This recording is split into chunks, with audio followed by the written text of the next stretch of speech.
Chapter 6. For a while, a very obscure one. And Ivan, on parting from Alyosha, went home to Fyodor Pavlovitch's house. But strange to say, he was overcome by insufferable depression, which grew greater at every step he took towards the house. There was nothing strange in his being depressed. What was strange was that Ivan could not have said what was the cause of it. He had often been depressed before, and there was nothing surprising at his feeling so at such a moment, when he had broken off with everything that had brought him here, and was preparing that day to make a new start and enter upon a new, unknown future. He would again be as solitary as ever, and though he had great hopes and too great, expectations from life, he could not have given any definite account of his hopes, his expectations, or even his desires. Yet at that moment, though the apprehension of the new and unknown certainly found place in his heart, what was worrying him was something quite different. Is it loathing for my father's house? He wondered. Quite likely. I am so sick of it. And though it's the last time I shall cross its hateful threshold, still I loathe it. No, it's not that either. Is it the parting with Alyosha and the conversation I had with him? For so many years I've been silent with the whole world and not deigned to speak, and all of a sudden I reel off a rigmarole like that. It certainly might have been the youthful vexation of youthful inexperience and vanity, vexation at having failed to express himself, especially with such a being as Alyosha, on whom his heart had certainly been reckoning. No doubt that came in, that vexation. It must have done indeed, but yet that was not it. That was not it either. I feel sick with depression, and yet I can't tell what I want. Better not think, perhaps. Ivan tried not to think, but that too was no use. What made his depression so vexatious and irritating was that it had a kind of casual, external character. He felt that.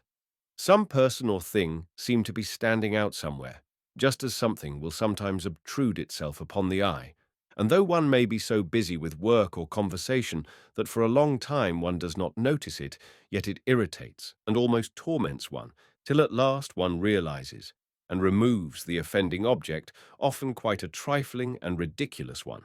Some article left about in the wrong place, a handkerchief on the floor, a book not replaced on the shelf, and so on. At last, feeling very cross and ill-humored, Ivan arrived home, and suddenly, about 15 paces from the garden gate, he guessed what was fretting and worrying him. On a bench in the gateway, the valet Smerdyakov was sitting, enjoying the coolness of the evening, and at the first glance at him, Ivan knew that the valet Smerdyakov was on his mind, and that it was this man that his soul loathed. It all dawned upon him suddenly and became clear. Just before, when Alyosha had been telling him of his meeting with Smerdyakov, he had felt a sudden twinge of gloom and loathing, which had immediately stirred responsive anger in his heart. Afterwards, as he talked, Smerdyakov had been forgotten for the time, but still he had been in his mind, and as soon as Ivan parted with Alyosha and was walking home, the forgotten sensation began to obtrude itself again. Is it possible that a miserable, contemptible creature like that can worry me so much? He wondered, with insufferable irritation. It was true that Ivan had come of late to feel an intense dislike for the man, especially during the last few days. He had even begun to notice in himself a growing feeling that was almost of hatred for the creature. Perhaps this hatred was accentuated by the fact that when Ivan first came to the neighborhood, he had felt quite differently. Then he had taken a marked interest in Smerdyakov and had even thought him very original. He had encouraged him to talk to him, although he had always wondered at a certain incoherence, or rather restlessness, in his mind, and could not understand what it was that so continually and insistently worked upon the brain of the contemplative.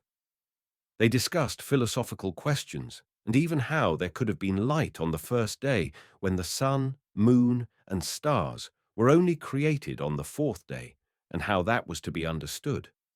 But Ivan soon saw that, though the sun, moon, and stars might be an interesting subject, yet that it was quite secondary to Smerdyakov, and that he was looking for something altogether different.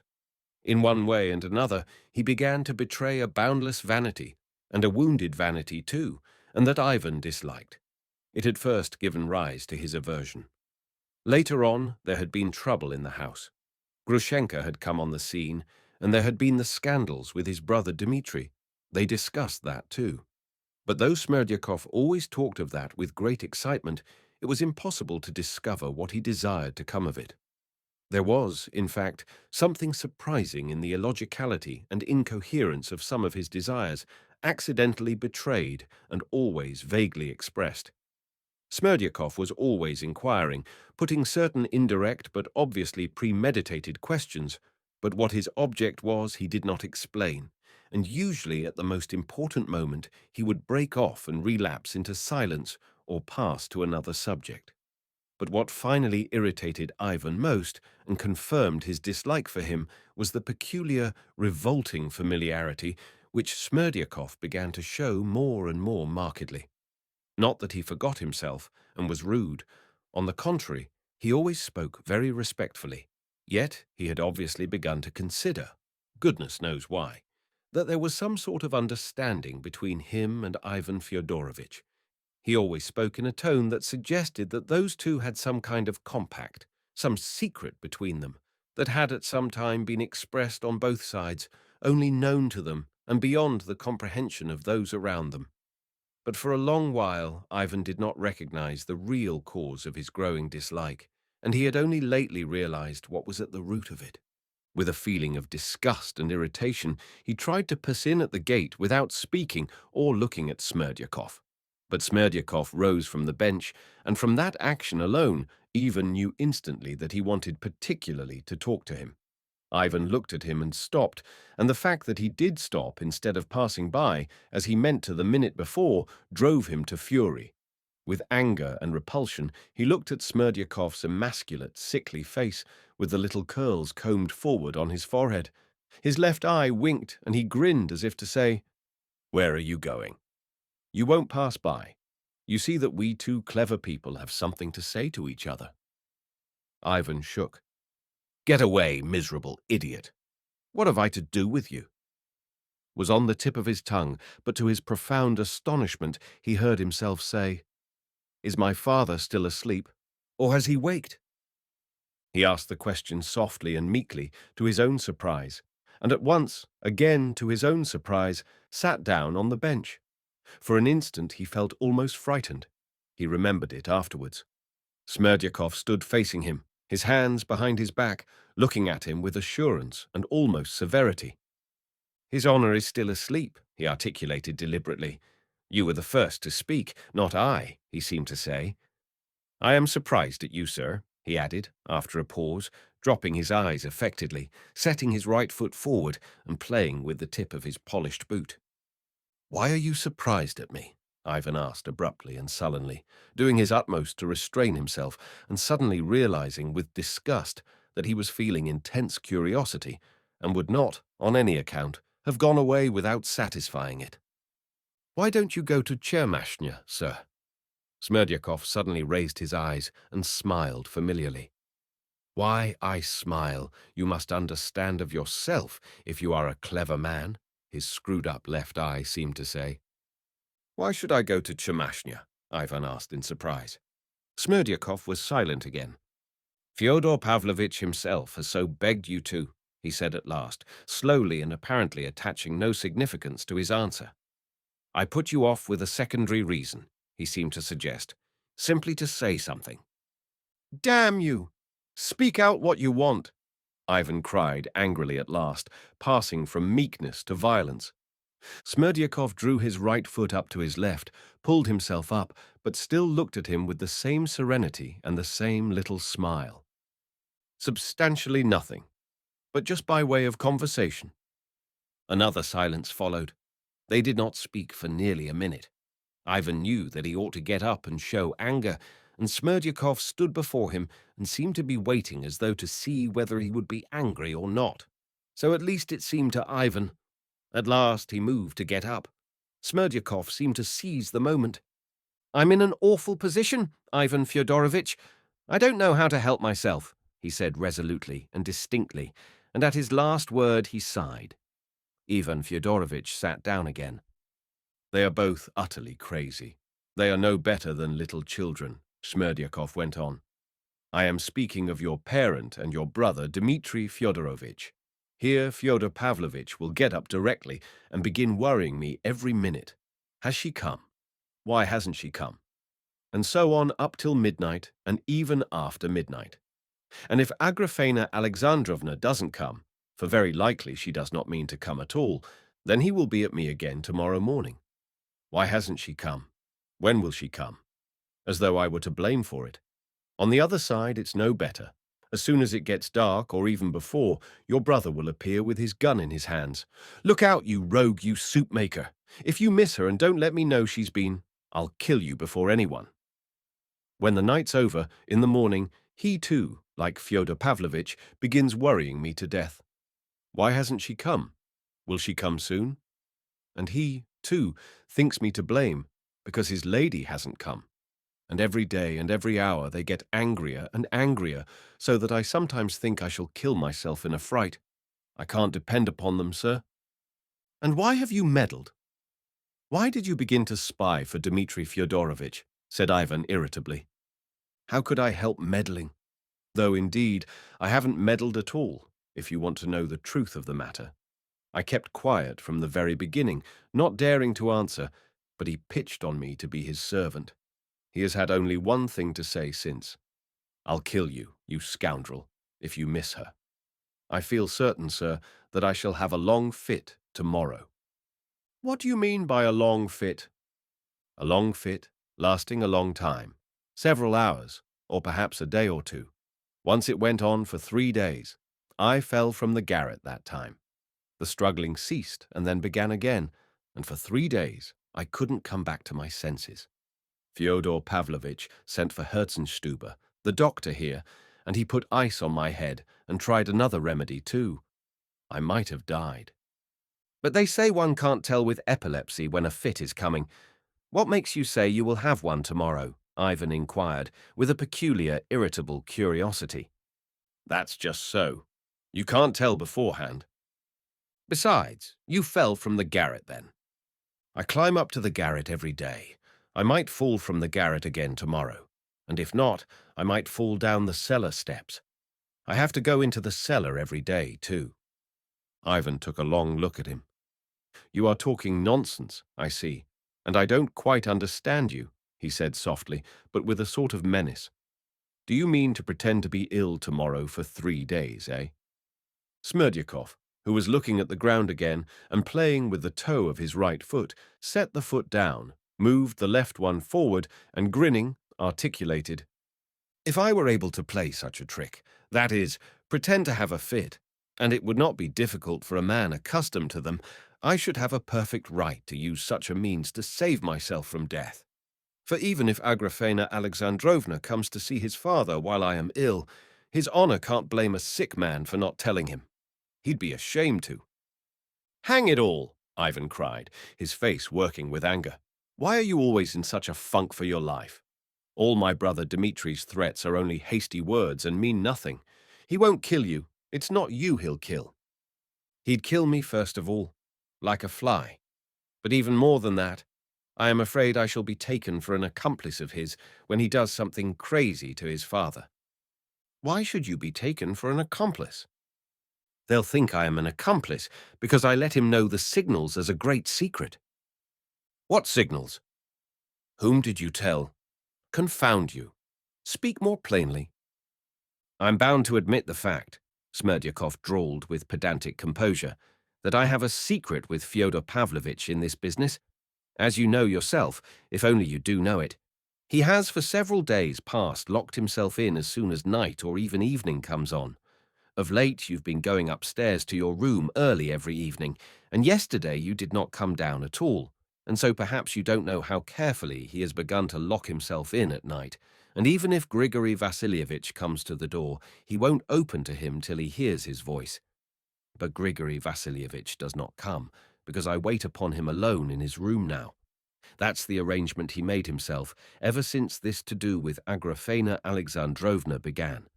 But at night, by his orders, I go away to the lodge so that I don't get to sleep till midnight, but am on the watch, getting up and walking about the yard, waiting for Agrafena Alexandrovna to come. For the last few days he's been perfectly frantic expecting her. What he argues is she is afraid of him, Dmitri Fyodorovich, Mitya, as he calls him.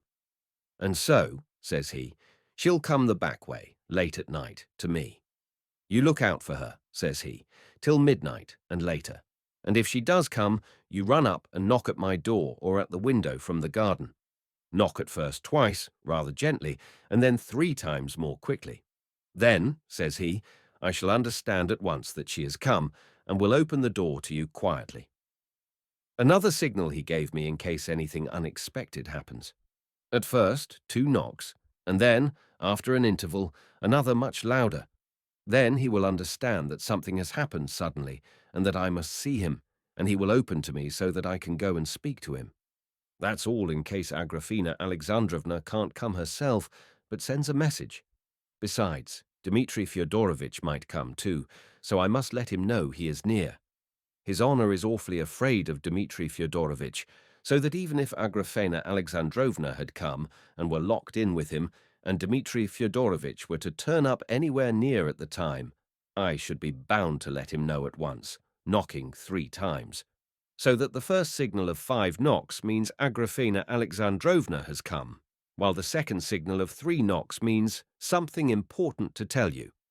His honor has shown me them several times and explained them, and as in the whole universe no one knows of these signals but myself and his honor, so he'd open the door without the slightest hesitation and without calling out. He is awfully afraid of calling out aloud.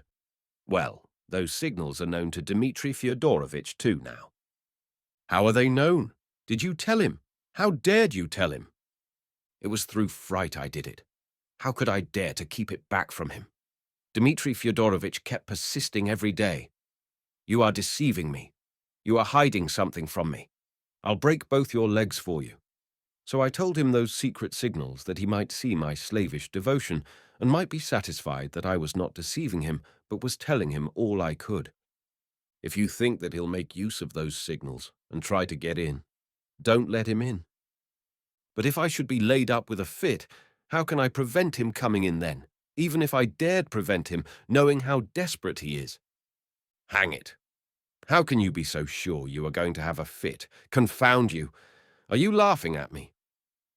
How could I dare laugh at you? I am in no laughing humor with this fear on me. I feel I am going to have a fit. I have a presentiment. Fright alone will bring it on. Confound it! If you are laid up, Grigory will be on the watch. Let Grigory know beforehand. He will be sure not to let him in. I should never dare to tell Grigory Vasilievich about the signals without orders from my master. And as for Grigory Vasilievich hearing him and not admitting him, he has been ill ever since yesterday, and Marfa Ignatyevna intends to give him medicine tomorrow. They've just arranged it. It's a very strange remedy of hers. Marfa Ignatyevna knows of a preparation and always keeps it. It's a strong thing made from some herb. She has the secret of it, and she always gives it to Grigory Vasilievich 3 times a year when his lumbago's so bad he is almost paralyzed by it. Then she takes a towel, wets it with the stuff, and rubs his whole back for half an hour till it's quite red and swollen, and what's left in the bottle she gives him to drink with a special prayer. But not quite all, for on such occasions she leaves some for herself and drinks it herself. And as they never take strong drink, I assure you they both drop asleep at once and sleep sound a very long time. And when Grigory Vasilievich wakes up, he is perfectly well after it. But Marfa Ignatyevna always has a headache from it. So if Marfa Ignatyevna carries out her intention to, morrow, they won't hear anything and hinder Dmitri Fyodorovich. They'll be asleep. What a rigmarole! And it all seems to happen at once, as though it were planned. You'll have a fit, and they'll both be unconscious, cried Ivan. But aren't you trying to arrange it so? Broke from him suddenly, and he frowned threateningly. How could I? And why should I, when it all depends on Dmitri Fyodorovich and his plans? If he means to do anything, he'll do it. But if not, I shan't be thrusting him upon his father. And why should he go to father, especially on the sly, if, as you say yourself, Agrafena Alexandrovna won't come at all? Ivan went on, turning white with anger. You say that yourself.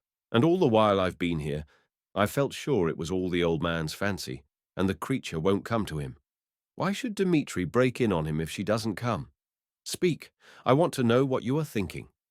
You know yourself why he'll come. What's the use of what I think?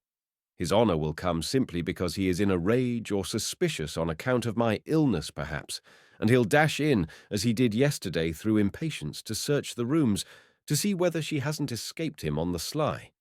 He is perfectly well aware, too, that Fyodor Pavlovitch has a big envelope with 3,000 roubles in it, tied up with ribbon and sealed with 3 seals.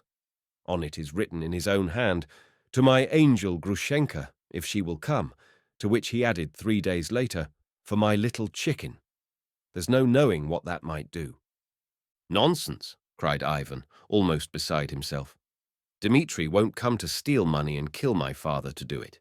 He might have killed him yesterday on account of Grushenka, like the frantic, savage fool he is, but he won't steal. He is in very great need of money now, the greatest need, Ivan Fyodorovitch." "You don't know in what need he is," Smerdyakov explained, with perfect composure and remarkable distinctness. "He looks on that 3,000 as his own, too.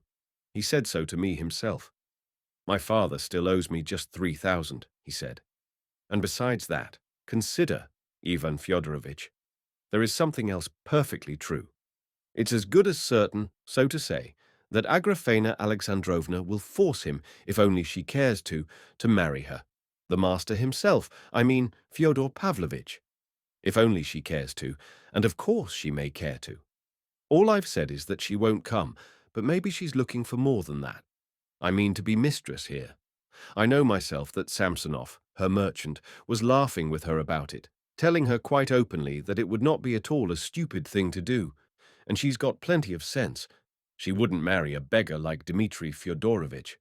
So, taking that into consideration, Ivan Fyodorovitch, reflect that then neither Dmitri Fyodorovitch nor yourself and your brother, Alexei Fyodorovitch, would have anything after the master's death. Not a rouble, for Agrafena Alexandrovna would marry him simply to get hold of the whole, all the money there is. But if your father were to die now, there'd be some 40,000 for sure, even for Dmitri Fyodorovitch, whom he hates so, for he's made no will. Dmitri Fyodorovitch knows all that very well." A sort of shudder passed over Ivan's face. He suddenly flushed. "Then why on earth," he suddenly interrupted Smerdyakov, "do you advise me to go to Chemashnya? What did you mean by that? If I go away, you see what will happen here." Ivan drew his breath with difficulty. "Precisely so," said Smerdyakov, softly and reasonably, watching Ivan intently, however. "What do you mean by precisely so?" Ivan questioned him with a menacing light in his eyes, restraining himself with difficulty. "I spoke because I felt sorry for you.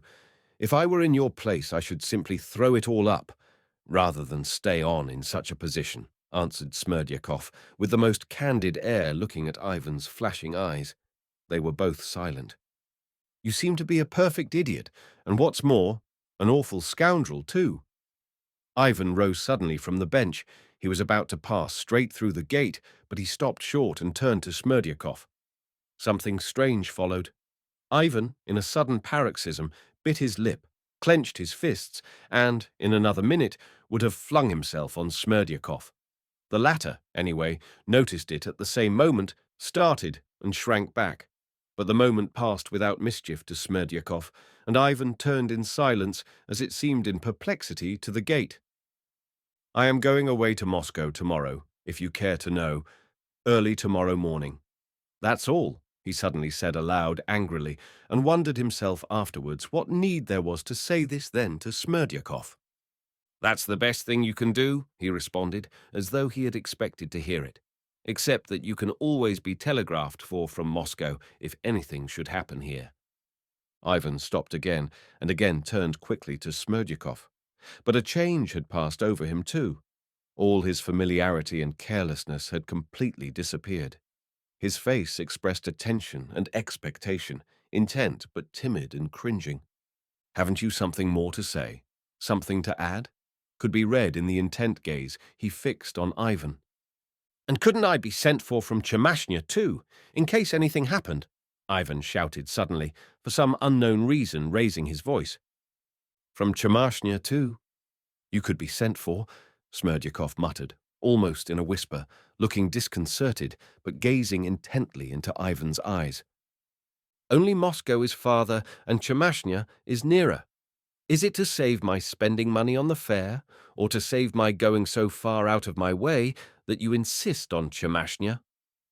Precisely so, muttered Smerdyakov with a breaking voice. He looked at Ivan with a revolting smile and again made ready to draw back. But to his astonishment, Ivan broke into a laugh and went through the gate, still laughing. Anyone who had seen his face at that moment would have known that he was not laughing from lightness of heart, and he could not have explained himself what he was feeling at that instant. He moved and walked as though in a nervous frenzy. Chapter 7.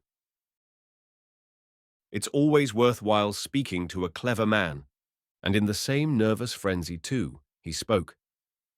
Meeting Fyodor Pavlovitch in the drawing-room, directly he went in, he shouted to him, waving his hands, "I am going upstairs to my room, not into you. Goodbye," and passed by, trying not even to look at his father. Very possibly the old man was too hateful to him at that moment, but such an unceremonious display of hostility was a surprise even to Fyodor Pavlovitch, and the old man evidently wanted to tell him something at once and had come to meet him in the drawing-room on purpose. Receiving this amiable greeting, he stood still in silence and with an ironical air watched his son going upstairs till he passed out of sight. "What's the matter with him?" he promptly asked Smerdyakov, who had followed Ivan. "Angry about something. Who can tell?" the valet muttered evasively. "Confound him. Let him be angry then. Bring in the samovar and get along with you. Look sharp. No news?"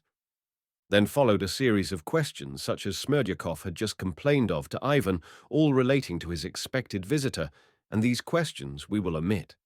Half an hour later the house was locked, and the crazy old man was wandering along through the rooms in excited expectation of hearing every minute the 5 knocks agreed upon. Now and then he peered out into the darkness, seeing nothing. It was very late, but Ivan was still awake and reflecting. He sat up late that night, till 2 o'clock. But we will not give an account of his thoughts, and this is not the place to look into that soul. Its turn will come. And even if one tried, it would be very hard to give an account of them, for there were no thoughts in his brain, but something very vague, and above all, intense excitement. He felt himself that he had lost his bearings. He was fretted, too, by all sorts of strange and almost surprising desires. For instance, after midnight, he suddenly had an intense, irresistible inclination to go down, open the door, go to the lodge, and beat Smerdyakov. But if he had been asked why, he could not have given any exact reason, except perhaps that he loathed the valet as one who had insulted him more gravely than anyone in the world. On the other hand, he was more than once that night overcome by a sort of inexplicable, humiliating terror, which he felt positively paralyzed his physical powers. His head ached and he was giddy. A feeling of hatred was rankling in his heart, as though he meant to avenge himself on someone. He even hated Alyosha, recalling the conversation he had just had with him. At moments, he hated himself intensely. Of Katerina Ivanovna he almost forgot to think, and wondered greatly at this afterwards, especially as he remembered perfectly that when he had protested so valiantly to Katerina Ivanovna that he would go away next day to Moscow, something had whispered in his heart, "That's nonsense. You are not going, and it won't be so easy to tear yourself away as you are boasting now." Remembering that night long afterwards, Ivan recalled with peculiar repulsion how he had suddenly got up from the sofa and had stealthily, as though he were afraid of being watched, opened the door, gone out on the staircase, and listened to Fyodor Pavlovitch stirring down below, had listened a long while, some 5 minutes, with a sort of strange curiosity, holding his breath while his heart throbbed. And why he had done all this, why he was listening, he could not have said.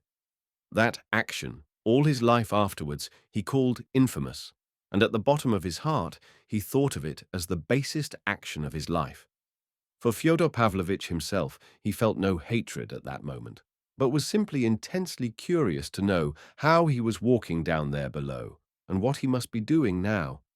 He wondered and imagined how he must be peeping out of the dark windows and stopping in the middle of the room, listening, listening, for someone to knock.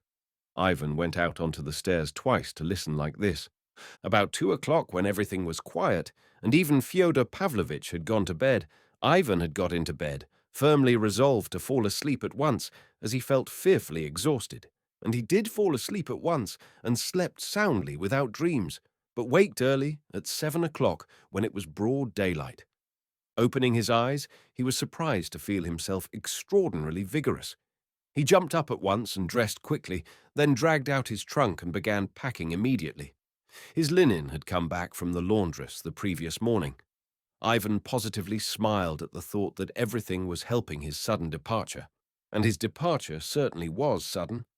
Though Ivan had said the day before to Katerina Ivanovna, Alyosha, and Smerdyakov that he was leaving next day, yet he remembered that he had no thought of departure when he went to bed, or at least had not dreamed that his first act in the morning would be to pack his trunk. At last, his trunk and bag were ready. It was about 9 o'clock when Marfa Ignatyevna came in with her usual inquiry. "Where will your honor take your tea, in your own room or downstairs?" He looked almost cheerful, but there was about him, about his words and gestures, something hurried and scattered.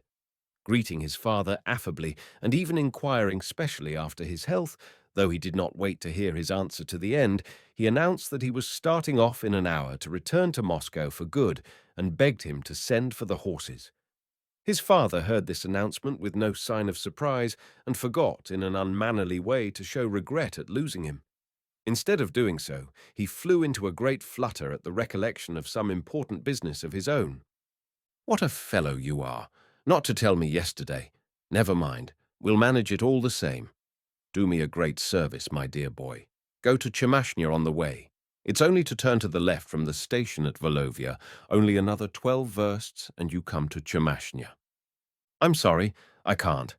It's 80 versts to the railway, and the train starts for Moscow at 7 o'clock tonight. I can only just catch it." "You'll catch it tomorrow or the day after, but today turn off to Chemashnya. It won't put you out much to humor your father. If I hadn't had something to keep me here, I would have run over myself long ago, for I've some business there in a hurry. But here it's not the time for me to go now. You see, I've 2 pieces of copse land there. The Maslovs, an old merchant and his son, will give 8,000 for the timber. But last year I just missed a purchaser who would have given 12. There's no getting anyone about here to buy it. The Maslovs have it all their own way. One has to take what they'll give, for no one here dare bid against them. The priest at Ilyinskoe wrote to me last Thursday that a merchant called Gorstkin, a man I know, had turned up. What makes him valuable is that he is not from these parts, so he is not afraid of the Maslovs.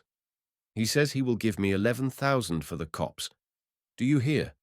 But he'll only be here, the priest writes, for a week altogether, so you must go at once and make a bargain with him. Well, you write to the priest. He'll make the bargain. He can't do it. He has no eye for business. He is a perfect treasure. I'd give him 20,000 to take care of for me without a receipt. But he has no eye for business. He is a perfect child. A crow could deceive him. And yet he is a learned man, would you believe it? This Gorstkin looks like a peasant. He wears a blue kaftan, but he is a regular rogue. That's the common complaint. He is a liar. Sometimes he tells such lies that you wonder why he is doing it. He told me the year before last that his wife was dead and that he had married another, and would you believe it, there was not a word of truth in it. His wife has never died at all. She is alive to this day and gives him a beating twice a week. So what you have to find out is whether he is lying or speaking the truth when he says he wants to buy it and would give 11,000. I shall be no use in such a business. I have no eye either. Stay, wait a bit. You will be of use, for I will tell you the signs by which you can judge about Gorstkin. I've done business with him a long time. You see, you must watch his beard. He has a nasty, thin, red beard. If his beard shakes when he talks and he gets cross, it's all right. He is saying what he means. He wants to do business. But if he strokes his beard with his left hand and grins, he is trying to cheat you. Don't watch his eyes. You won't find out anything from his eyes. He is a deep one, a rogue, but watch his beard. I'll give you a note and you show it to him. He's called Gorstkin, though his real name is Lyagavy. But don't call him so, he will be offended. If you come to an understanding with him and see it's all right, write here at once. You need only write. He's not lying. Stand out for 11,000. 1,000 you can knock off, but not more. Just think. There's a difference between 8,000 and 11,000. It's as good as picking up 3,000. It's not so easy to find a purchaser, and I'm in desperate need of money. Only let me know it's serious, and I'll run over and fix it up. I'll snatch the time somehow. But what's the good of my galloping over, if it's all a notion of the priests? Come, will you go? Oh, I can't spare the time. You must excuse me. Come. You might oblige your father. I shan't forget it. You've no heart, any of you. That's what it is? What's a day or two to you? Where are you going now? To Venice. Your Venice will keep another 2 days. I would have sent Alyosha, but what use is Alyosha in a thing like that? I send you just because you are a clever fellow. Do you suppose I don't see that? You know nothing about timber, but you've got an eye. All that is wanted is to see whether the man is in earnest. I tell you, watch his beard. If his beard shakes, you know he is in earnest. You force me to go to that damned Chemashnya yourself, then, cried Ivan with a malignant smile. Fyodor Pavlovitch did not catch, or would not catch, the malignancy, but he caught the smile. Then you'll go? You'll go? I'll scribble the note for you at once. I don't know whether I shall go. I don't know. I'll decide on the way. Nonsense. Decide at once. My dear fellow, decide. If you settle the matter, write me a line. Give it to the priest, and he'll send it on to me at once. And I won't delay you more than that. You can go to Venice. The priest will give you horses back to Volovya station. The old man was quite delighted. He wrote the note and sent for the horses. A light lunch was brought in, with brandy. When Fyodor Pavlovitch was pleased, he usually became expansive, but today he seemed to restrain himself. Of Dmitri, for instance, he did not say a word. He was quite unmoved by the parting, and seemed, in fact, at a loss for something to say. Ivan noticed this particularly. He must be bored with me, he thought. Only when accompanying his son out onto the steps, the old man began to fuss about. He would have kissed him, but Ivan made haste to hold out his hand, obviously avoiding the kiss. His father saw it at once, and instantly pulled himself up. Well, good luck to you. Good luck to you, he repeated from the steps. You'll come again some time or other. Mind you do come. I shall always be glad to see you. Well, Christ be with you. Ivan got into the carriage. Goodbye, Ivan. Don't be too hard on me, the father called for the last time. The whole household came out to take leave, Smerdyakov, Marfa, and Grigory. Ivan gave them 10 rubles each. When he had seated himself in the carriage, Smerdyakov jumped up to arrange the rug. You see, I am going to Chemashnya, broke suddenly from Ivan. Again, as the day before, the words seemed to drop of themselves, and he laughed too, a peculiar, nervous laugh. He remembered it long after. It's a true saying, then, that it's always worthwhile speaking to a clever man, answered Smerdyakov firmly, looking significantly at Ivan. The carriage rolled away. Nothing was clear in Ivan's soul, but he looked eagerly around him at the fields, at the hills, at the trees, at a flock of geese flying high overhead in the bright sky, and all of a sudden he felt very happy. He tried to talk to the driver, and he felt intensely interested in an answer the peasant made him, but a minute later he realized that he was not catching anything, and that he had not really even taken in the peasant's answer. He was silent, and it was pleasant even so. The air was fresh, pure and cool, the sky bright. The images of Alyosha and Katerina Ivanovna floated into his mind, but he softly smiled, blew softly on the friendly phantoms, and they flew away. There's plenty of time for them, he thought. They reached the station quickly, changed horses, and galloped to Volovya. Why is it worthwhile speaking to a clever man? What did he mean by that? The thought seemed suddenly to clutch at his breathing. And why did I tell him I was going to Chermashnya? They reached Volovia station. Ivan got out of the carriage, and the drivers stood round him, bargaining over the journey of 12 versts to Chermashnya. He told them to harness the horses. He went into the station house, looked round, glanced at the overseer's wife, and suddenly went back to the entrance. I won't go to Chermashnya. Am I too late to reach the railway by 7, brothers? We shall just do it. Shall we get the carriage out? At once. Will any one of you be going to the town tomorrow? To be sure, Dmitri here will. Can you do me a service, Dmitri? Go to my father's, to Fyodor Pavlovich Karamazov, and tell him I haven't gone to Chermashnya. Can you? Of course I can. I've known Fyodor Pavlovich a long time. And here's something for you, for I dare say he won't give you anything, said Ivan, laughing gaily. You may depend on it he won't. Mitya laughed too. Thank you, sir. I'll be sure to do it. At 7 o'clock, Ivan got into the train and set off to Moscow, away with the past. I've done with the old world forever, and may I have no news, no echo from it.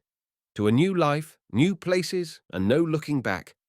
But instead of delight, his soul was filled with such gloom, and his heart ached with such anguish as he had never known in his life before. He was thinking all the night. The train flew on, and only at daybreak, when he was approaching Moscow, he suddenly roused himself from his meditation. I am a scoundrel, he whispered to himself. Fyodor Pavlovich remained well satisfied at having seen his son off. For 2 hours afterwards he felt almost happy and sat drinking brandy. But suddenly something happened which was very annoying and unpleasant for everyone in the house and completely upset Fyodor Pavlovich's equanimity at once. Smerdyakov went to the cellar for something and fell down from the top of the steps. Fortunately, Marfa Ignatyevna was in the yard and heard him in time. She did not see the fall, but heard his scream. The strange, peculiar scream, long familiar to her, the scream of the epileptic falling in a fit. They could not tell whether the fit had come on him at the moment he was descending the steps, so that he must have fallen unconscious, or whether it was the fall and the shock that had caused the fit in Smerdyakov, who was known to be liable to them. They found him at the bottom of the cellar steps, writhing in convulsions and foaming at the mouth. It was thought at first that he must have broken something, an arm or a leg, and hurt himself, but God had preserved him, as Marfa Ignatyevna expressed it. Nothing of the kind had happened, but it was difficult to get him out of the cellar. They asked the neighbors to help and managed it somehow. Fyodor Pavlovich himself was present at the whole ceremony. He helped, evidently alarmed and upset. The sick man did not regain consciousness. The convulsions ceased for a time, but then began again, and everyone concluded that the same thing would happen, as had happened a year before when he accidentally fell from the garret. They remembered that ice had been put on his head then. There was still ice in the cellar, and Marfa Ignatyevna had some brought up. In the evening, Fyodor Pavlovich sent for Dr. Herzenstube, who arrived at once. He was a most estimable old man, and the most careful and conscientious doctor in the province. After careful examination, he concluded that the fit was a very violent one, and might have serious consequences, that meanwhile he, Herzenstube, did not fully understand it, but that by tomorrow morning, if the present remedies were unavailing, he would venture to try something else. The invalid was taken to the lodge, to a room next to Grigory's and Marfa Ignatyevna's. Then Fyodor Pavlovich had one misfortune after another to put up with that day. Marfa Ignatyevna cooked the dinner, and the soup, compared with Smerdyakov's, was no better than dishwater, and the fowl was so dried up that it was impossible to masticate it. To her master's bitter, though deserved, reproaches, Marfa Ignatyevna replied that the fowl was a very old one to begin with, and that she had never been trained as a cook. In the evening there was another trouble in store for Fyodor Pavlovich. He was informed that Grigory, who had not been well for the last 3 days, was completely laid up by his lumbago. Fyodor Pavlovich finished his tea as early as possible and locked himself up alone in the house. He was in terrible excitement and suspense. That evening he reckoned on Grushenka's coming almost as a certainty. He had received from Smerdyakov that morning an assurance that she had promised to come without fail. The incorrigible old man's heart throbbed with excitement. He paced up and down his empty rooms listening. He had to be on the alert. Dmitri might be on the watch for her somewhere, and when she knocked on the window, Smerdyakov had informed him 2 days before that he had told her where and how to knock. The door must be opened at once. She must not be a second in the passage, for fear, which God forbid, that she should be frightened and run away. Fyodor Pavlovitch had much to think of, but never had his heart been steeped in such voluptuous hopes. This time he could say almost certainly that she would come. Book 6. The Russian Monk. Chapter 1. Father Zosima and his visitors. When with an anxious and aching heart Alyosha went into his elder's cell, he stood still, almost astonished. Instead of a sick man at his last gasp, perhaps unconscious as he had feared to find him, he saw him sitting up in his chair, and though weak and exhausted, his face was bright and cheerful. He was surrounded by visitors and engaged in a quiet and joyful conversation. But he had only got up from his bed a quarter of an hour before Alyosha's arrival. His visitors had gathered together in his cell earlier, waiting for him to wake, having received a most confident assurance from Father Paisi that the teacher would get up, and as he had himself promised in the morning, converse once more with those dear to his heart. This promise, and indeed every word of the dying elder Father Paisi, put implicit trust in. If he had seen him unconscious, if he had seen him breathe his last, and yet had his promise that he would rise up and say goodbye to him, he would not have believed, perhaps even in death, but would still have expected the dead man to recover and fulfill his promise. In the morning, as he lay down to sleep, Father Zosima had told him positively, "I shall not die without the delight of another conversation with you, beloved of my heart. I shall look once more on your dear face and pour out my heart to you once again." The monks, who had gathered for this probably last conversation with Father Zosima, had all been his devoted friends for many years. There were 4 of them, Father Yosef and Father Paisi, Father Mihail, the warden of the hermitage, a man not very old and far from being learned. He was of humble origin, of strong will and steadfast faith, of austere appearance, but of deep tenderness, though he obviously concealed it as though he were almost ashamed of it. The 4th, Father Anfim, was a very old and humble little monk of the poorest peasant class. He was almost illiterate and very quiet, scarcely speaking to anyone. He was the humblest of the humble, and looked as though he had been frightened by something great and awful beyond the scope of his intelligence. Father Zosima had a great affection for this timorous man, and always treated him with marked respect, though perhaps there was no one he had known to whom he had said less, in spite of the fact that he had spent years wandering about Holy Russia with him. That was very long ago, 40 years before, when Father Zosima first began his life as a monk in a poor and little monastery at Kostroma, and when, shortly after, he had accompanied Father Anfim on his pilgrimage to collect alms for their poor monastery. The whole party were in the bedroom, which, as we mentioned before, was very small, so that there was scarcely room for the 4 of them, in addition to Porphyry, the novice who stood, to sit round Father Zosima on chairs brought from the sitting-room. It was already beginning to get dark. The room was lighted up by the lamps and the candles before the icons. Seeing Alyosha standing embarrassed in the doorway, Father Zosima smiled at him joyfully and held out his hand. "Welcome, my quiet one. Welcome, my dear. Here you are too. I knew you would come." Alyosha went up to him, bowed down before him to the ground, and wept. Something surged up from his heart. His soul was quivering. He wanted to sob. "Come, don't weep over me yet," Father Zosima smiled, laying his right hand on his head. "You see, I am sitting up talking. Maybe I shall live another 20 years yet, as that dear good woman from Vishigoria, with her little Lizaveta in her arms, wished me yesterday. God bless the mother and the little girl Lizaveta." He crossed himself. "Porphyry, did you take her offering where I told you?" He meant the 60 kopecks brought him the day before by the good-humoured woman to be given to someone poorer than me. Such offerings, always of money gained by personal toil, are made by way of penance voluntarily undertaken. The elder had sent Porphyry the evening before to a widow whose house had been burnt down lately, and who, after the fire, had gone with her children begging alms. Porphyry hastened to reply that he had given the money, as he had been instructed, from an unknown benefactress. "Get up, my dear boy," the elder went on to Alyosha. "Let me look at you. Have you been home and seen your brother?" It seemed strange to Alyosha that he asked so confidently and precisely about one of his brothers only. But which one? Then perhaps he had sent him out both yesterday and today for the sake of that brother. "I have seen one of my brothers," answered Alyosha. "I mean the elder one, to whom I bowed down." "I only saw him yesterday and could not find him today," said Alyosha. "Make haste to find him. Go again tomorrow and make haste. Leave everything and make haste. Perhaps you may still have time to prevent something terrible. I bowed down yesterday to the great suffering in store for him."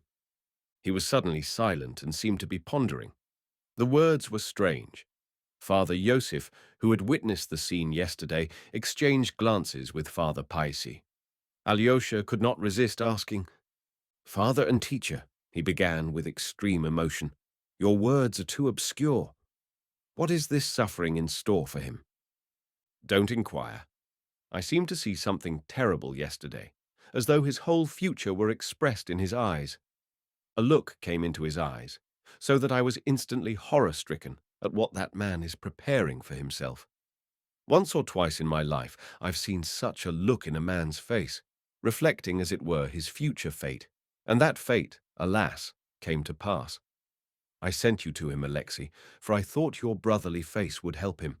But everything and all our fates are from the Lord. Except a corn of wheat fall into the ground and die, it abideth alone.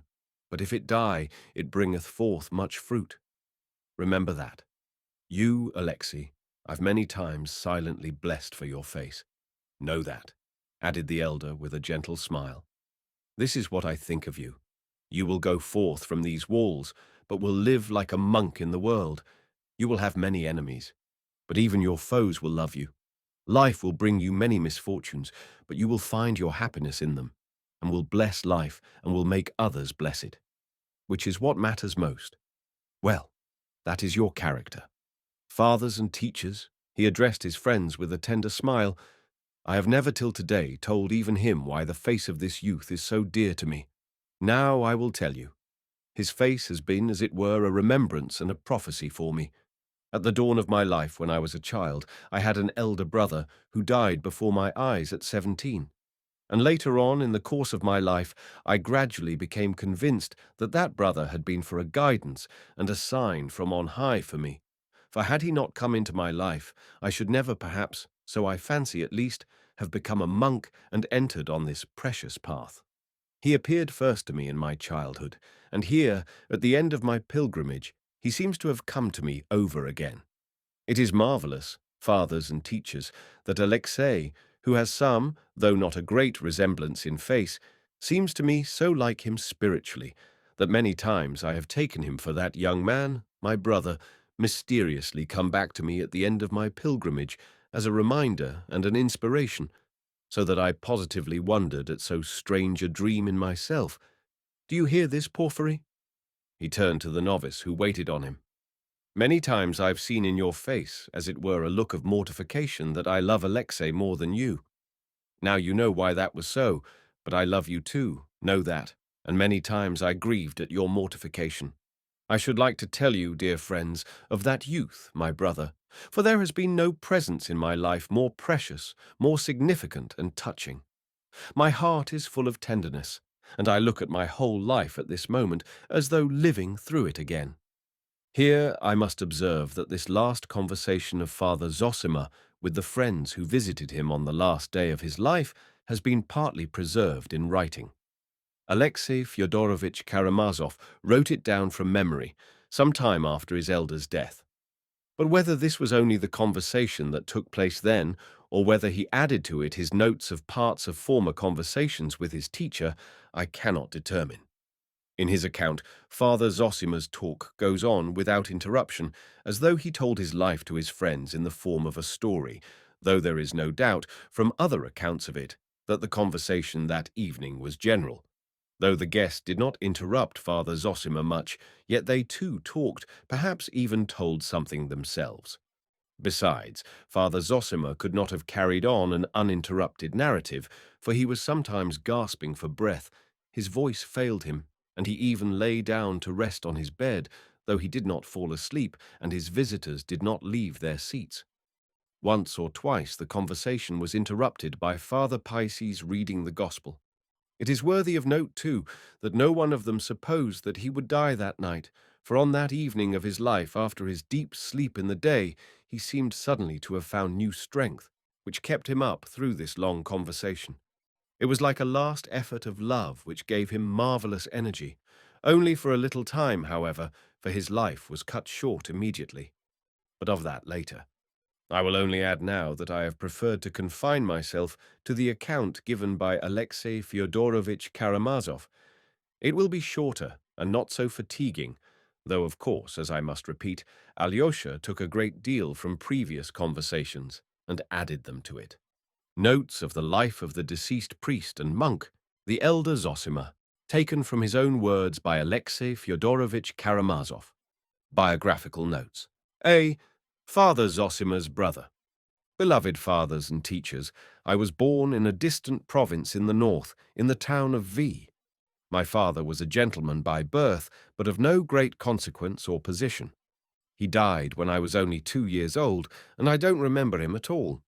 He left my mother a small house built of wood, and a fortune, not large, but sufficient to keep her and her children in comfort. There were two of us, my elder brother Markel and I.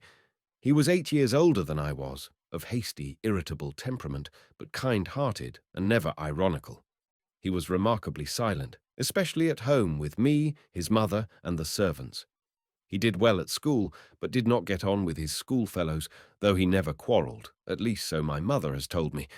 6 months before his death, when he was 17, he made friends with a political exile who had been banished from Moscow to our town for free-thinking and led a solitary existence there. He was a good scholar who had gained distinction in philosophy in the university. Something made him take a fancy to Markel, and he used to ask him to see him.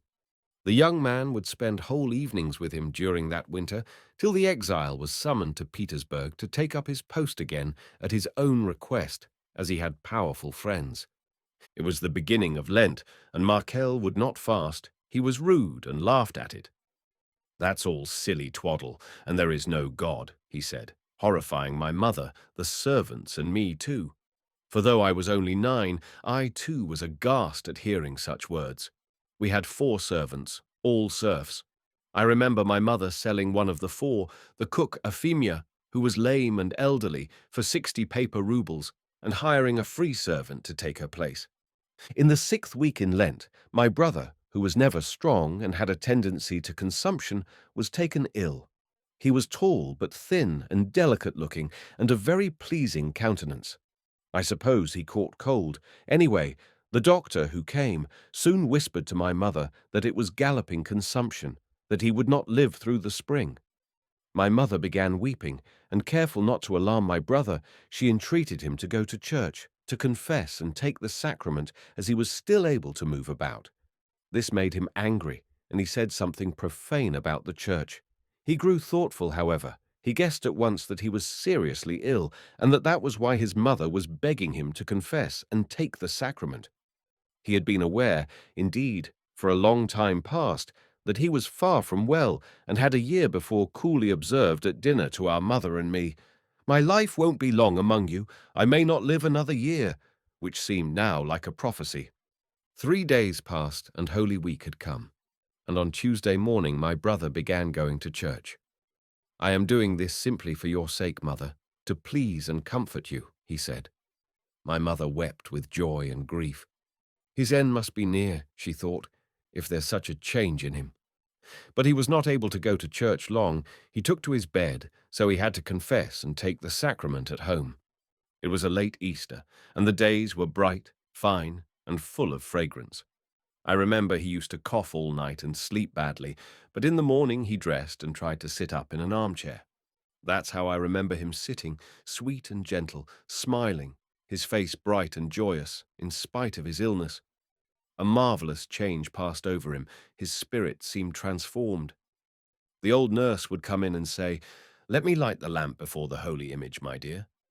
And once he would not have allowed it and would have blown it out. Light it, dear. I was a wretch to have prevented you doing it. You are praying when you light the lamp, and I am praying when I rejoice seeing you. So we are praying to the same God. Those words seemed strange to us, and Mother would go to her room and weep, but when she went into him, she wiped her eyes and looked cheerful. "Mother, don't weep, darling," he would say. "I've long to live yet, long to rejoice with you, and life is glad and joyful."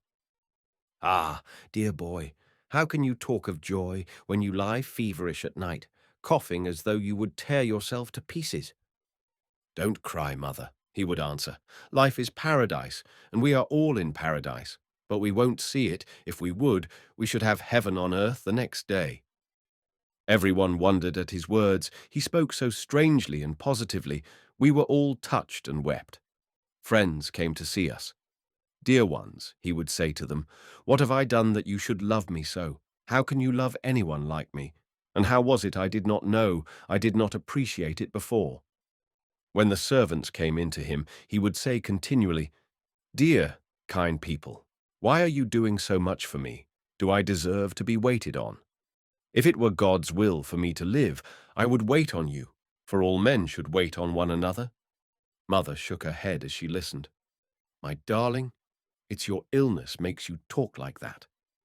"Mother, darling," he would say, "there must be servants and masters, but if so, I will be the servant of my servants, the same as they are to me. And another thing, Mother, every one of us has sinned against all men, and I more than any." Mother positively smiled at that, smiled through her tears. "Why, how could you have sinned against all men, more than all? Robbers and murderers have done that, but what sin have you committed yet, that you hold yourself more guilty than all?" "Mother, little heart of mine," he said. He had begun using such strange, caressing words at that time. "Little heart of mine, my joy, believe me, everyone is really responsible to all men, and for everything. I don't know how to explain it to you, but I feel it is so painfully even. And how is it we went on then, living, getting angry, and not knowing?" So he would get up every day, more and more, sweet and joyous, and full of love. When the doctor, an old German called Eisenschmidt, came, "Well, doctor, have I another day in this world?" he would ask, joking. "You'll live many days yet," the doctor would answer, "and months and years too." "Months and years," he would exclaim. "Why reckon the days? One day is enough for a man to know all happiness. My dear ones, why do we quarrel, try to outshine each other, and keep grudges against each other? Let's go straight into the garden, walk and play there, love, appreciate, and kiss each other, and glorify life." "Your son cannot last long," the doctor told my mother as she accompanied him to the door. "The disease is affecting his brain." The windows of his room looked out into the garden, and our garden was a shady one, with old trees in it which were coming into bud. The first birds of spring were flitting in the branches, chirruping and singing at the windows. And looking at them and admiring them, he began suddenly begging their forgiveness too. "Birds of heaven, happy birds, forgive me, for I have sinned against you too." None of us could understand that at the time, but he shed tears of joy.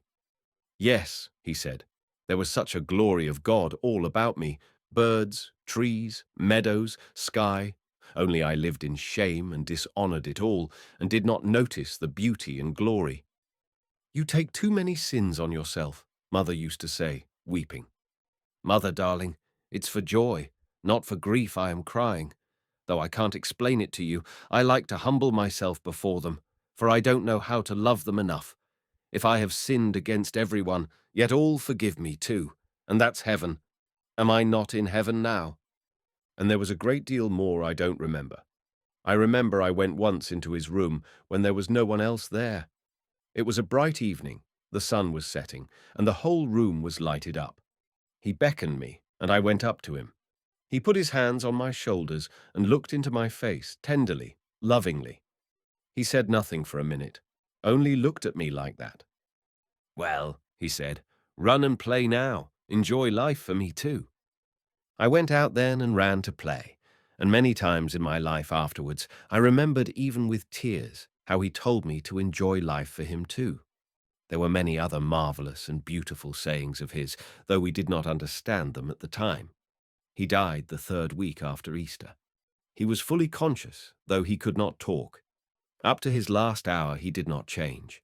He looked happy, his eyes beamed and sought us. He smiled at us, beckoned us.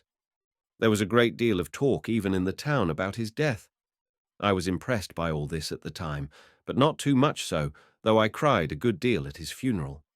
I was young then, a child, but a lasting impression, a hidden feeling of it all, remained in my heart, ready to rise up and respond when the time came. So indeed it happened. B. Of the Holy Scriptures in the life of Father Zosima. I was left alone with my mother. Her friends began advising her to send me to Petersburg as other parents did. "You have only one son now," they said, "and have a fair income, and you will be depriving him perhaps of a brilliant career if you keep him here." They suggested I should be sent to Petersburg to the cadet corps, that I might afterwards enter the Imperial Guard. My mother hesitated for a long time. It was awful to part with her only child, but she made up her mind to it at last, though not without many tears, believing she was acting for my happiness. She brought me to Petersburg and put me into the cadet corps, and I never saw her again, for she too died 3 years afterwards. She spent those 3 years mourning and grieving for both of us. From the house of my childhood I have brought nothing but precious memories, for there are no memories more precious than those of early childhood in one's first home, and that is almost always so if there is any love and harmony in the family at all. Indeed, precious memories may remain even of a bad home, if only the heart knows how to find what is precious. With my memories of home I count, too, my memories of the Bible, which, child as I was very eager to read at home. I had a book of scripture history then with excellent pictures, called 104 Stories from the Old and New Testament, and I learned to read from it. I have it lying on my shelf now. I keep it as a precious relic of the past. But even before I learned to read, I remember first being moved to devotional feeling at 8 years old. My mother took me alone to Mass. I don't remember where my brother was at the time, on the Monday before Easter. It was a fine day, and I remember today, as though I saw it now, how the incense rose from the censer and softly floated upwards, and overhead in the cupola mingled in rising waves with the sunlight that streamed in at the little window. I was stirred by the sight, and for the first time in my life I consciously received the seed of God's word in my heart. A youth came out into the middle of the church carrying a big book, so large that at the time I fancied he could scarcely carry it. He laid it on the reading desk, opened it, and began reading, and suddenly, for the first time, I understood something read in the Church of God. In the land of Uz, there lived a man, righteous and God-fearing, and he had great wealth, so many camels, so many sheep and asses, and his children feasted, and he loved them very much and prayed for them. It may be that my sons have sinned in their feasting. Now the devil came before the Lord together with the sons of God, and said to the Lord that he had gone up and down the earth and under the earth. "And hast thou considered my servant Job?" God asked of him. And God boasted to the devil, pointing to his great and holy servant. And the devil laughed at God's words. "Give him over to me, and thou wilt see that thy servant will murmur against thee and curse thy name." And God gave up the just man he loved so to the devil, and the devil smote his children and his cattle, and scattered his wealth all of a sudden like a thunderbolt from heaven. And Job rent his mantle, and fell down upon the ground, and cried aloud, "Naked came I out of my mother's womb, and naked shall I return into the earth. The Lord gave, and the Lord has taken away. Blessed be the name of the Lord for ever and ever." Fathers and teachers, forgive my tears now, for all my childhood rises up again before me, and I breathe now as I breathed then, with the breast of a little child of 8, and I feel as I did then, awe and wonder and gladness. The camels at that time caught my imagination, and Satan, who talked like that with God, and God who gave his servant up to destruction, and his servant crying out, "Blessed be thy name, although thou dost punish me." And then the soft and sweet singing in the church, "Let my prayer rise up before thee." And again incense from the priest's censer, and the kneeling and the prayer. Ever since then, only yesterday I took it up, I've never been able to read that sacred tale without tears. And how much that is great, mysterious, and unfathomable there is in it. Afterwards I heard the words of mockery and blame, proud words. How could God give up the most loved of his saints for the diversion of the devil, take from him his children, smite him with sore boils, so that he cleansed the corruption from his sores with a potsherd, and for no object except to boast to the devil? See what my saint can suffer for my sake.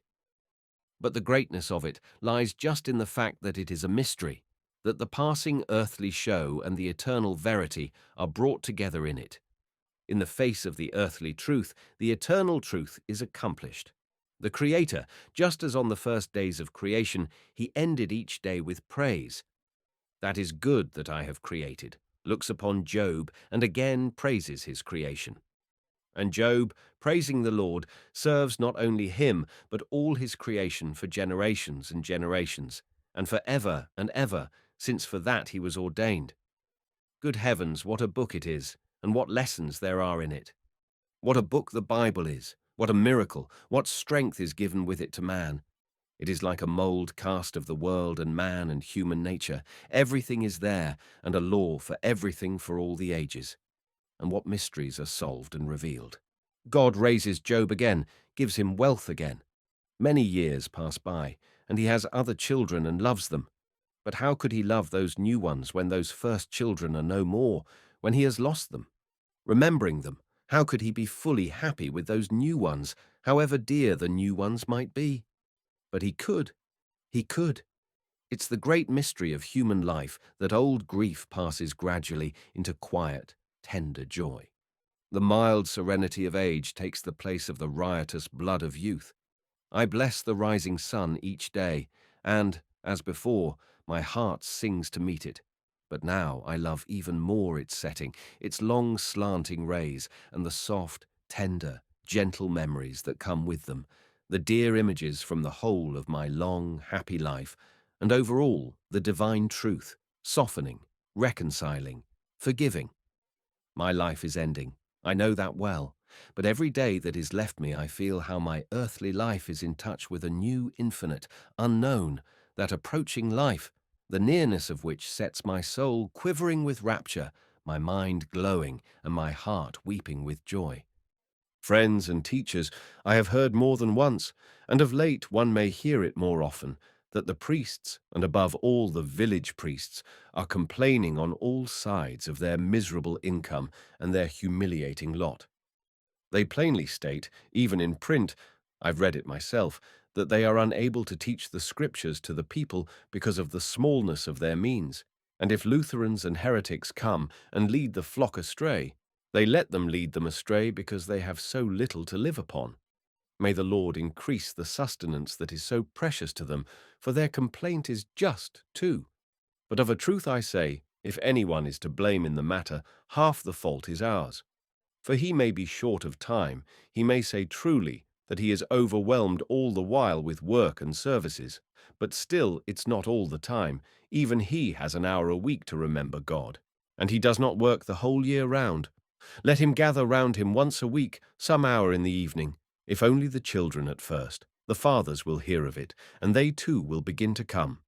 There's no need to build halls for this. Let him take them into his own cottage. They won't spoil his cottage. They would only be there 1 hour. Let him open that book and begin reading it without grand words or superciliousness, without condescension to them, but gently and kindly, being glad that he is reading to them and that they are listening with attention, loving the words himself, only stopping from time to time to explain words that are not understood by the peasants. Don't be anxious, they will understand everything. The orthodox heart will understand all. Let him read them about Abraham and Sarah, about Isaac and Rebekah, of how Jacob went to Laban and wrestled with the Lord in his dream, and said, "This place is holy," and he will impress the devout mind of the peasant. Let him read, especially to the children, how the brothers sold Joseph, the tender boy, the dreamer and prophet, into bondage, and told their father that a wild beast had devoured him and showed him his blood, stained clothes. Let him read them how the brothers afterwards journeyed into Egypt for corn, and Joseph, already a great ruler, unrecognized by them, tormented them, accused them, kept his brother Benjamin, and all through love. I love you, and loving you, I torment you.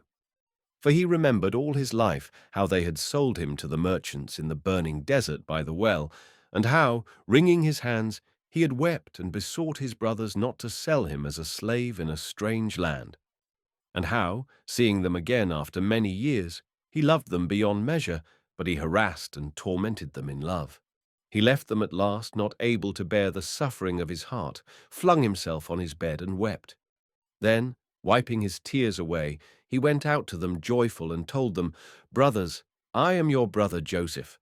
Let him read them further, how happy old Jacob was on learning that his darling boy was still alive, and how he went to Egypt, leaving his own country, and died in a foreign land, bequeathing his great prophecy that had lain mysteriously hidden in his meek and timid heart all his life, that from his offspring, from Judah, will come the great hope of the world, the Messiah and Savior.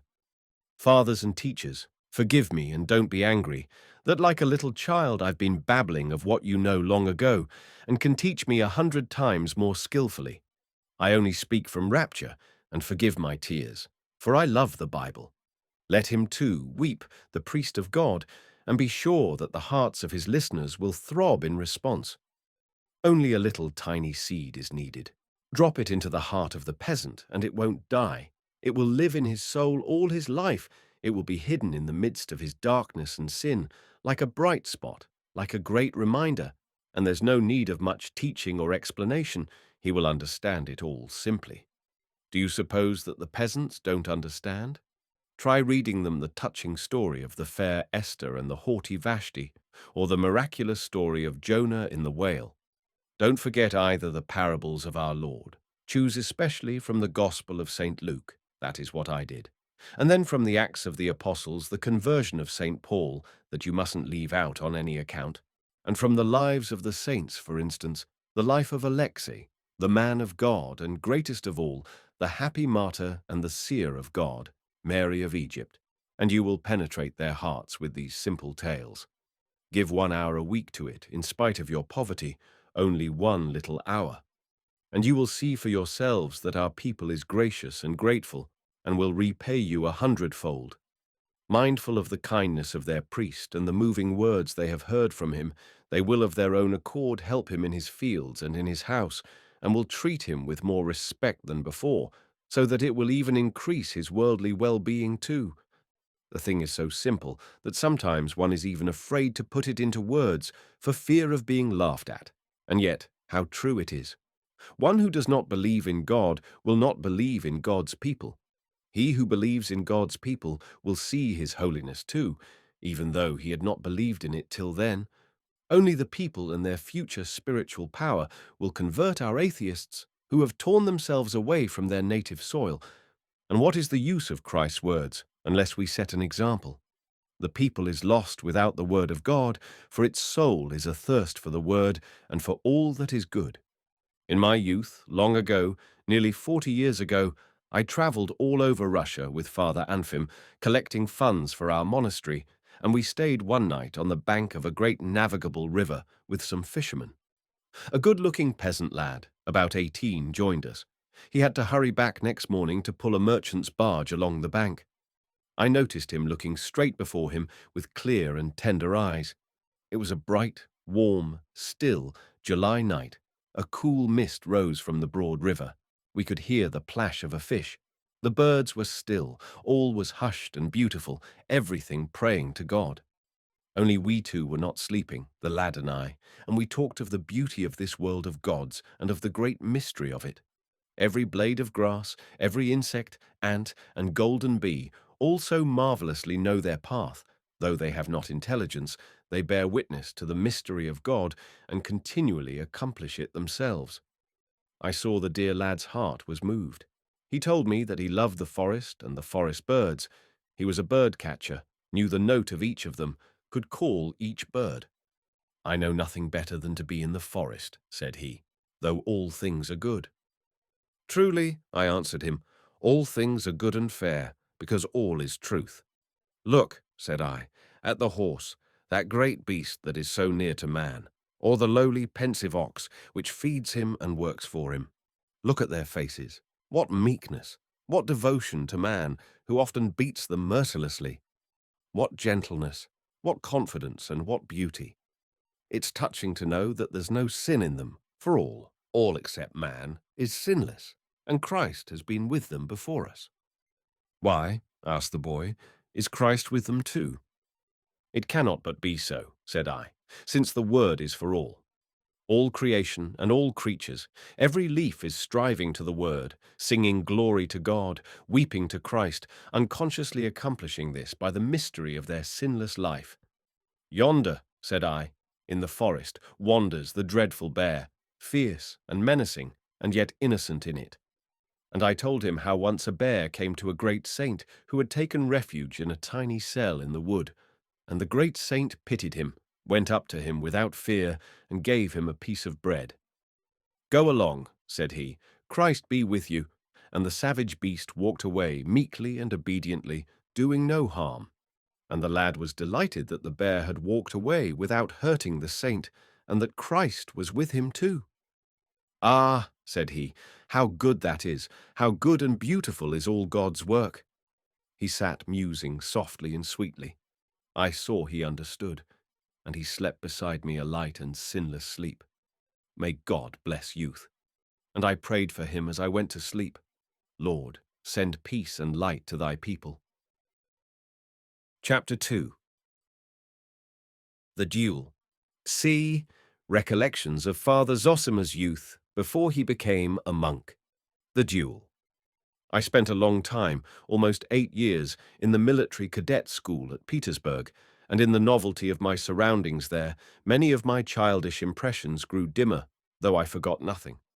I picked up so many new habits and opinions that I was transformed into a cruel, absurd, almost savage creature. A surface polish of courtesy and society manners I did acquire together with the French language. But we all, myself included, looked upon the soldiers in our service as cattle.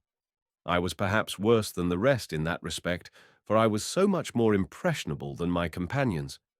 By the time we left the school as officers, we were ready to lay down our lives for the honor of the regiment, but no one of us had any knowledge of the real meaning of honor, and if anyone had known it, he would have been the first to ridicule it.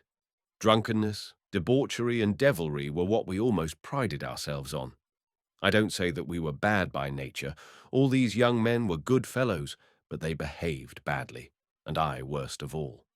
What made it worse for me was that I had come into my own money, and so I flung myself into a life of pleasure and plunged headlong into all the recklessness of youth. I was fond of reading, yet strange to say, the Bible was the one book I never opened at that time, though I always carried it about with me, and I was never separated from it. In very truth, I was keeping that book for the day and the hour, for the month and the year, though I knew it not. After 4 years of this life, I chanced to be in the town of K, where our regiment was stationed at the time.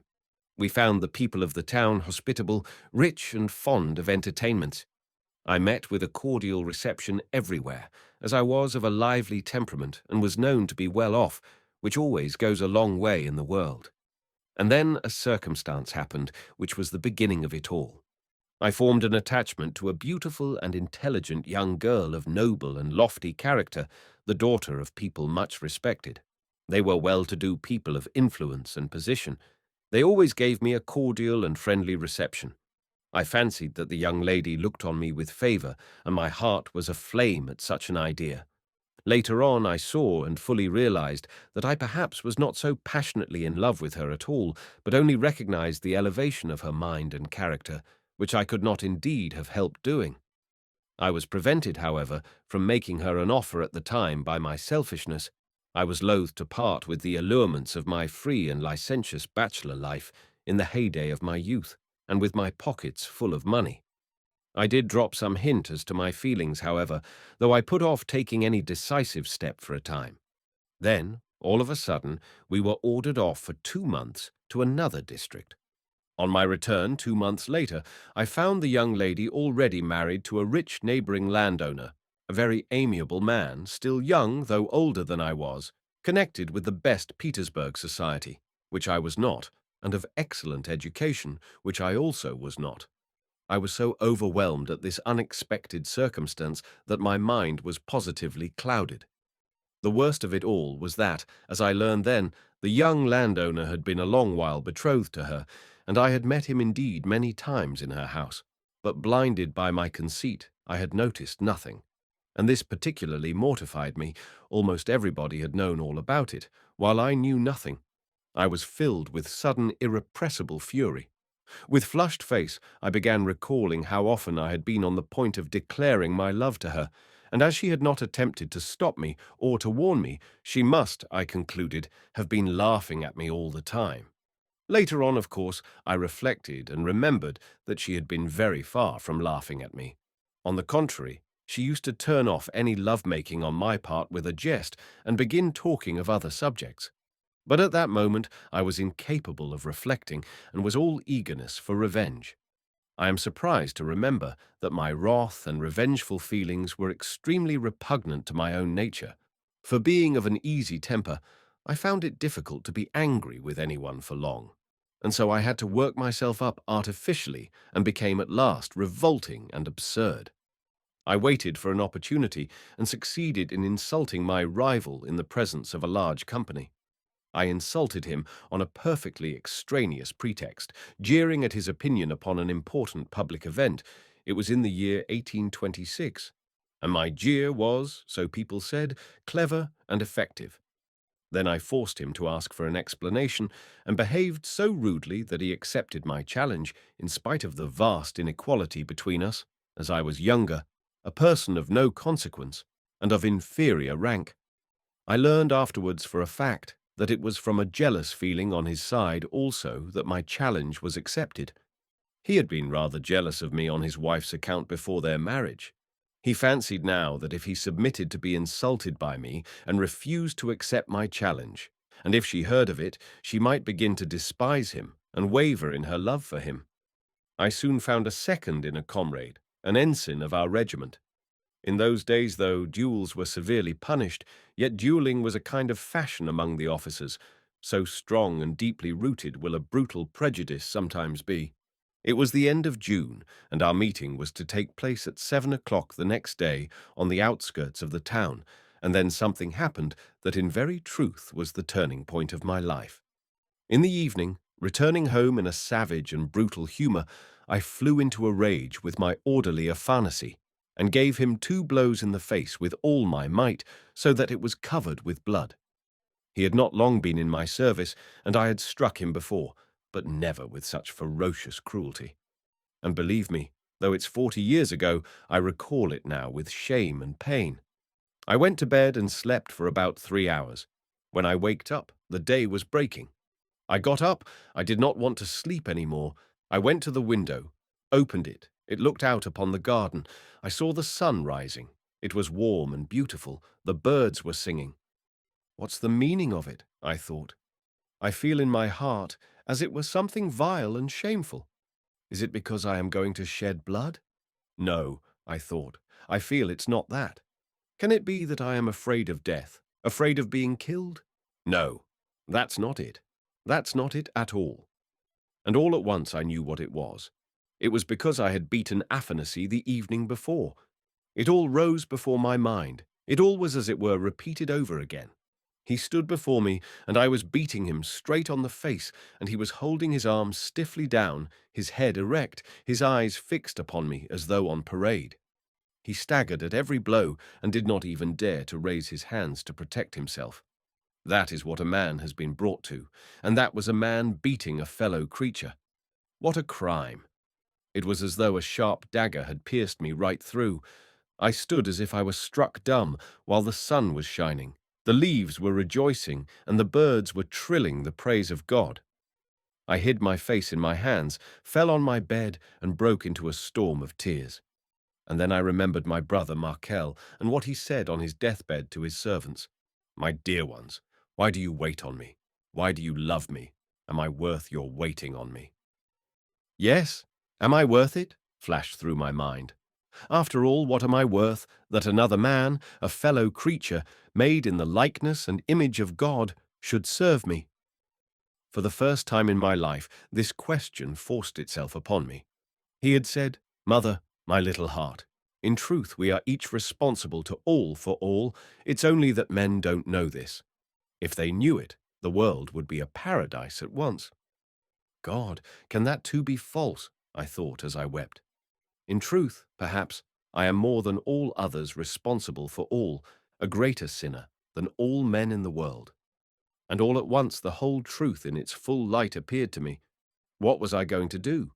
I was going to kill a good, clever, noble man who had done me no wrong, and by depriving his wife of happiness for the rest of her life, I should be torturing and killing her too. I lay thus in my bed with my face in the pillow, heedless how the time was passing. Suddenly my second, the ensign, came in with the pistols to fetch me. "Ah," said he, "it's a good thing you are up already. It's time we were off. Come along." I did not know what to do, and hurried to and fro undecided. We went out to the carriage, however. "Wait here a minute," I said to him. "I'll be back directly. I have forgotten my purse." And I ran back alone to Afanassy's little room. "Afanasy," I said, "I gave you 2 blows on the face yesterday. Forgive me," I said. He started as though he were frightened and looked at me, and I saw that it was not enough, and on the spot, in my full officer's uniform, I dropped at his feet and bowed my head to the ground. "Forgive me," I said. Then he was completely aghast. "Your Honor, sir, what are you doing? Am I worth it?" And he burst out crying as I had done before, hid this face in his hands, turned to the window and shook all over with his sobs. I flew out to my comrade and jumped into the carriage. "Ready?" I cried. "Have you ever seen a conqueror?" I asked him. "Here is one before you." I was in ecstasy, laughing and talking all the way. I don't remember what about. He looked at me. "Well, brother, you are a plucky fellow. You'll keep up the honor of the uniform, I can see." So we reached the place and found them there, waiting us. We were placed 12 paces apart. He had the first shot. I stood gaily, looking him full in the face. I did not twitch an eyelash. I looked lovingly at him, for I knew what I would do. His shot just grazed my cheek and ear. "Thank God!" I cried. "No man has been killed," and I seized my pistol, turned back, and flung it far away into the wood. "That's the place for you," I cried. I turned to my adversary. "Forgive me, young fool that I am, sir," I said, "for my unprovoked insult to you and for forcing you to fire at me. I am 10 times worse than you, and more maybe. Tell that to the person whom you hold dearest in the world." I had no sooner said this than they all 3 shouted at me. "Upon my word," cried my adversary, annoyed, "if you did not want to fight, why did not you let me alone?" "Yesterday I was a fool. Today I know better," I answered him gaily. "As to yesterday, I believe you, but as for today, it is difficult to agree with your opinion," said he. "Bravo!" I cried, clapping my hands. "I agree with you there too. I have deserved it." "Will you shoot, sir, or not?" "No, I won't," I said. "If you like, fire at me again, but it would be better for you not to fire." The seconds, especially mine, were shouting too. "Can you disgrace the regiment like this, facing your antagonist and begging his forgiveness? If I had only known this." I stood facing them all, not laughing now. "Gentlemen," I said, "is it really so wonderful in these days to find a man who can repent of his stupidity and publicly confess his wrongdoing?" "But not in a duel," cried my second again. "That's what's so strange," I said, "for I ought to have owned my fault as soon as I got here, before he had fired a shot, before leading him into a great and deadly sin. But we have made our life so grotesque that to act in that way would have been almost impossible, for only after I have faced his shot at the distance of 12 paces could my words have any significance for him, and if I had spoken before, he would have said, "He is a coward. The sight of the pistols has frightened him. No use to listen to him." "Gentlemen," I cried suddenly, speaking straight from my heart, "look around you at the gifts of God, the clear sky, the pure air, the tender grass, the birds. Nature is beautiful and sinless, and we, only we, are sinful and foolish. And we don't understand that life is heaven, for we have only to understand that, and it will at once be fulfilled in all its beauty.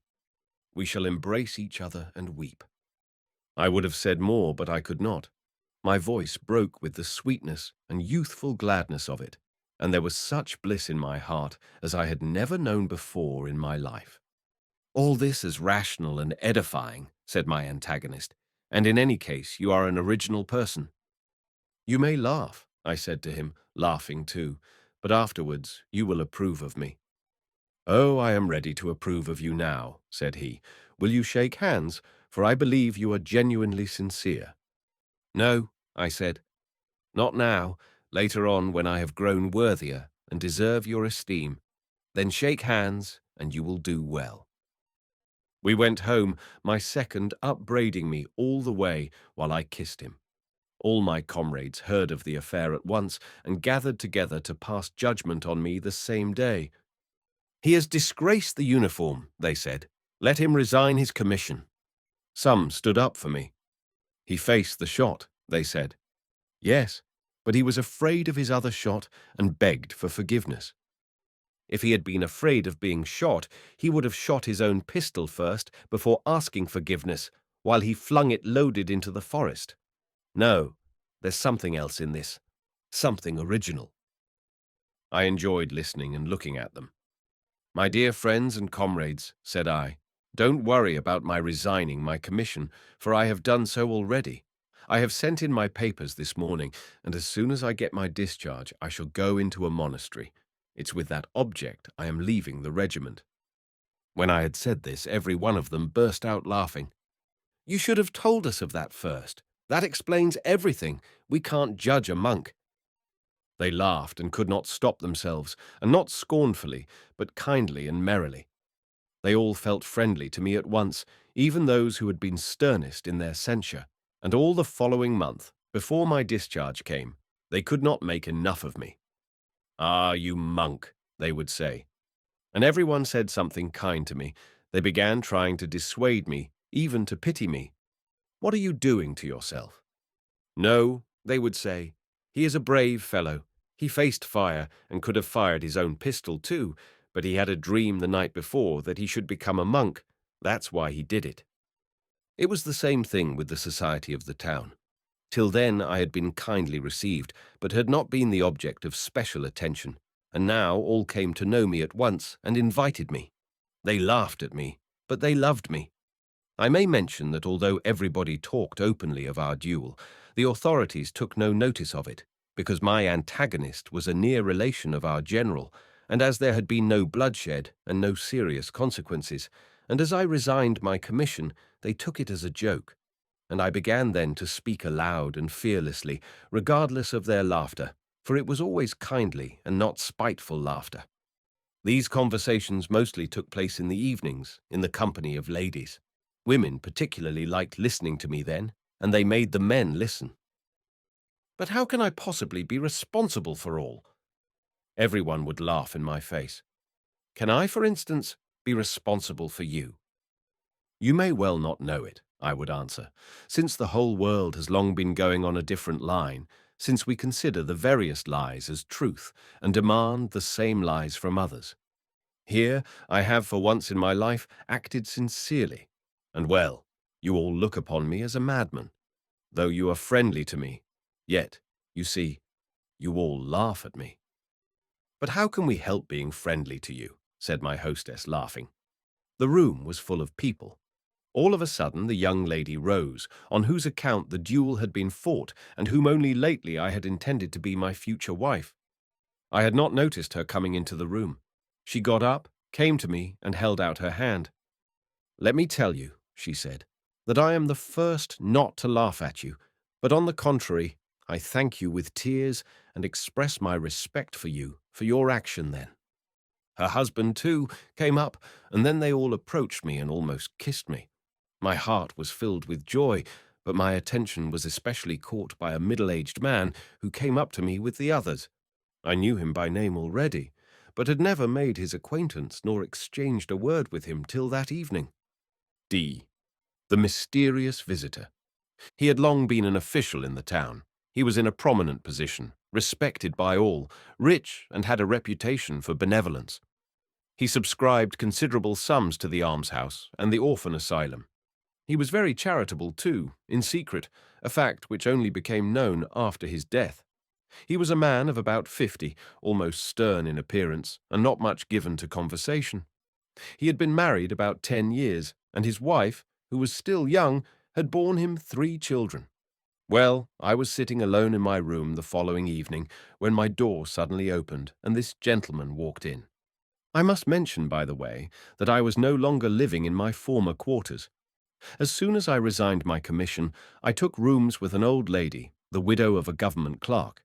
My landlady's servant waited upon me, for I had moved into her rooms simply because on my return from the duel I had sent Afanasy back to the regiment, as I felt ashamed to look him in the face after my last interview with him. So prone is the man of the world to be ashamed of any righteous action. I have, said my visitor, with great interest listened to you speaking in different houses the last few days, and I wanted at last to make your personal acquaintance so as to talk to you more intimately. Can you, dear sir, grant me this favour? I can, with the greatest pleasure, and I shall look upon it as an honour. I said this, though I felt almost dismayed, so greatly was I impressed from the first moment by the appearance of this man. For though other people had listened to me with interest and attention, no one had come to me before with such a serious, stern, and concentrated expression. And now he had come to see me in my own rooms. He sat down. You are, I see, a man of great strength of character, he said, as you have dared to serve the truth, even when by doing so you risked incurring the contempt of all. Your praise is perhaps excessive, I replied. No, it's not excessive, he answered. Believe me, such a course of action is far more difficult than you think. It is that which has impressed me, and it is only on that account that I have come to you, he continued. Tell me, please, that is if you are not annoyed by my perhaps unseemly curiosity, what were your exact sensations, if you can recall them, at the moment when you made up your mind to ask forgiveness at the duel? Do not think my question frivolous. On the contrary, I have in asking the question a secret motive of my own, which I will perhaps explain to you later on, if it is God's will that we should become more intimately acquainted. All the while he was speaking, I was looking at him straight into the face, and I felt all at once a complete trust in him and great curiosity on my side also, for I felt that there was some strange secret in his soul. You ask what were my exact sensations at the moment when I asked my opponent's forgiveness, I answered, but I had better tell you from the beginning what I have not yet told anyone else. And I described all that had passed between Afanasy and me, and how I had bowed down to the ground at his feet. From that you can see for yourself, I concluded, that at the time of the duel it was easier for me, for I had made a beginning already at home, and when once I had started on that road, to go farther along, it was far from being difficult, but became a source of joy and happiness. I liked the way he looked at me as he listened. All that, he said, is exceedingly interesting. I will come to see you again and again. And from that time forth, he came to see me nearly every evening, and we should have become greater friends if only he had ever talked of himself. But about himself he scarcely ever said a word, yet continually asked me about myself. In spite of that, I became very fond of him and spoke with perfect frankness to him about all my feelings. For, thought I, what need have I to know his secrets, since I can see without that he is a good man? Moreover, though he is such a serious man and my senior, he comes to see a youngster like me and treats me as his equal. And I learned a great deal that was profitable from him, for he was a man of lofty mind. That life is heaven, he said to me suddenly, that I have long been thinking about. And all at once he added, I think of nothing else indeed. He looked at me and smiled. I am more convinced of it than you are. I will tell you later why. I listened to him and thought that he evidently wanted to tell me something. Heaven, he went on, lies hidden within all of us. Here it lies hidden in me now, and if I will it, it will be revealed to me tomorrow and for all time. I looked at him. He was speaking with great emotion and gazing mysteriously at me, as if he were questioning me. And that we are all responsible to all for all, apart from our own sins. You were quite right in thinking that, and it is wonderful how you could comprehend it in all its significance at once. And in very truth, so soon as men understand that, the kingdom of heaven will be for them not a dream, but a living reality. And when, I cried out to him bitterly, when will that come to pass? And will it ever come to pass? Is not it simply a dream of ours? What then? You don't believe it, he said. You preach it and don't believe it yourself. Believe me, this dream, as you call it, will come to pass without doubt. It will come, but not now, for every process has its law. It's a spiritual, psychological process. To transform the world, to recreate it afresh, men must turn into another path psychologically. Until you have become really, in actual fact, a brother to everyone, brotherhood will not come to pass. No sort of scientific teaching, no kind of common interest, will ever teach men to share property and privileges with equal consideration for all. Everyone will think his share too small, and they will be always envying, complaining, and attacking one another. You ask when it will come to pass. It will come to pass.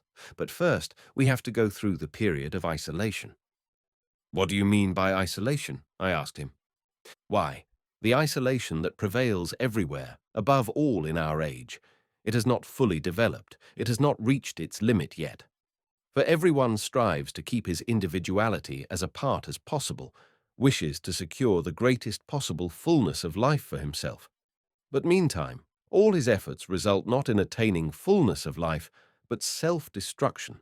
For instead of self-realization, he ends by arriving at complete solitude.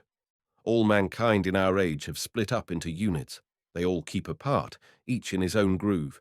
Each one holds aloof, hides himself and hides what he has from the rest, and he ends by being repelled by others and repelling them.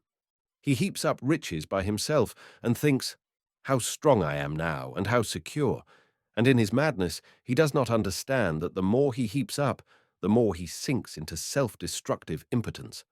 For he is accustomed to rely upon himself alone and to cut himself off from the whole. He has trained himself not to believe in the help of others, in men and in humanity, and only trembles for fear he should lose his money and the privileges that he has won for himself.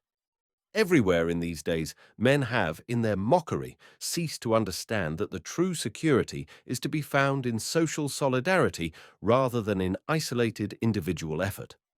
But this terrible individualism must inevitably have an end, and all will suddenly understand how unnaturally they are separated from one another. It will be the spirit of the time, and people will marvel that they have sat so long in darkness without seeing the light. And then the sign of the Son of Man will be seen in the heavens. But until then, we must keep the banner flying.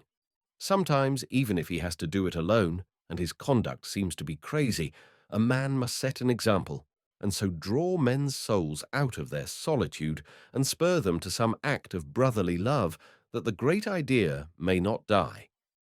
Our evenings, one after another, were spent in such stirring and fervent talk. I gave up society and visited my neighbors much less frequently. Besides, my vogue was somewhat over. I say this, not as blame, for they still loved me and treated me good-humoredly. But there's no denying that fashion is a great power in society. I began to regard my mysterious visitor with admiration, for besides enjoying his intelligence, I began to perceive that he was brooding over some plan in his heart, and was preparing himself perhaps for a great deed. Perhaps he liked my not showing curiosity about his secret, not seeking to discover it by direct question nor by insinuation. But I noticed at last that he seemed to show signs of wanting to tell me something. This had become quite evident indeed about a month after he first began to visit me. Do you know, he said to me once, that people are very inquisitive about us in the town and wonder why I come to see you so often. But let them wonder, for soon all will be explained. Sometimes an extraordinary agitation would come over him, and almost always on such occasions he would get up and go away. Sometimes he would fix a long, piercing look upon me, and I thought, he will say something directly now. But he would suddenly begin talking of something ordinary and familiar. He often complained of headache too.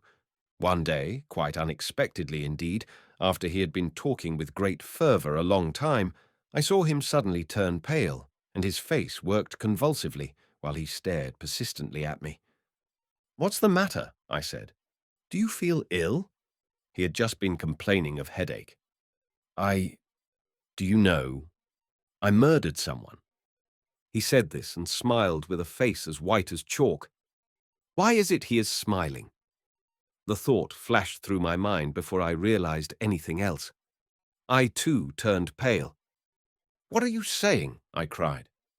"You see," he said with a pale smile, "how much it has cost me to say the first word.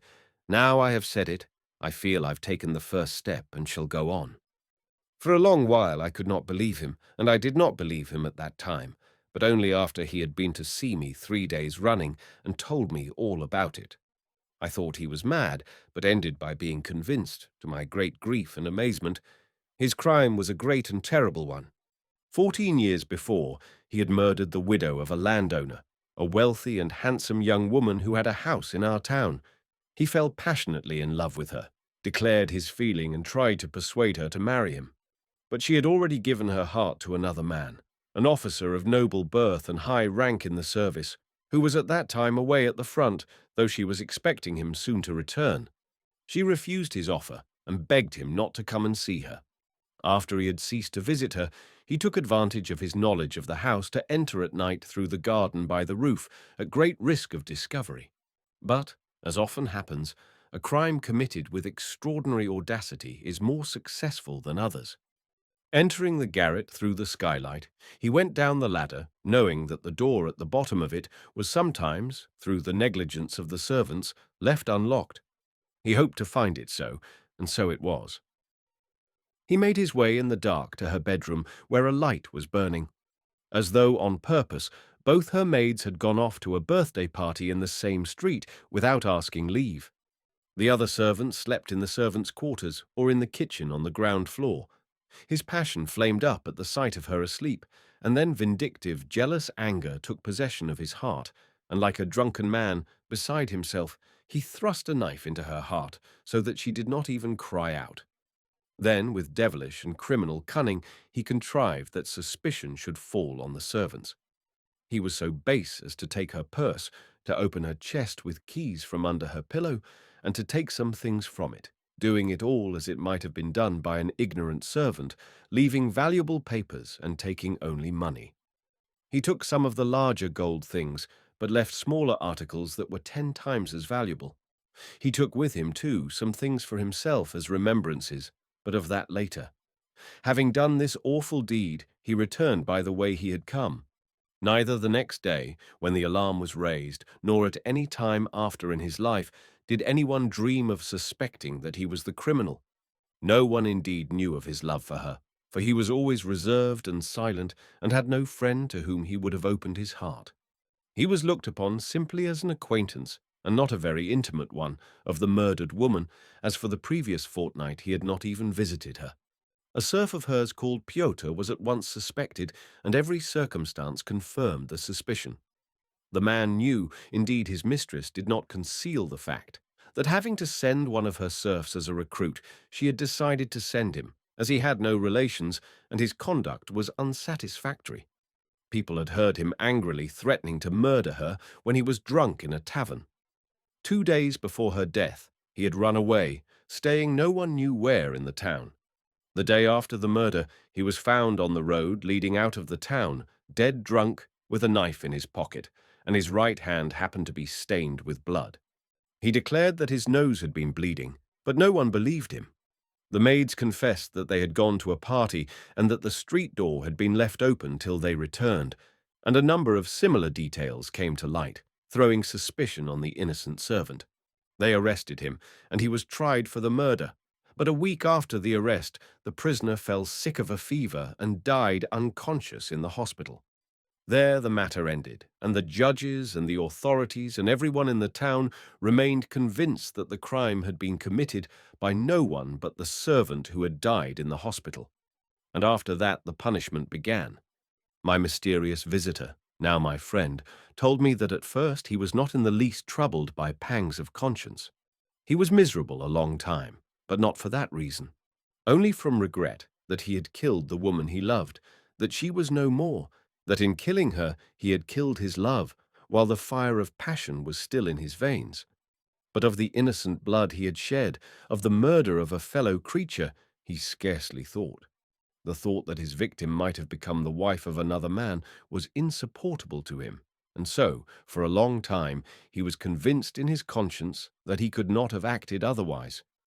At first he was worried at the arrest of the servant, but his illness and death soon set his mind at rest, for the man's death was apparently, so he reflected at the time, not owing to his arrest or his fright, but a chill he had taken on the day he ran away, when he had lain all night dead drunk on the damp ground.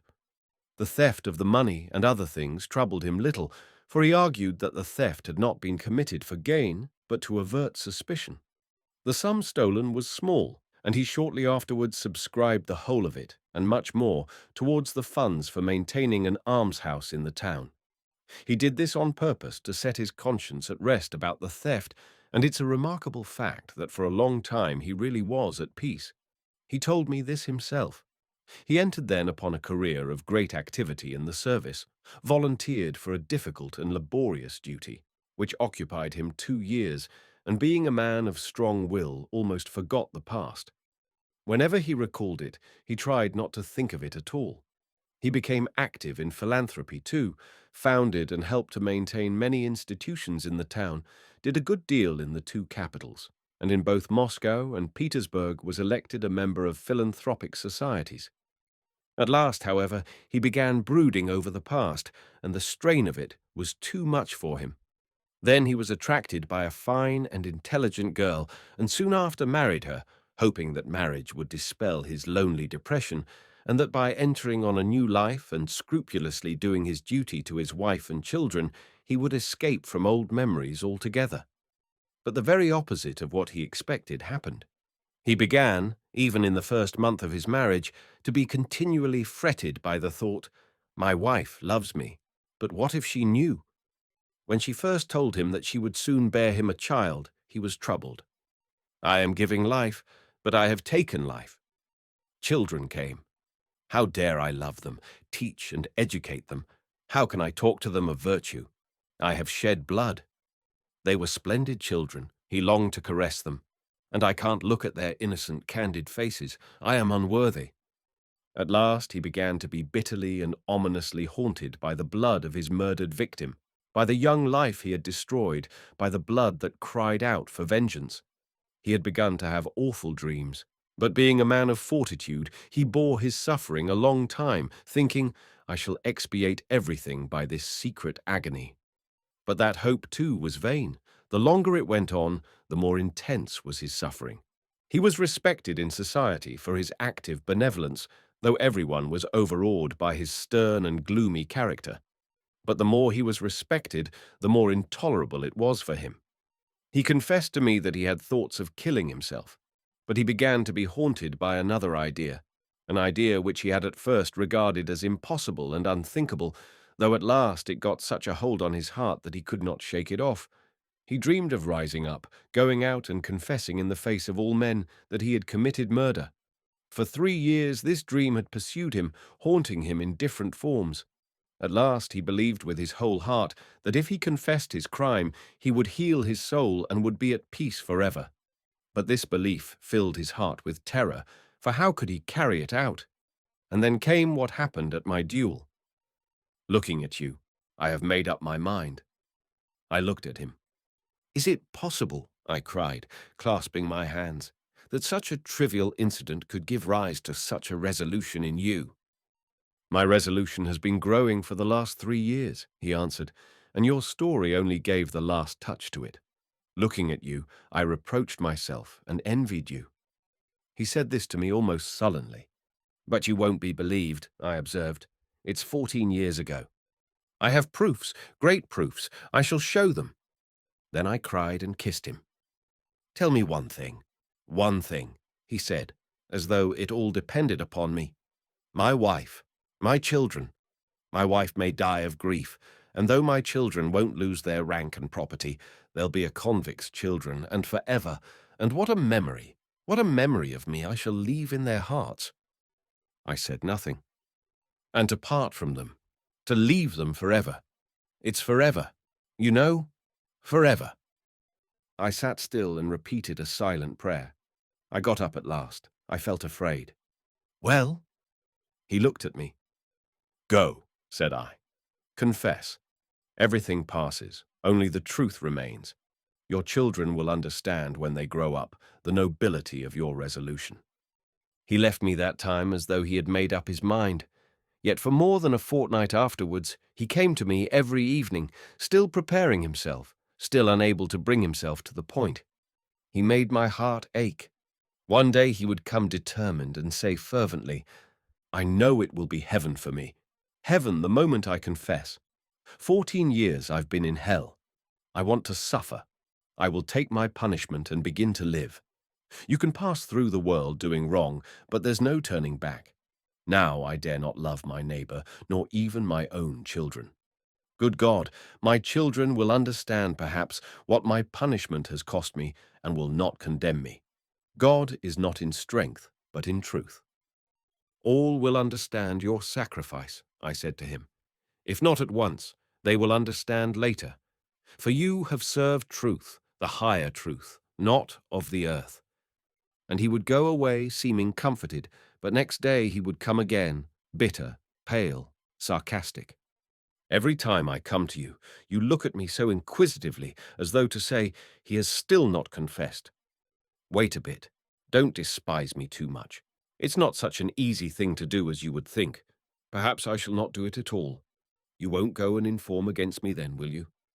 And far from looking at him with indiscreet curiosity, I was afraid to look at him at all. I was quite ill from anxiety, and my heart was full of tears. I could not sleep at night. "I have just come from my wife," he went on. "Do you understand what the word wife means?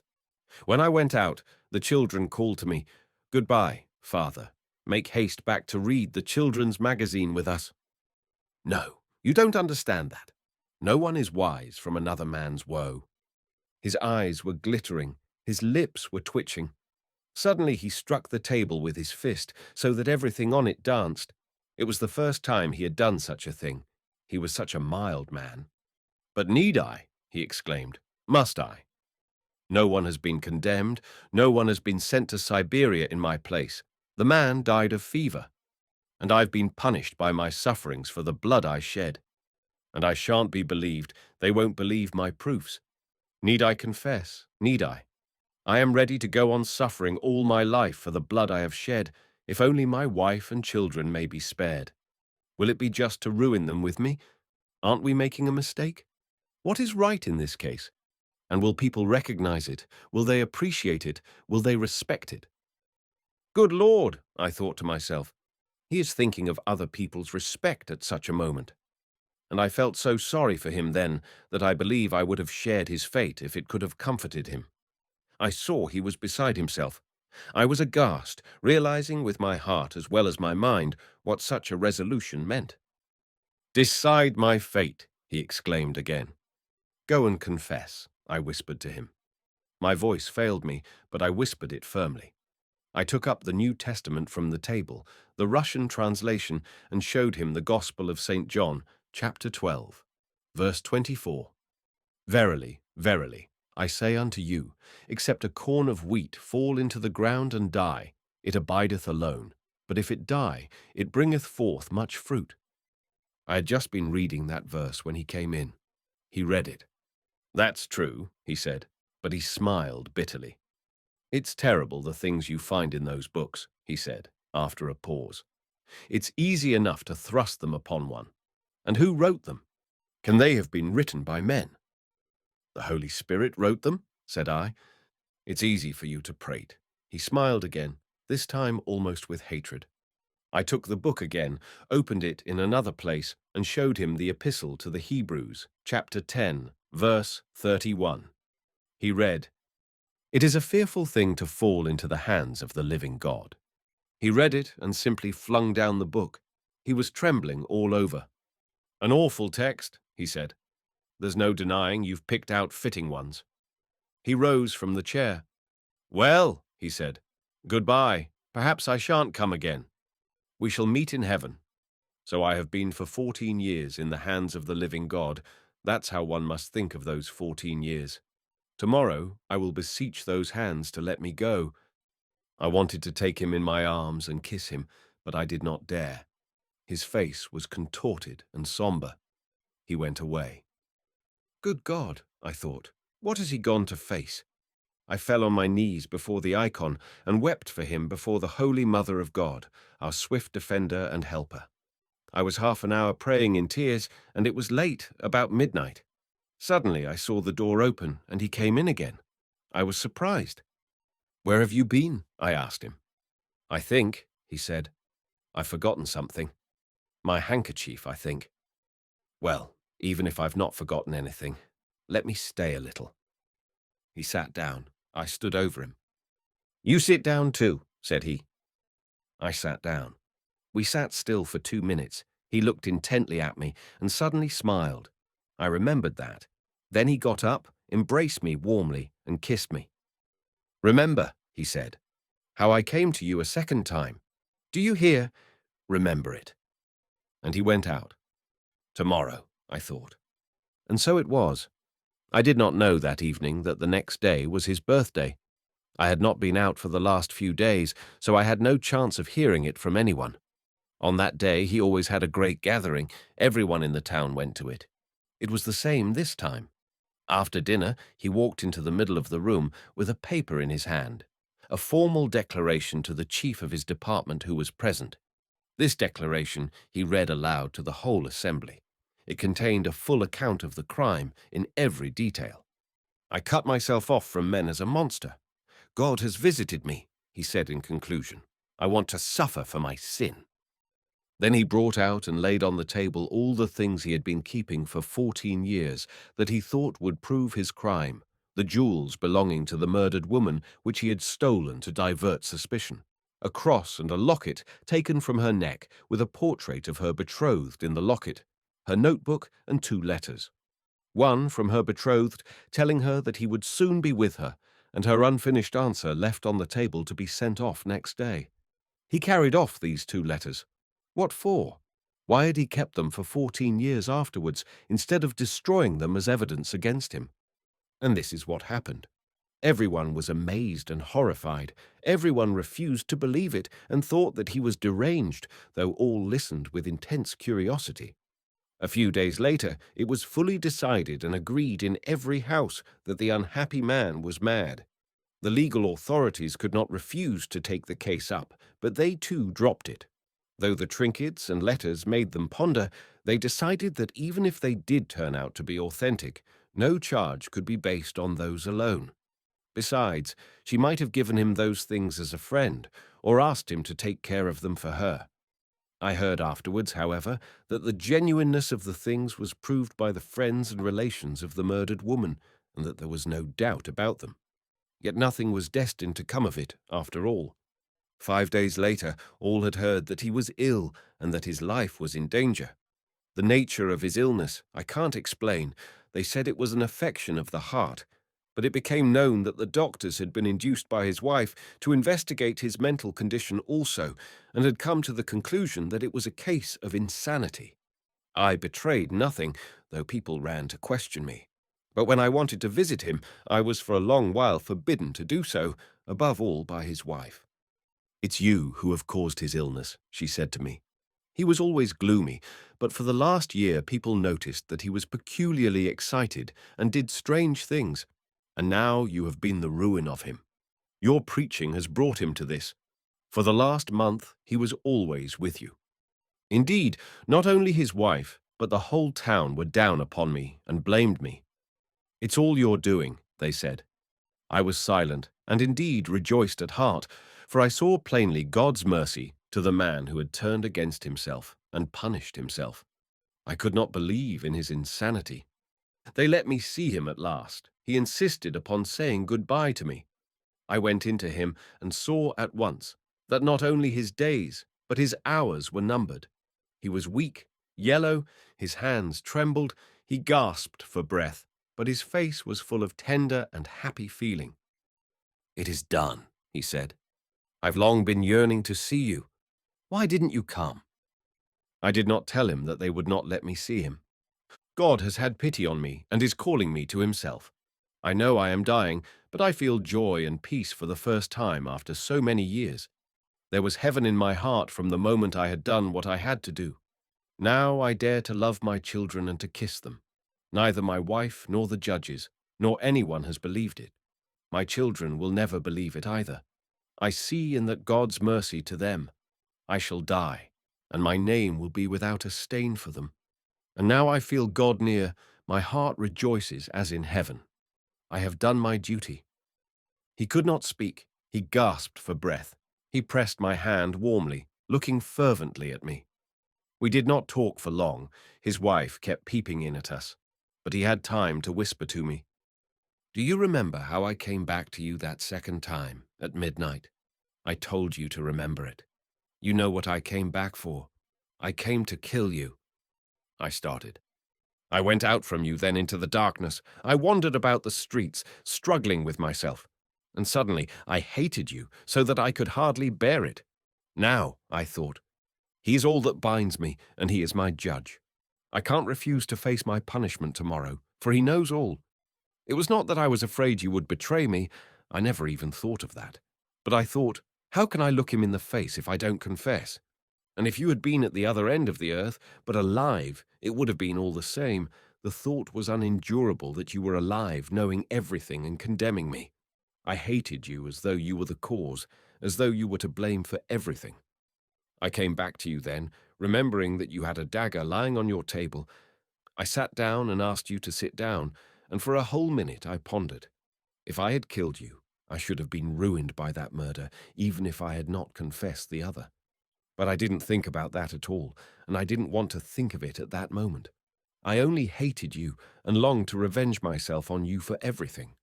The Lord vanquished the devil in my heart. But let me tell you, you were never nearer death. A week later, he died. The whole town followed him to the grave. The chief priest made a speech full of feeling. All lamented the terrible illness that had cut short his days. But all the town was up in arms against me after the funeral, and people even refused to see me. Some, at first a few, and afterwards more, began indeed to believe in the truth of his story, and they visited me and questioned me with great interest and eagerness, for man loves to see the downfall and disgrace of the righteous. But I held my tongue, and very shortly after, I left the town, and 5 months later, by God's grace, I entered upon the safe and blessed path, praising the unseen finger which had guided me so clearly to it. But I remember in my prayer to this day the servant of God, Mihail, who suffered so greatly. Chapter 3. Conversations and exhortations of Father Zosima. E. The Russian monk and his possible significance. Fathers and teachers. What is the monk? In the cultivated world, the word is nowadays pronounced by some people with a jeer, and by others it is used as a term of abuse, and this contempt for the monk is growing.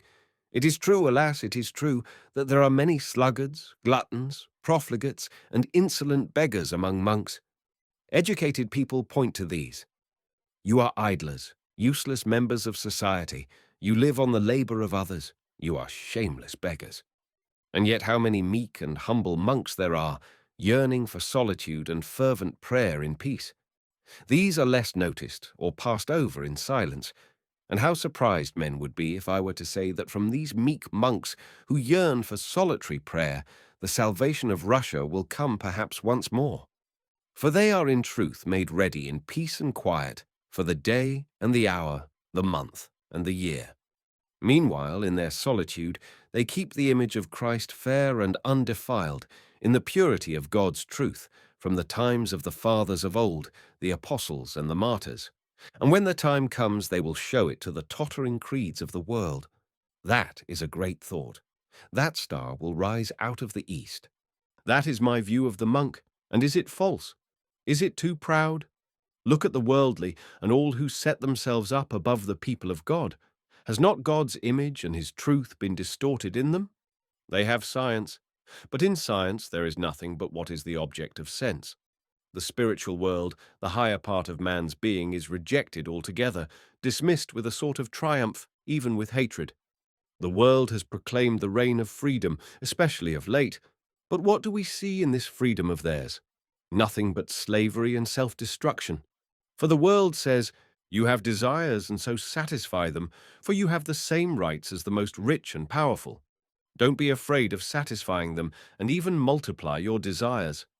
That is the modern doctrine of the world, in that they see freedom, and what follows from this right of multiplication of desires. In the rich, isolation and spiritual suicide. In the poor, envy and murder, for they have been given rights, but have not been shown the means of satisfying their wants.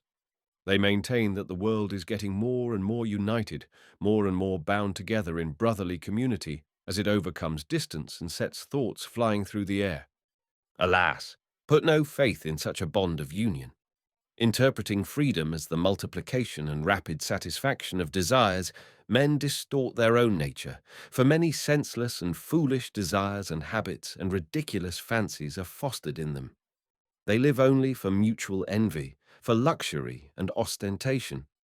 To have dinners, visits, carriages, rank and slaves to wait on one is looked upon as a necessity, for which life, honor, and human feeling are sacrificed, and men even commit suicide if they are unable to satisfy it.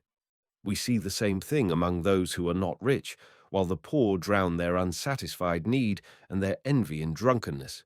But soon they will drink blood instead of wine. They are being led on to it. I ask you, is such a man free? I knew one champion of freedom who told me himself that when he was deprived of tobacco in prison, he was so wretched at the privation that he almost went and betrayed his cause for the sake of getting tobacco again. And such a man says, "I am fighting for the cause of humanity." How can such a one fight? What is he fit for? He is capable perhaps of some action quickly over, but he cannot hold out long. And it's no wonder that instead of gaining freedom, they have sunk into slavery, and instead of serving the cause of brotherly love and the union of humanity, have fallen, on the contrary, into dissension and isolation, as my mysterious visitor and teacher said to me in my youth. And therefore the idea of the service of humanity, of brotherly love, and the solidarity of mankind is more and more dying out in the world, and indeed this idea is sometimes treated with derision. For how can a man shake off his habits? What can become of him if he is in such bondage to the habit of satisfying the innumerable desires he has created for himself? He is isolated, and what concern has he with the rest of humanity? They have succeeded in accumulating a greater mass of objects, but the joy in the world has grown less. The monastic way is very different. Obedience, fasting, and prayer are laughed at, yet only through them lies the way to real, true freedom. I cut off my superfluous and unnecessary desires. I subdue my proud and wanton will and chastise it with obedience, and with God's help I attain freedom of spirit, and with it spiritual joy, which is most capable of conceiving a great idea and serving it. The rich man in his isolation, or the man who has freed himself from the tyranny of material things and habits. The monk is reproached for his solitude. You have secluded yourself within the walls of the monastery for your own salvation, and have forgotten the brotherly service of humanity. But we shall see which will be most zealous in the cause of brotherly love. For it is not we, but they, who are in isolation, though they don't see that. Of old, leaders of the people came from among us, and why should they not again? The same meek and humble ascetics will rise up and go out to work for the great cause. The salvation of Russia comes from the people, and the Russian monk has always been on the side of the people. We are isolated only if the people are isolated. The people believe as we do, and an unbelieving reformer will never do anything in Russia even if he is sincere in heart and a genius. Remember that. The people will meet the atheist and overcome him, and Russia will be one and orthodox. Take care of the peasant and guard his heart. Go on educating him quietly. That's your duty as monks, for the peasant has God in his heart. F. Of masters and servants, and of whether it is possible for them to be brothers in the spirit.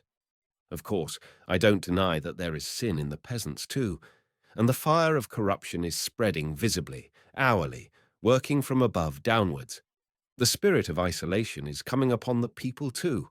Money lenders and devourers of the commune are rising up. Already the merchant grows more and more eager for rank and strives to show himself cultured, though he has not a trace of culture, and to this end meanly despises his old traditions and is even ashamed of the faith of his fathers. He visits princes, though he is only a peasant corrupted. The peasants are rotting in drunkenness and cannot shake off the habit. And what cruelty to their wives, to their children even. All from drunkenness. I've seen in the factories children of 9 years old, frail, rickety, bent, and already depraved.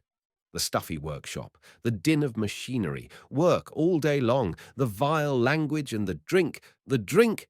Is that what a little child's heart needs? He needs sunshine, childish play, good examples all about him, and at least a little love. There must be no more of this, monks, no more torturing of children. Rise up and preach that. Make haste, make haste. But God will save Russia, for though the peasants are corrupted and cannot renounce their filthy sin, yet they know it is cursed by God and that they do wrong in sinning, so that our people still believe in righteousness, have faith in God, and weep tears of devotion. It is different with the upper classes. They, following science, want to base justice on reason alone, but not with Christ, as before, and they have already proclaimed that there is no crime, that there is no sin. And that's consistent, for if you have no God, what is the meaning of crime? In Europe, the people are already rising up against the rich with violence, and the leaders of the people are everywhere leading them to bloodshed and teaching them that their wrath is righteous.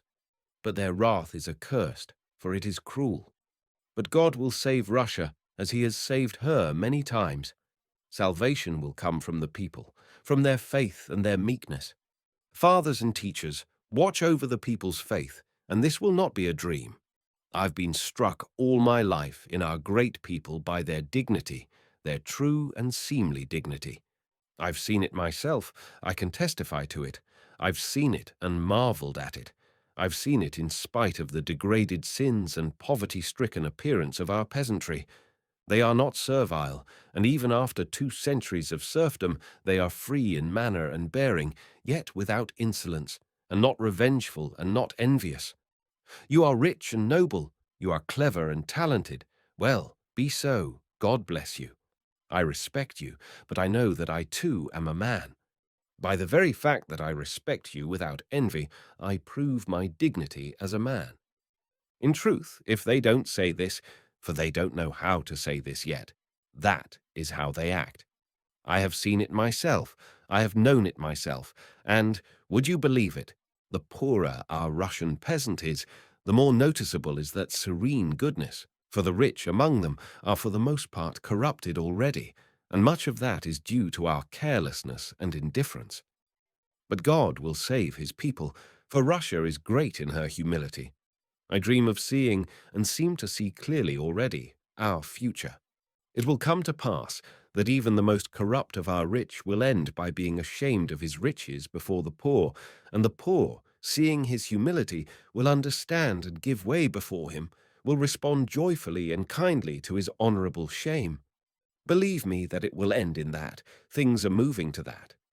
Equality is to be found only in the spiritual dignity of man, and that will only be understood among us. If we were brothers, there would be fraternity, but before that, they will never agree about the division of wealth. We preserve the image of Christ, and it will shine forth like a precious diamond to the whole world. So may it be, so may it be. Fathers and teachers, a touching incident befell me once. In my wanderings, I met in the town of K my old orderly, Afanasy. It was 8 years since I had parted from him. He chanced to see me in the marketplace, recognized me, ran up to me, and how delighted he was. He simply pounced on me. "Master dear, is it you? Is it really you I see?" He took me home with him. He was no longer in the army. He was married and already had 2 little children. He and his wife earned their living as costermongers in the marketplace. His room was poor, but bright and clean. He made me sit down, set the samovar, sent for his wife, as though my appearance were a festival for them. He brought me his children. "Bless them, Father." "Is it for me to bless them? I am only a humble monk. I will pray for them. And for you, Afanasy Pavlovitch, I have prayed every day since that day, for it all came from you," said I. And I explained that to him as well as I could. And what do you think? The man kept gazing at me and could not believe that I, his former master, an officer, was now before him in such a guise and position. It made him shed tears. "Why are you weeping?" said I. "Better rejoice over me, dear friend, whom I can never forget, for my path is a glad and joyful one." He did not say much, but kept sighing and shaking his head over me tenderly. "What has become of your fortune?" he asked. "I gave it to the monastery," I answered. "We live in common." After tea I began saying goodbye, and suddenly he brought out 1/2 ruble as an offering to the monastery, and another 1/2 ruble I saw him thrusting hurriedly into my hand. "That's for you in your wanderings. It may be of use to you, Father." I took his 1/2 ruble, bowed to him and his wife, and went out rejoicing. And on my way, I thought, here we are both now, he at home and I on the road, sighing and shaking our heads, no doubt, and yet smiling joyfully in the gladness of our hearts, remembering how God brought about our meeting. I have never seen him again since then. I had been his master and he my servant, but now when we exchanged a loving kiss with softened hearts, there was a great human bond between us. I have thought a great deal about that, and now what I think is this. Is it so inconceivable that that grand and simple-hearted unity might in due time become universal among the Russian people? I believe that it will come to pass and that the time is at hand. And of servants I will add this. In old days, when I was young, I was often angry with servants. The cook had served something too hot. The orderly had not brushed my clothes. But what taught me better then was a thought of my dear brother's, which I had heard from him in childhood. Am I worth it that another should serve me and be ordered about by me in his poverty and ignorance? And I wondered at the time that such simple and self-evident ideas should be so slow to occur to our minds. It is impossible that there should be no servants in the world, but act so that your servant may be freer in spirit than if he were not a servant. And why cannot I be a servant to my servant, and even let him see it, and that without any pride on my part or any mistrust on his? Why should not my servant be like my own kindred, so that I may take him into my family and rejoice in doing so?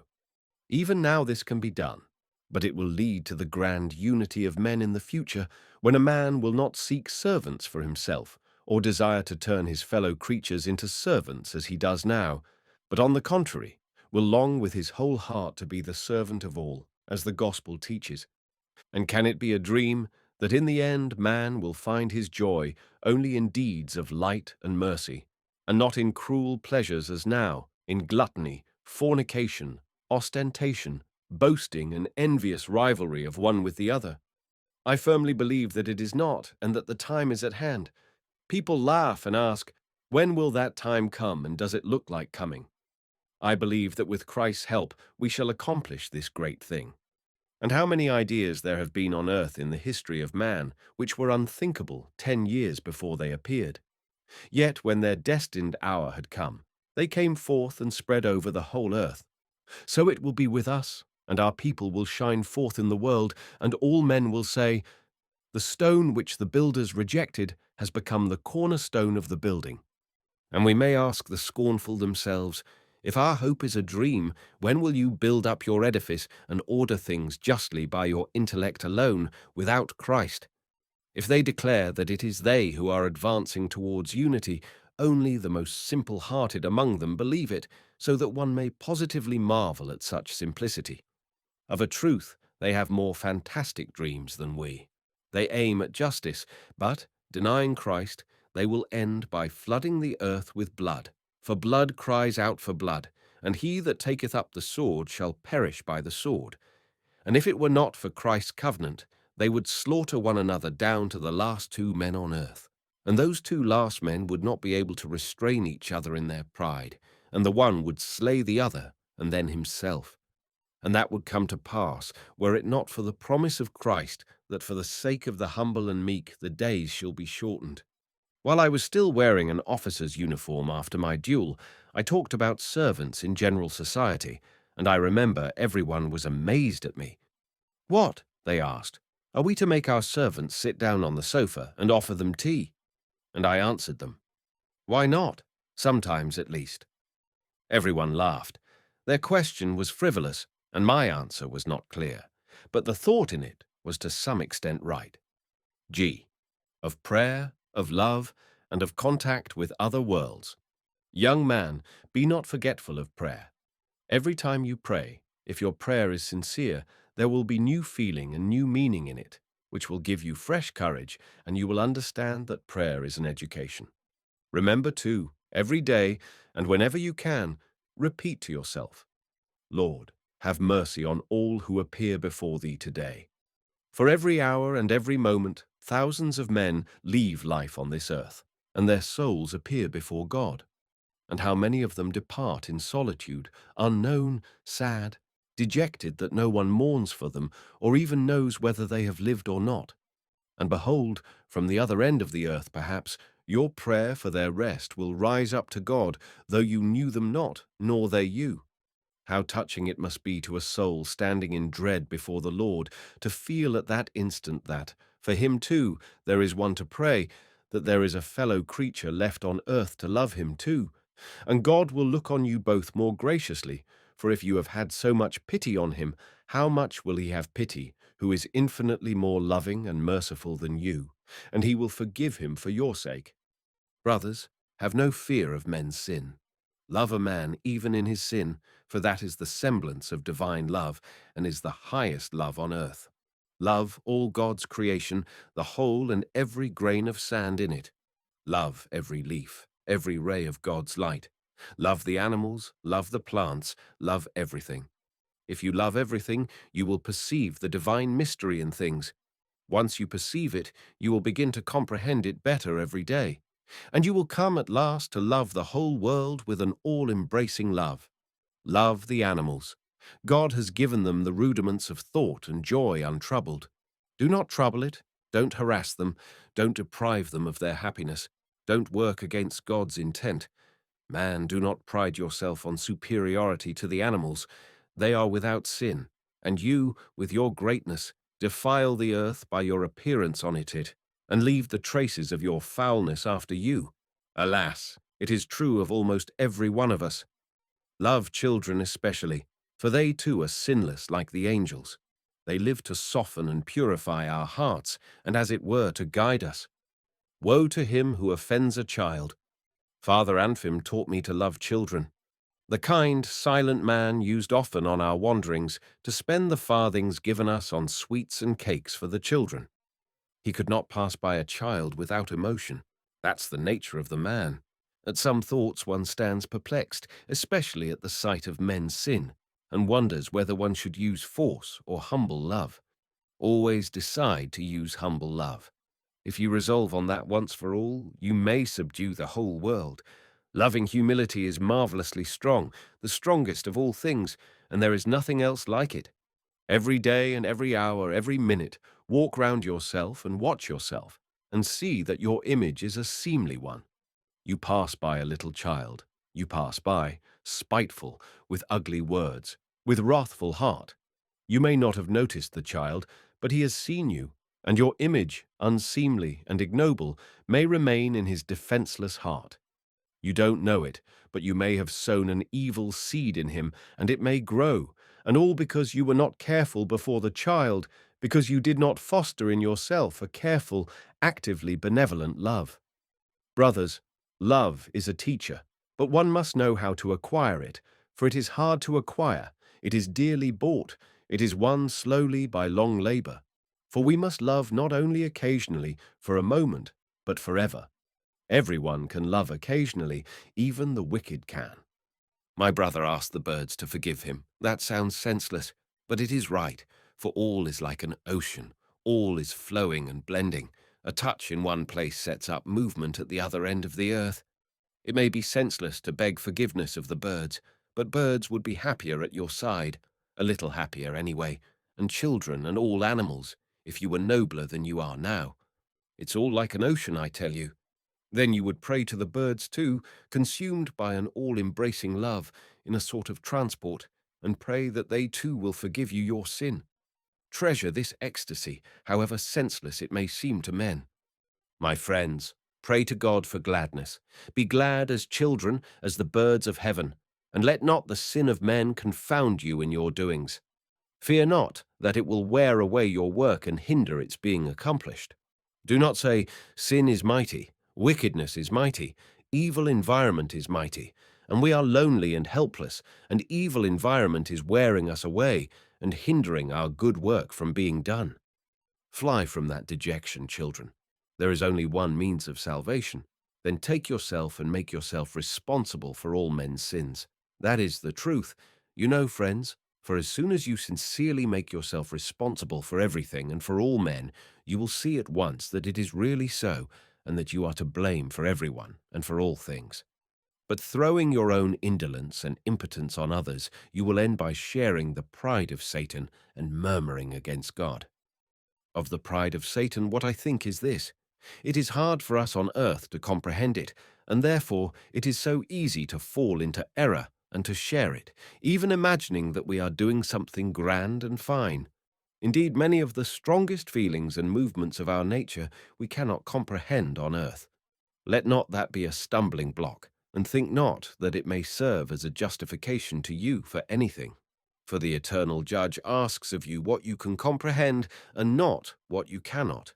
You will know that yourself hereafter, for you will behold all things truly then and will not dispute them. On earth, indeed, we are as it were astray, and if it were not for the precious image of Christ before us, we should be undone and altogether lost, as was the human race before the flood.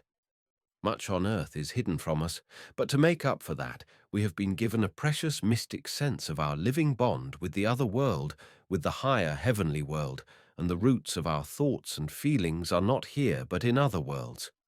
That is why the philosophers say that we cannot apprehend the reality of things on earth. God took seeds from different worlds and sowed them on this earth, and his garden grew up, and everything came up that could come up, but what grows lives and is alive only through the feeling of its contact with other mysterious worlds. If that feeling grows weak or is destroyed in you, the heavenly growth will die away in you. Then you will be indifferent to life and even grow to hate it. That's what I think. H. Can a man judge his fellow creatures? Faith to the end. Remember particularly that you cannot be a judge of anyone, for no one can judge a criminal until he recognizes that he is just such a criminal as the man standing before him, and that he perhaps is more than all men to blame for that crime. When he understands that, he will be able to be a judge. Though that sounds absurd, it is true. If I had been righteous myself, perhaps there would have been no criminal standing before me.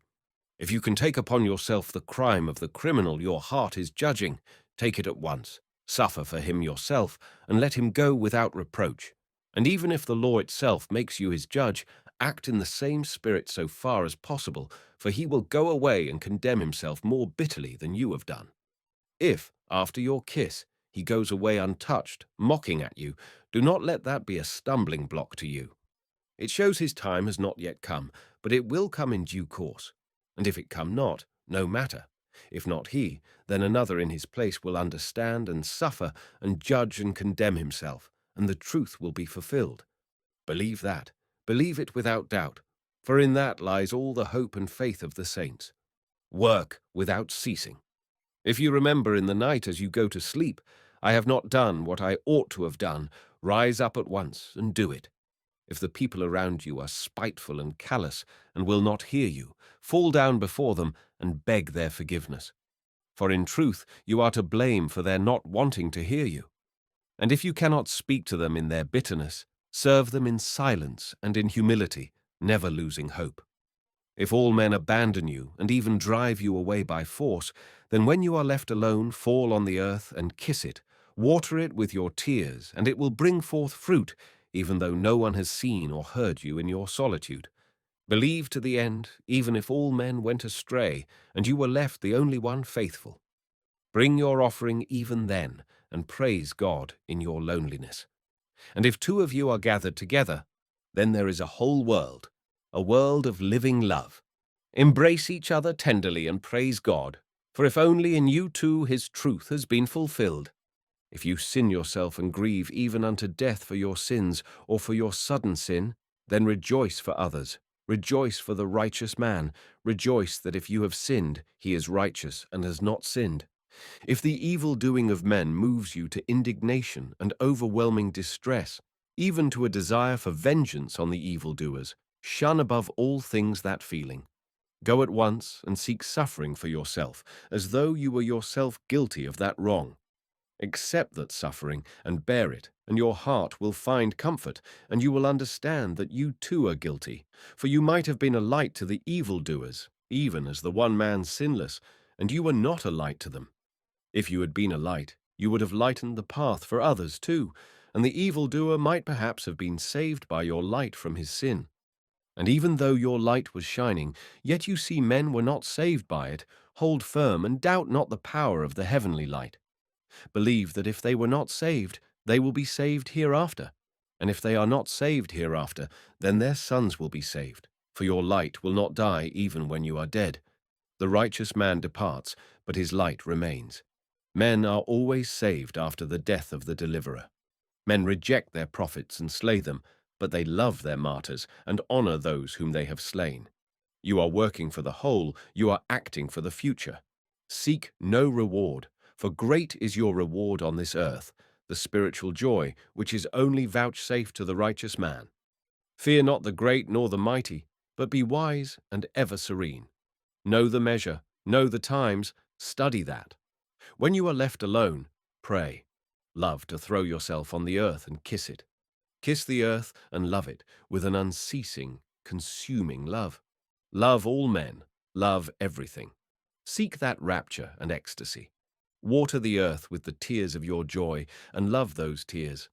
Don't be ashamed of that ecstasy. Prize it, for it is a gift of God and a great one. It is not given to many, but only to the elect. I. Of hell and hellfire, a mystic reflection. Fathers and teachers, I ponder. What is hell? I maintain that it is the suffering of being unable to love. Once in infinite existence, immeasurable in time and space, a spiritual creature was given on his coming to earth the power of saying, I am and I love. Once, only once, there was given him a moment of active living love, and for that was earthly life given him, and with it times and seasons. And that happy creature rejected the priceless gift, prized it and loved it not, scorned it and remained callous. Such a one, having left the earth, sees Abraham's bosom and talks with Abraham as we are told in the parable of the rich man and Lazarus, and beholds heaven and can go up to the Lord. But that is just his torment, to rise up to the Lord without ever having loved, to be brought close to those who have loved when he has despised their love. For he sees clearly and says to himself, now I have understanding, and though I now thirst to love, there will be nothing great, no sacrifice in my love. For my earthly life is over, and Abraham will not come even with a drop of living water. That is the gift of earthly active life, to cool the fiery thirst of spiritual love which burns in me now, though I despised it on earth. There is no more life for me, and will be no more time. Even though I would gladly give my life for others, it can never be, for that life is past which can be sacrificed for love, and now there is a gulf fixed between that life and this existence. They talk of hellfire in the material sense. I don't go into that mystery and I shun it. But I think if there were fire in material sense, they would be glad of it. For I imagine that in material agony, their still greater spiritual agony would be forgotten for a moment. Moreover, that spiritual agony cannot be taken from them, for that suffering is not external, but within them. And if it could be taken from them, I think it would be bitterer still for the unhappy creatures.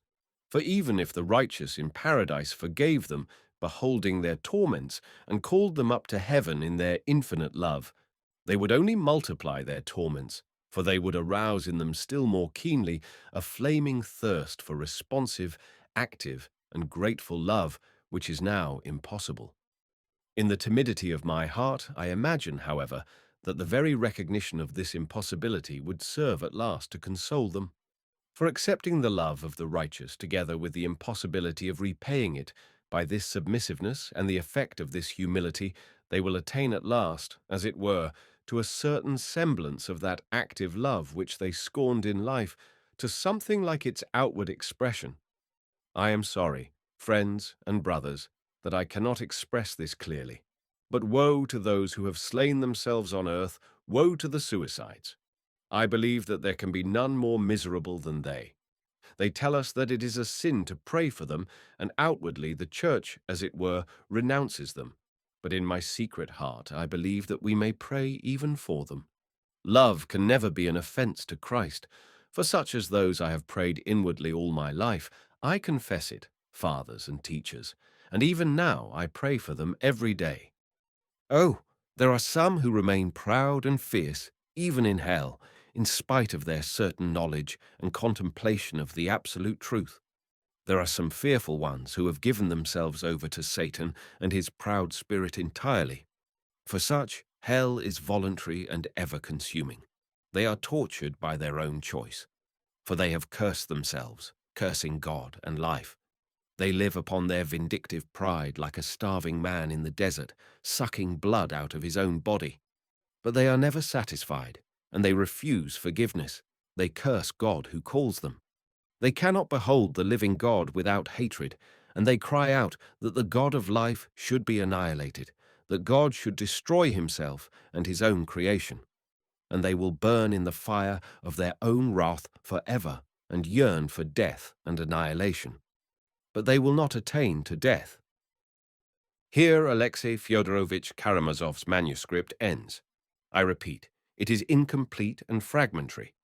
Biographical details, for instance, cover only Father Zosima's earliest youth. Of his teaching and opinions we find brought together sayings evidently uttered on very different occasions. His utterances during the last few hours have not been kept separate from the rest, but their general character can be gathered from what we have in Alexei Fyodorovich's manuscript. The elder's death came in the end quite unexpectedly, for although those who were gathered about him that last evening realized that his death was approaching, yet it was difficult to imagine that it would come so suddenly. On the contrary, his friends, as I observed already, seeing him that night apparently so cheerful and talkative, were convinced that there was at least a temporary change for the better in his condition. Even 5 minutes before his death, they said afterwards wonderingly, it was impossible to foresee it. He seemed suddenly to feel an acute pain in his chest. He turned pale and pressed his hands to his heart. All rose from their seats and hastened to him. But though suffering, he still looked at them with a smile, sank slowly from his chair onto his knees, then bowed his face to the ground, stretched out his arms, and as though in joyful ecstasy, praying and kissing the ground, quietly and joyfully gave up his soul to God. The news of his death spread at once through the hermitage and reached the monastery. The nearest friends of the deceased and those whose duty it was from their position began to lay out the corpse according to the ancient ritual, and all the monks gathered together in the church. And before dawn the news of the death reached the town. By the morning all the town was talking of the event, and crowds were flocking from the town to the monastery. But this subject will be treated in the next book. I will only add here that before a day had passed, something happened so unexpected, so strange, upsetting, and bewildering in its effect on the monks and the townspeople, that after all these years, that day of general suspense is still vividly remembered in the town. Book 7, Alyosha. Chapter 1. The Breath of Corruption. The body of Father Zosima was prepared for burial according to the established ritual. As is well known, the bodies of dead monks and hermits are not washed. In the words of the church ritual, if any one of the monks depart in the Lord, the monk designated, that is, whose office it is, shall wipe the body with warm water, making first the sign of the cross with a sponge on the forehead of the deceased, on the breast, on the hands and feet, and on the knees, and that is enough. All this was done by Father Paisi, who then clothed the deceased in his monastic garb and wrapped him in his cloak, which was, according to custom, somewhat slit to allow of its being folded about him in the form of a cross. On his head he put a hood with an 8-cornered cross. The hood was left open, and the dead man's face was covered with black gauze. In his hands was put an icon of the Saviour. Towards morning he was put in the coffin, which had been made ready long before. It was decided to leave the coffin all day in the cell, in the larger room in which the elder used to receive his visitors and fellow monks. As the deceased was a priest and monk of the strictest rule, the gospel, not the psalter, had to be read over his body by monks in holy orders. The reading was begun by Father Iosif immediately after the requiem service. Father Paisi desired later on to read the gospel all day and night over his dead friend, but for the present he, as well as the father superintendent of the hermitage, was very busy and occupied, for something extraordinary, an unheard of, even unseemly excitement and impatient expectation began to be apparent in the monks and the visitors from the monastery hostels and the crowds of people flocking from the town. And as time went on, this grew more and more marked. Both the superintendent and Father Paisi did their utmost to calm the general bustle and agitation. When it was fully daylight, some people began bringing their sick, in most cases children, with them from the town, as though they had been waiting expressly for this moment to do so, evidently persuaded that the dead elder's remains had a power of healing, which would be immediately made manifest in accordance with their faith. It was only then apparent how unquestionably everyone in our town had accepted Father Zosima during his lifetime as a great saint, and those who came were far from being all of the humbler classes. This intense expectation on the part of believers displayed with such haste, such openness, even with impatience and almost insistence, impressed Father Paisi as unseemly. Though he had long foreseen something of the sort, the actual manifestation of the feeling was beyond anything he had looked for. When he came across any of the monks who displayed this excitement, Father Paisi began to reprove them. "Such immediate expectation of something extraordinary," he said, "shows a levity, possible to worldly people, but unseemly in us." But little attention was paid him, and Father Paisi noticed it uneasily. Yet he himself, if the whole truth must be told, secretly at the bottom of his heart, cherished almost the same hopes and could not but be aware of it, though he was indignant at the too impatient expectation around him, and saw in it light-mindedness and vanity. Nevertheless, it was particularly unpleasant to him to meet certain persons whose presence aroused in him great misgivings. In the crowd in the dead man's cell, he noticed with inward aversion, for which he immediately reproached himself, the presence of Rakitin and of the monk from Obdorsk, who was still staying in the monastery. Of both of them, Father Paisi felt for some reason suddenly suspicious, though, indeed, he might well have felt the same about others. The monk from Obdorsk was conspicuous as the most fussy in the excited crowd. He was to be seen everywhere. Everywhere he was asking questions. Everywhere he was listening. On all sides he was whispering with a peculiar, mysterious air. His expression showed the greatest impatience and even a sort of irritation. As for Rakitin, he, as appeared later, had come so early to the hermitage at the special request of Madame Holikov. As soon as that good-hearted but weak-minded woman, who could not herself have been admitted to the hermitage, waked and heard of the death of Father Zosima, she was overtaken with such intense curiosity that she promptly dispatched Rakitin to the hermitage to keep a careful lookout and report to her by letter every half-hour or so everything that takes place. She regarded Rakitin as a most religious and devout young man. He was particularly clever in getting round people and assuming whatever part he thought most to their taste, if he detected the slightest advantage to himself from doing so. It was a bright, clear day, and many of the visitors were thronging about the tombs, which were particularly numerous round the church and scattered here and there about the hermitage. As he walked round the hermitage, Father Paisi remembered Alyosha and that he had not seen him for some time. not since the night.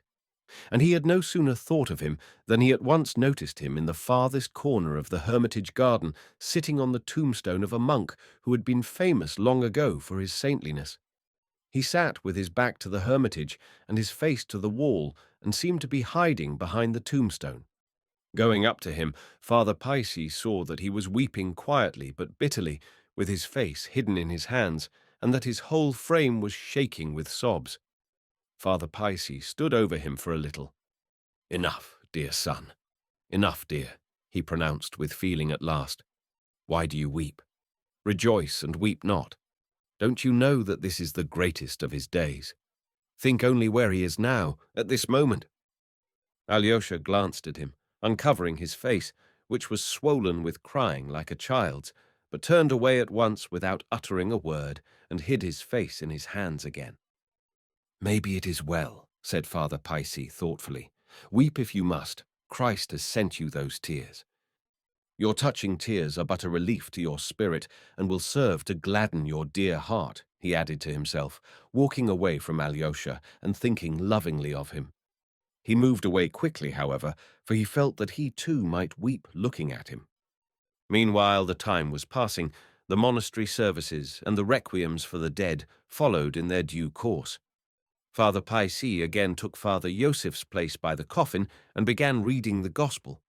But before 3 o'clock in the afternoon, that something took place to which I alluded at the end of the last book, something so unexpected by all of us, and so contrary to the general hope, that, I repeat, this trivial incident has been minutely remembered to this day in our town and all the surrounding neighborhood. I may add here, for myself personally, that I feel it almost repulsive to recall that event which caused such frivolous agitation and was such a stumbling block to many, though in reality it was the most natural and trivial matter. I should, of course, have omitted all mention of it in my story if it had not exerted a very strong influence on the heart and soul of the chief, though future, hero of my story, Alyosha, forming a crisis and turning point in his spiritual development, giving a shock to his intellect, which finally strengthened it for the rest of his life and gave it a definite aim. And so, to return to our story. When before dawn they laid Father Zosima's body in the coffin and brought it into the front room, the question of opening the windows was raised among those who were around the coffin. But this suggestion made casually by someone was unanswered and almost unnoticed. Some of those present may perhaps have inwardly noticed it, only to reflect that the anticipation of decay and corruption from the body of such a saint was an actual absurdity, calling for compassion, if not a smile, for the lack of faith and the frivolity it implied. For they expected something quite different, and, behold, soon after midday there were signs of something, at first only observed in silence by those who came in and out, and were evidently each afraid to communicate the thought in his mind. But by 3 o'clock those signs had become so clear and unmistakable that the news swiftly reached all the monks and visitors in the hermitage, promptly penetrated to the monastery, throwing all the monks into amazement, and finally, in the shortest possible time, spread to the town, exciting everyone in it, believers and unbelievers alike. The unbelievers rejoiced, and as for the believers, some of them rejoiced even more than the unbelievers. For men love the downfall and disgrace of the righteous, as the deceased elder had said in one of his exhortations. The fact is that a smell of decomposition began to come from the coffin, growing gradually more marked, and by 3 o'clock it was quite unmistakable. In all the past history of our monastery, no such scandal could be recalled, and in no other circumstances could such a scandal have been possible, as showed itself in unseemly disorder immediately after this discovery among the very monks themselves. Afterwards, even many years afterwards, some sensible monks were amazed and horrified when they recalled that day, that the scandal could have reached such proportions. For in the past, monks of very holy life had died, God-fearing old men, whose saintliness was acknowledged by all, yet from their humble coffins, too, the breath of corruption had come, naturally, as from all dead bodies, but that had caused no scandal, nor even the slightest excitement. Of course, there had been, in former times, saints in the monastery whose memory was carefully preserved, and whose relics, according to tradition, showed no signs of corruption. This fact was regarded by the monks as touching and mysterious, and the tradition of it was cherished as something blessed and miraculous, and as a promise, by God's grace, of still greater glory from their tombs in the future. One such, whose memory was particularly cherished, was an old monk, Job, who had died 70 years before at the age of 105. He had been a celebrated ascetic, rigid in fasting and silence, and his tomb was pointed out to all visitors on their arrival with peculiar respect and mysterious hints of great hopes connected with it. That was the very tomb on which Father Paisi had found Alyosha sitting in the morning. Another memory cherished in the monastery was that of the famous Father Varsanofi, who was only recently dead and had preceded Father Zosima in the eldership. He was reverenced during his lifetime as a crazy saint by all the pilgrims to the monastery. There was a tradition that both of these had lain in their coffins as though alive, that they had shown no signs of decomposition when they were buried, and that there had been a holy light in their faces. And some people even insisted that a sweet fragrance came from their bodies. Yet, in spite of these edifying memories, it would be difficult to explain the frivolity, absurdity, and malice that were manifested beside the coffin of Father Zosima. It is my private opinion that several different causes were simultaneously at work, one of which was the deeply rooted hostility to the institution of elders as a pernicious innovation, an antipathy hidden deep in the hearts of many of the monks. Even more powerful was jealousy of the dead man's saintliness, so firmly established during his lifetime that it was almost a forbidden thing to question it. For though the late elder had won over many hearts, more by love than by miracles, and had gathered round him a mass of loving adherents, none the less. In fact, rather the more on that account he had awakened jealousy, and so had come to have bitter enemies, secret and open, not only in the monastery, but in the world outside it. He did no one any harm, but why do they think him so saintly? And that question alone, gradually repeated, gave rise at last to an intense, insatiable hatred of him. That, I believe, was why many people were extremely delighted at the smell of decomposition, which came so quickly, for not a day had passed since his death. At the same time, there were some among those who had been hitherto reverently devoted to the elder who were almost mortified and personally affronted by this incident. This was how the thing happened. As soon as signs of decomposition had begun to appear, the whole aspect of the monks betrayed their secret motives in entering the cell. They went in, stayed a little while, and hastened out to confirm the news to the crowd of other monks waiting outside. Some of the latter shook their heads mournfully, but others did not even care to conceal the delight which gleamed unmistakably in their malignant eyes. And now no one reproached them for it. No one raised his voice in protest, which was strange, for the majority of the monks had been devoted to the dead elder. But it seemed as though God had in this case let the minority get the upper hand for a time. Visitors from outside, particularly of the educated class, soon went into the cell too, with the same spying intent. Of the peasantry, few went into the cell, though there were crowds of them at the gates of the hermitage. After 3 o'clock, the rush of worldly visitors was greatly increased, and this was no doubt owing to the shocking news. People were attracted who would not otherwise have come on that day and had not intended to come, and among them were some personages of high standing.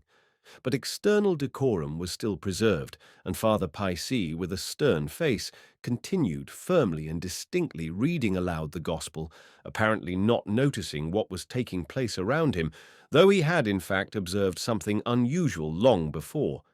But at last the murmurs, first subdued but gradually louder and more confident, reached even him. "It shows God's judgment is not as man's," Father Paisi heard suddenly. The first to give utterance to this sentiment was a layman, an elderly official from the town, known to be a man of great piety.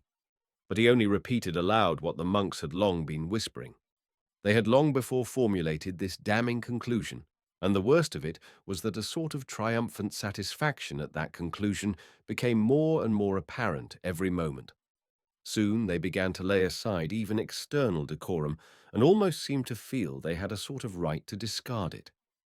"And for what reason can this have happened?" some of the monks said, at first with a show of regret. "He had a small frame, and his flesh was dried up on his bones. What was there to decay?"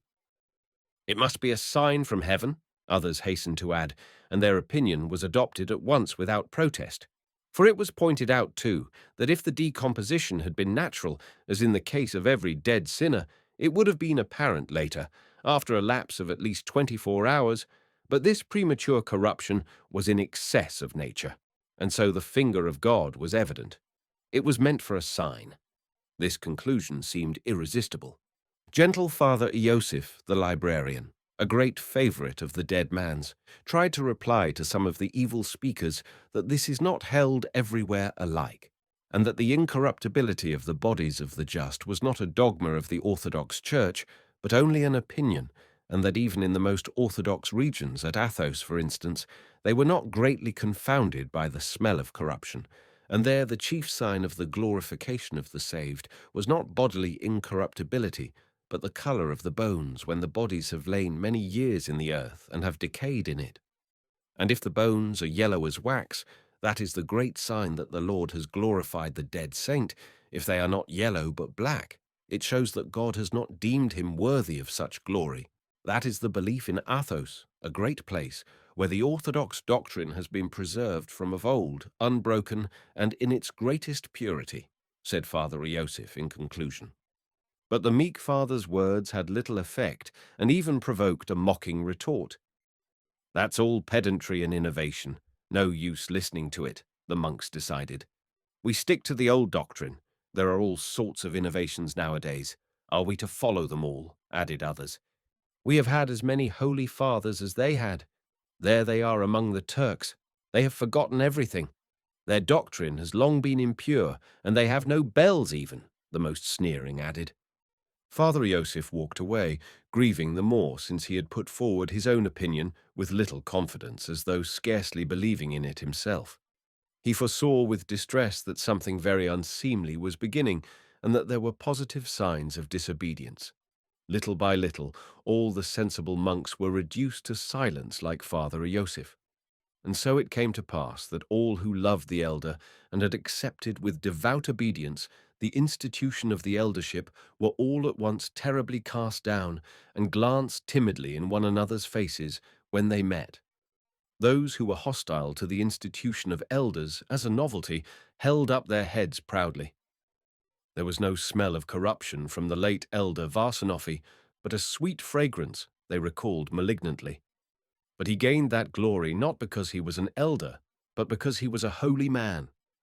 And this was followed by a shower of criticism and even blame of Father Zosima.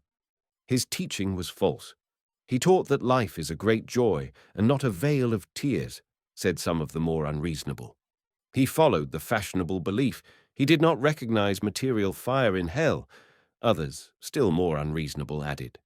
He was not strict in fasting, allowed himself sweet things, ate cherry jam with his tea. Ladies used to send it to him. Is it for a monk of strict rule to drink tea? Could be heard among some of the envious. He sat in pride, the most malignant declared vindictively. He considered himself a saint, and he took it as his due when people knelt before him. He abused the sacrament of confession, the fiercest opponents of the institution of elders added in a malicious whisper. And among these were some of the oldest monks, strictest in their devotion, genuine ascetics, who had kept silent during the life of the deceased elder, but now suddenly unsealed their lips. And this was terrible, for their words had great influence on young monks who were not yet firm in their convictions. The monk from Obdorsk heard all this attentively, heaving deep sighs and nodding his head. Yes, clearly Father Ferupont was right in his judgment yesterday, and at that moment Father Ferupont himself made his appearance, as though on purpose to increase the confusion. I have mentioned already that he rarely left his wooden cell by the apiary. He was seldom even seen at church, and they overlooked this neglect on the ground of his craziness, and did not keep him to the rules binding on all the rest. But if the whole truth is to be told, they hardly had a choice about it, for it would have been discreditable to insist on burdening with the common regulations so great an ascetic who prayed day and night. He even dropped asleep on his knees. If they had insisted, the monks would have said, "He is holier than all of us, and he follows a rule harder than ours. And if he does not go to church, it's because he knows when he ought to. He has his own rule." It was to avoid the chance of these sinful murmurs that Father Ferupont was left in peace. As everyone was aware, Father Ferupont particularly disliked Father Zosima, and now the news had reached him in his hut that God's judgment is not the same as man's, and that something had happened which was in excess of nature. It may well be supposed that among the first to run to him with the news was the monk from Obdorsk, who had visited him the evening before and left his cell terror-stricken. I have mentioned above that though Father Paisi, standing firm and immovable reading the gospel over the coffin, could not hear nor see what was passing outside the cell, he gauged most of it correctly in his heart, for he knew the men surrounding him well. He was not shaken by it, but awaited what would come next without fear, watching with penetration and insight for the outcome of the general excitement. Suddenly, an extraordinary uproar in the passage in open defiance of decorum burst on his ears. The door was flung open, and Father Ferupont appeared in the doorway. Behind him there could be seen accompanying him a crowd of monks, together with many people from the town. They did not, however, enter the cell, but stood at the bottom of the steps, waiting to see what Father Ferupont would say or do, for they felt with a certain awe, in spite of their audacity, that he had not come for nothing. Standing in the doorway, Father Ferupont raised his arms, and under his right arm the keen, inquisitive little eyes of the monk from Obdorsk peeped in. He alone, in his intense curiosity, could not resist running up the steps after Father Ferupont. The others, on the contrary, pressed farther back in sudden alarm when the door was noisily flung open. Holding his hands aloft, Father Ferupont suddenly roared, "Casting out, I cast out!" And turning in all directions, he began at once making the sign of the cross at each of the 4 walls and 4 corners of the cell in succession. All who accompanied Father Ferupont immediately understood his action, for they knew he always did this wherever he went, and that he would not sit down or say a word till he had driven out the evil spirits. "Satan, go hence! Satan, go hence!" he repeated at each sign of the cross. "Casting out, I cast out," he roared again. He was wearing his coarse gown girt with a rope. His bare chest, covered with grey hair, could be seen under his hempen shirt. His feet were bare. As soon as he began waving his arms, the cruel irons he wore under his gown could be heard clanking. Father Paisi paused in his reading, stepped forward, and stood before him waiting. "What have you come for, worthy father? Why do you offend against good order? Why do you disturb the peace of the flock?" he said at last, looking sternly at him. "What have I come for? You ask why. What is your faith?" shouted Father Ferupont crazily. "I've come here to drive out your visitors, the unclean devils. I've come to see how many have gathered here while I have been away. I want to sweep them out with a birch broom." "You cast out the evil spirit, but perhaps you are serving him yourself," Father Paisi went on fearlessly. "And who can say of himself, 'I am holy'? Can you, Father?" "I am unclean, not holy. I would not sit in an armchair, and would not have them bow down to me as an idol," thundered Father Ferupont. "Nowadays, folk destroy the true faith. The dead man, your saint," he turned to the crowd, pointing with his finger to the coffin, "did not believe in devils. He gave medicine to keep off the devils, and so they have become as common as spiders in the corners. And now he has begun to stink himself. In that we see a great sign from God." The incident he referred to was this. One of the monks was haunted in his dreams, and later on, in waking moments, by visions of evil spirits. When in the utmost terror he confided this to Father Zosima, the elder had advised continual prayer and rigid fasting. But when that was of no use, he advised him, while persisting in prayer and fasting, to take a special medicine. Many persons were shocked at the time, and wagged their heads as they talked over it, and most of all Father Ferupont, to whom some of the censorious had hastened to report this extraordinary counsel on the part of the elder. "Go away, Father," said Father Paisi in a commanding voice. "It's not for man to judge, but for God. Perhaps we see here a sign which neither you, nor I, nor any one of us is able to comprehend. Go, Father, and do not trouble the flock, he repeated impressively. He did not keep the fasts according to the rule, and therefore the sign has come. That is clear, and it's a sin to hide it. The fanatic, carried away by a zeal that outstripped his reason, would not be quieted. He was seduced by sweetmeats. Ladies brought them to him in their pockets. He sipped tea. He worshipped his belly, filling it with sweet things and his mind with haughty thoughts. And for this he is put to shame. You speak lightly, Father. Father Paisi, too, raised his voice. I admire your fasting and severities, but you speak lightly like some frivolous youth, fickle and childish. Go away, Father, I command you, Father Paisi thundered in conclusion. I will go, said Ferupont, seeming somewhat taken aback, but still as bitter. You learned men. You are so clever you look down upon my humbleness. I came hither with little learning, and here I have forgotten what I did know. God himself has preserved me in my weakness from your subtlety. Father Paisi stood over him, waiting resolutely. Father Ferupont paused, and suddenly leaning his cheek on his hand, despondently pronounced in a sing-song voice, looking at the coffin of the dead elder, Tomorrow they will sing over him, our helper and defender, a splendid anthem, and over me when I die, all they'll sing will be what earthly joy. A little canticle. 6, he added, with tearful regret. You are proud and puffed up. This is a vain place, he shouted suddenly like a madman, and with a wave of his hand he turned quickly and quickly descended the steps. The crowd awaiting him below wavered.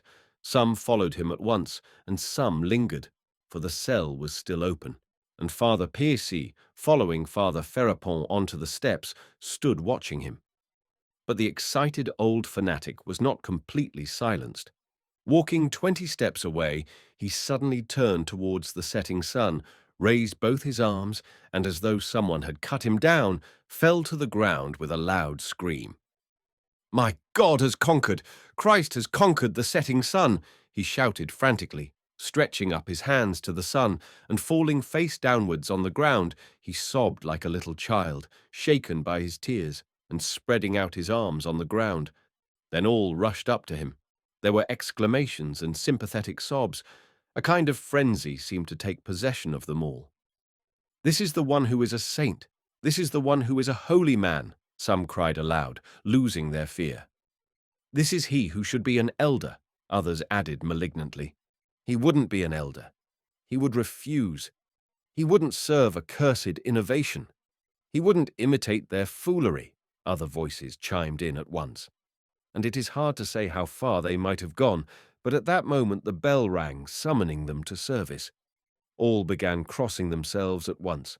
Father Ferupont, too, got up, and crossing himself went back to his cell without looking round, still uttering exclamations which were utterly incoherent. A few followed him, but the greater number dispersed, hastening to service.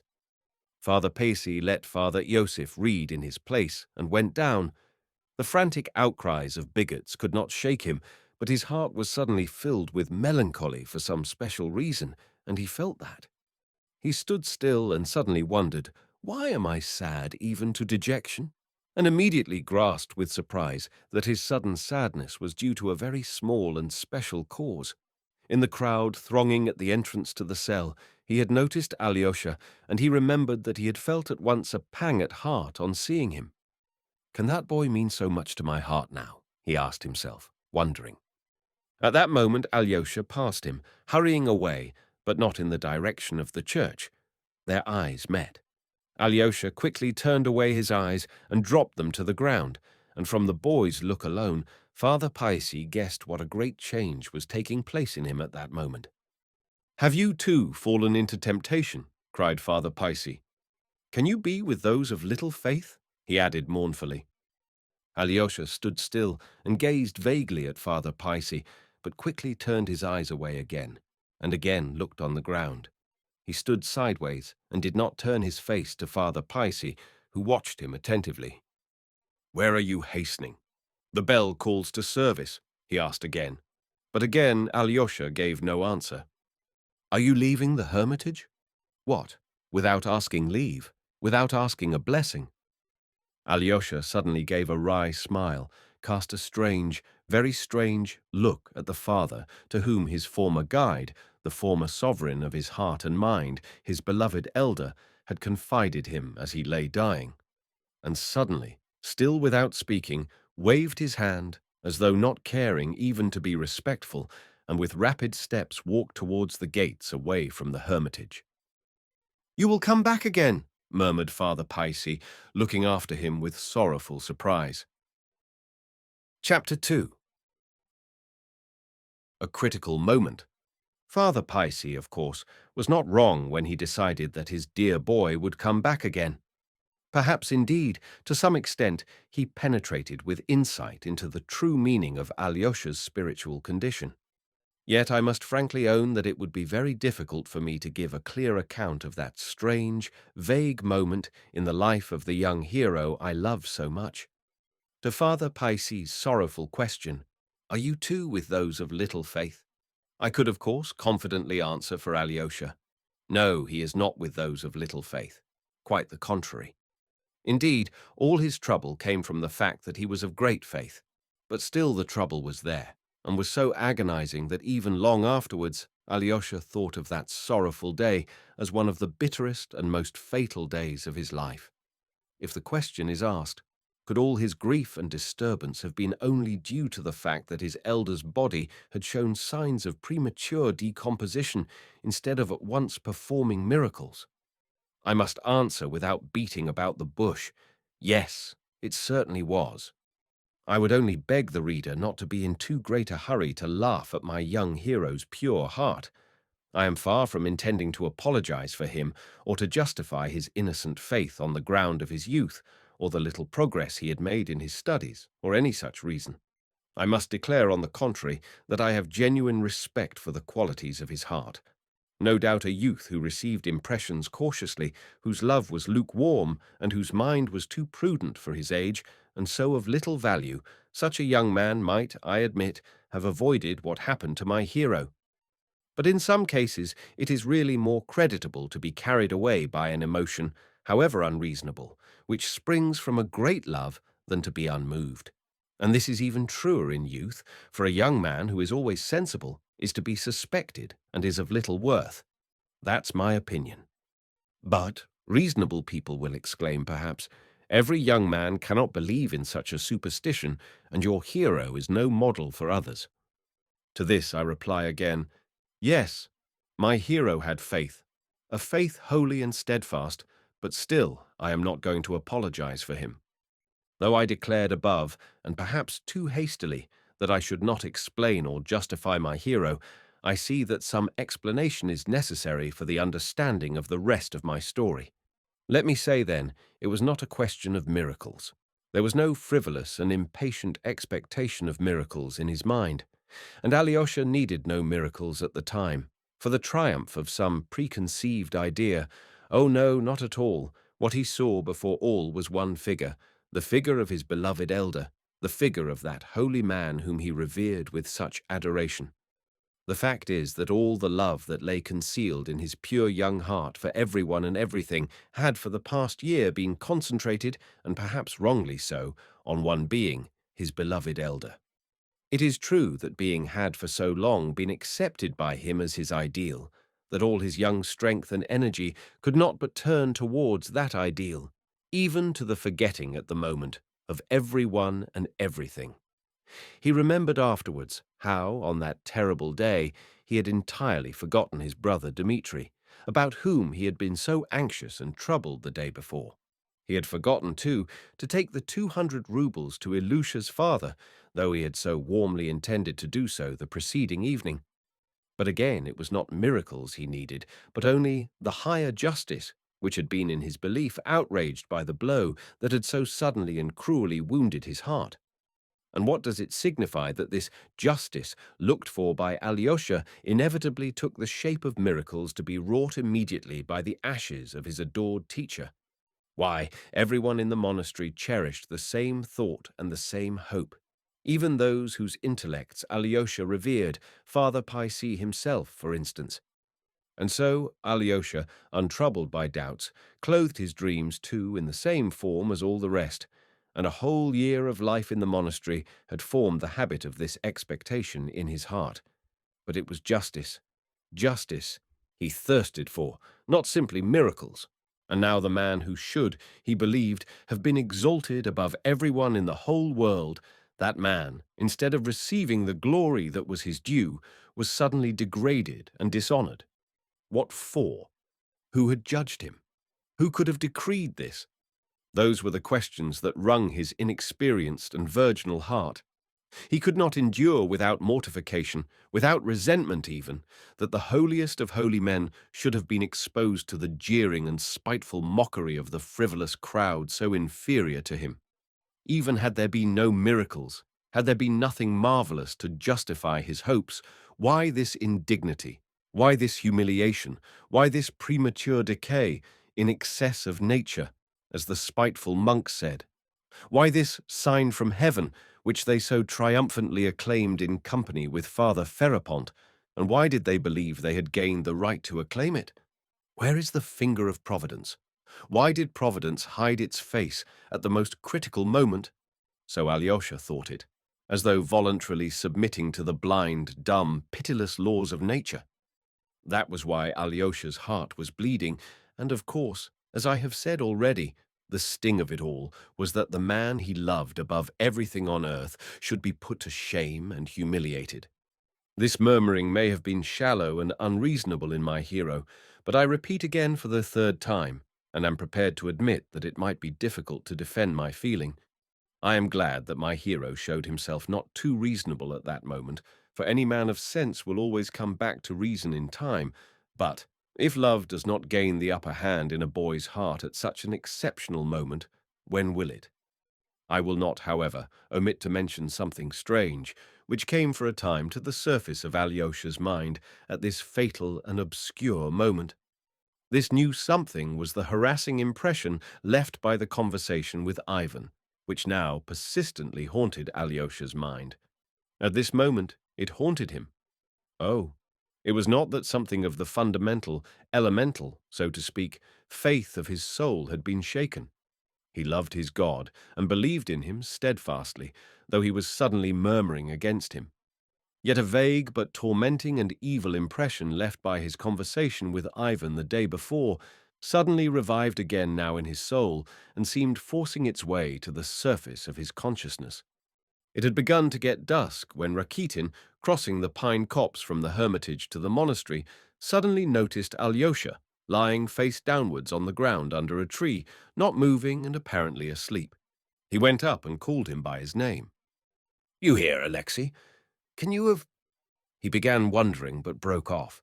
He had meant to say, "Can you have come to this?" Alyosha did not look at him, but from a slight movement, Rakitin at once saw that he heard and understood him. "What's the matter?" he went on, but the surprise in his face gradually passed into a smile that became more and more ironical. "I say, I've been looking for you for the last 2 hours. You suddenly disappeared. What are you about? What foolery is this? You might just look at me."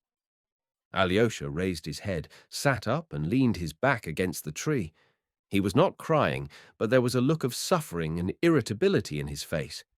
He did not look at Rakitin, however, but looked away to one side of him. "Do you know your face is quite changed? There's none of your famous mildness to be seen in it. Are you angry with someone? Have they been ill-treating you?"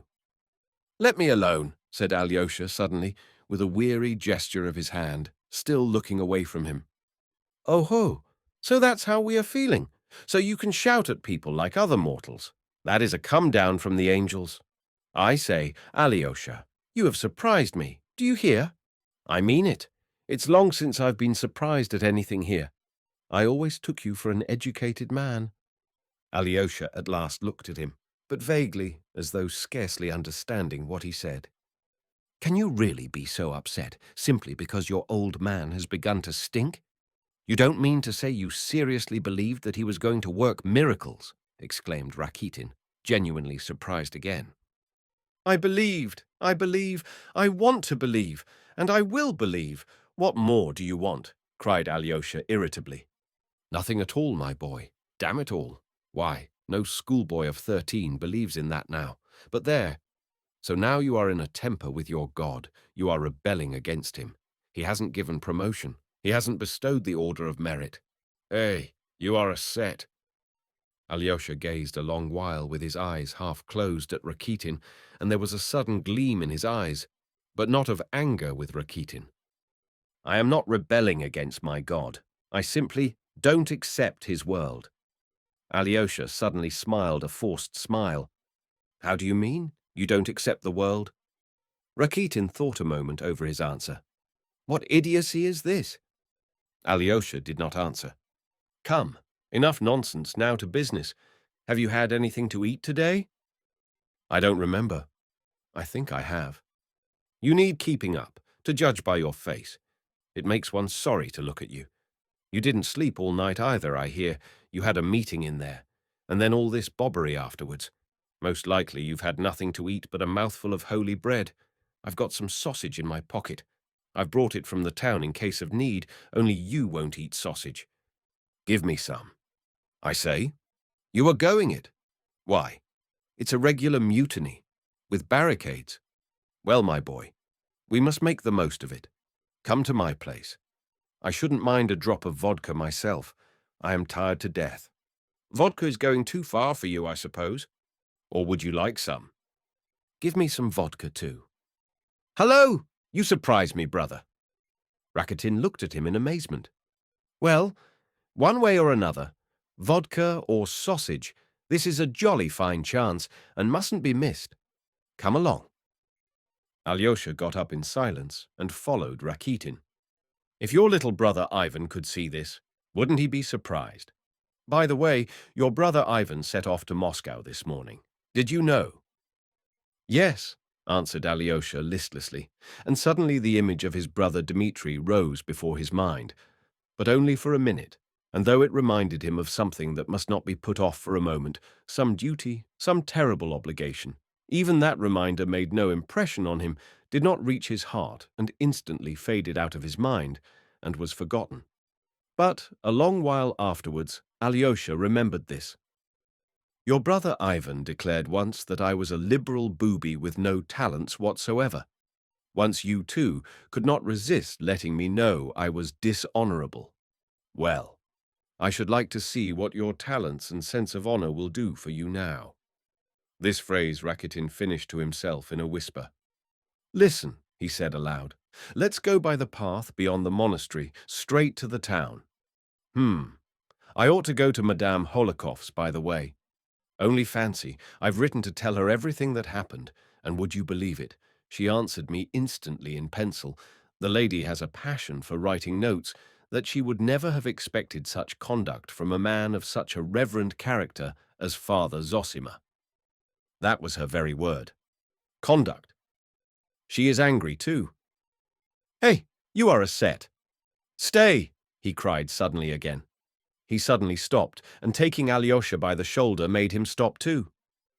Do you know, Alyosha? He peeped inquisitively into his eyes, absorbed in a sudden new thought which had dawned on him, and though he was laughing outwardly, he was evidently afraid to utter that new idea aloud. So difficult he still found it to believe in the strange and unexpected mood in which he now saw Alyosha. Alyosha, do you know where we had better go? He brought out at last, timidly and insinuatingly. I don't care. Where you like. Let's go to Grushenka, eh? Will you come? Pronounced Rakitin at last, trembling with timid suspense. Let's go to Grushenka, Alyosha answered calmly at once, and this prompt and calm agreement was such a surprise to Rakitin that he almost started back. Well, I say, he cried in amazement, but seizing Alyosha firmly by the arm, he led him along the path, still dreading that he would change his mind. They walked along in silence. Rakitin was positively afraid to talk. And how glad she will be, how delighted, he muttered, but lapsed into silence again. And indeed it was not to please Grushenka he was taking Alyosha to her. He was a practical person and never undertook anything without a prospect of gain for himself. His object in this case was twofold. First, a revengeful desire to see the downfall of the righteous, and Alyosha's fall from the saints to the sinners, over which he was already gloating in his imagination, and in the second place he had in view a certain material gain for himself, of which more will be said later. So the critical moment has come, he thought to himself with spiteful glee, and we shall catch it on the hop, for it's just what we want. Chapter 3. An Onion. Grushenka lived in the busiest part of the town, near the cathedral square, in a small wooden lodge in the courtyard belonging to the house of the widow Morozov. The house was a large stone building of 2 stories, old and very ugly. The widow led a secluded life with her 2 unmarried nieces, who were also elderly women. She had no need to let her lodge, but everyone knew that she had taken in Grushenka as a lodger 4 years before, solely to please her kinsman, the merchant Samsonov, who was known to be the girl's protector. It was said that the jealous old man's object in placing his favorite with the widow Morozov was that the old woman should keep a sharp eye on her new lodger's conduct, but this sharp eye soon proved to be unnecessary, and in the end the widow Morozov seldom met Grushenka, and did not worry her by looking after her in any way. It is true that 4 years had passed since the old man had brought the slim, delicate, shy, timid, dreamy and sad girl of 18 from the chief town of the province, and much had happened since then. Little was known of the girl's history in the town, and that little was vague. Nothing more had been learnt during the last 4 years, even after many persons had become interested in the beautiful young woman into whom Agrafena Alexandrovna had meanwhile developed. There were rumors that she had been at 17 betrayed by someone, some sort of officer, and immediately afterwards abandoned by him. The officer had gone away and afterwards married, while Grushenka had been left in poverty and disgrace. It was said, however, that though Grushenka had been raised from destitution by the old man, Samsonov, she came of a respectable family belonging to the clerical class, that she was the daughter of a deacon or something of the sort. And now, after 4 years, the sensitive, injured and pathetic little orphan had become a plump, rosy beauty of the Russian type, a woman of bold and determined character, proud and insolent. She had a good head for business, was acquisitive, saving and careful, and by fair means or foul had succeeded, it was said, in amassing a little fortune. There was only one point on which all were agreed. Grushenka was not easily to be approached, and except her aged protector, there had not been one man who could boast of her favors during those 4 years. It was a positive fact, for there had been a good many, especially during the last 2 years, who had attempted to obtain those favors. But all their efforts had been in vain, and some of these suitors had been forced to beat an undignified and even comic retreat, owing to the firm and ironical resistance they met from the strong-willed young person. It was known, too, that the young person had, especially of late, been given to what is called speculation, and that she had shown marked abilities in that direction, so that many people began to say that she was no better than a Jew. It was not that she lent money on interest, but it was known, for instance, that she had for some time past, in partnership with old Karamazov, actually invested in the purchase of bad debts for a trifle, 1/10 of their nominal value, and afterwards had made out of them 10 times their value. The old widower Samsonov, a man of large fortune, was stingy and merciless. He tyrannized over his grown-up sons, but for the last year during which he had been ill and lost the use of his swollen legs, he had fallen greatly under the influence of his protégé, whom he had at first kept strictly and in humble surroundings, on Lenten fare, as the wit said at the time. But Grushenka had succeeded in emancipating herself, while she established in him a boundless belief in her fidelity. The old man, now long since dead, had had a large business in his day, and was also a noteworthy character, miserly and hard as flint. Though Grushenka's hold upon him was so strong that he could not live without her, it had been so especially for the last 2 years. He did not settle any considerable fortune on her, and would not have been moved to do so if she had threatened to leave him. But he had presented her with a small sum, and even that was a surprise to everyone when it became known. "You are a wench with brains," he said to her when he gave her 8,000 rubles, "and you must look after yourself, but let me tell you that except your yearly allowance as before, you'll get nothing more from me to the day of my death, and I'll leave you nothing in my will either." And he kept his word. He died and left everything to his sons, whom, with their wives and children, he had treated all his life as servants. Grushenka was not even mentioned in his will. All this became known afterwards. He helped Grushenka with his advice to increase her capital and put business in her way. When Fyodor Pavlovitch, who first came into contact with Grushenka over a piece of speculation, ended to his own surprise by falling madly in love with her, old Samsonov, gravely ill as he was immensely amused. It is remarkable that throughout their whole acquaintance, Grushenka was absolutely and spontaneously open with the old man, and he seems to have been the only person in the world with whom she was so. Of late, when Dmitri too had come on the scene with his love, the old man left off laughing. On the contrary, he once gave Grushenka a stern and earnest piece of advice. "If you have to choose between the two, father or son, you'd better choose the old man, if only you make sure the old scoundrel will marry you and settle some fortune on you beforehand. But don't keep on with the captain. You'll get no good out of that." These were the very words of the old profligate, who felt already that his death was not far off and who actually died 5 months later. I will note, too, in passing, that although many in our town knew of the grotesque and monstrous rivalry of the Karamazovs, father and son, the object of which was Grushenka, scarcely anyone understood what really underlay her attitude to both of them.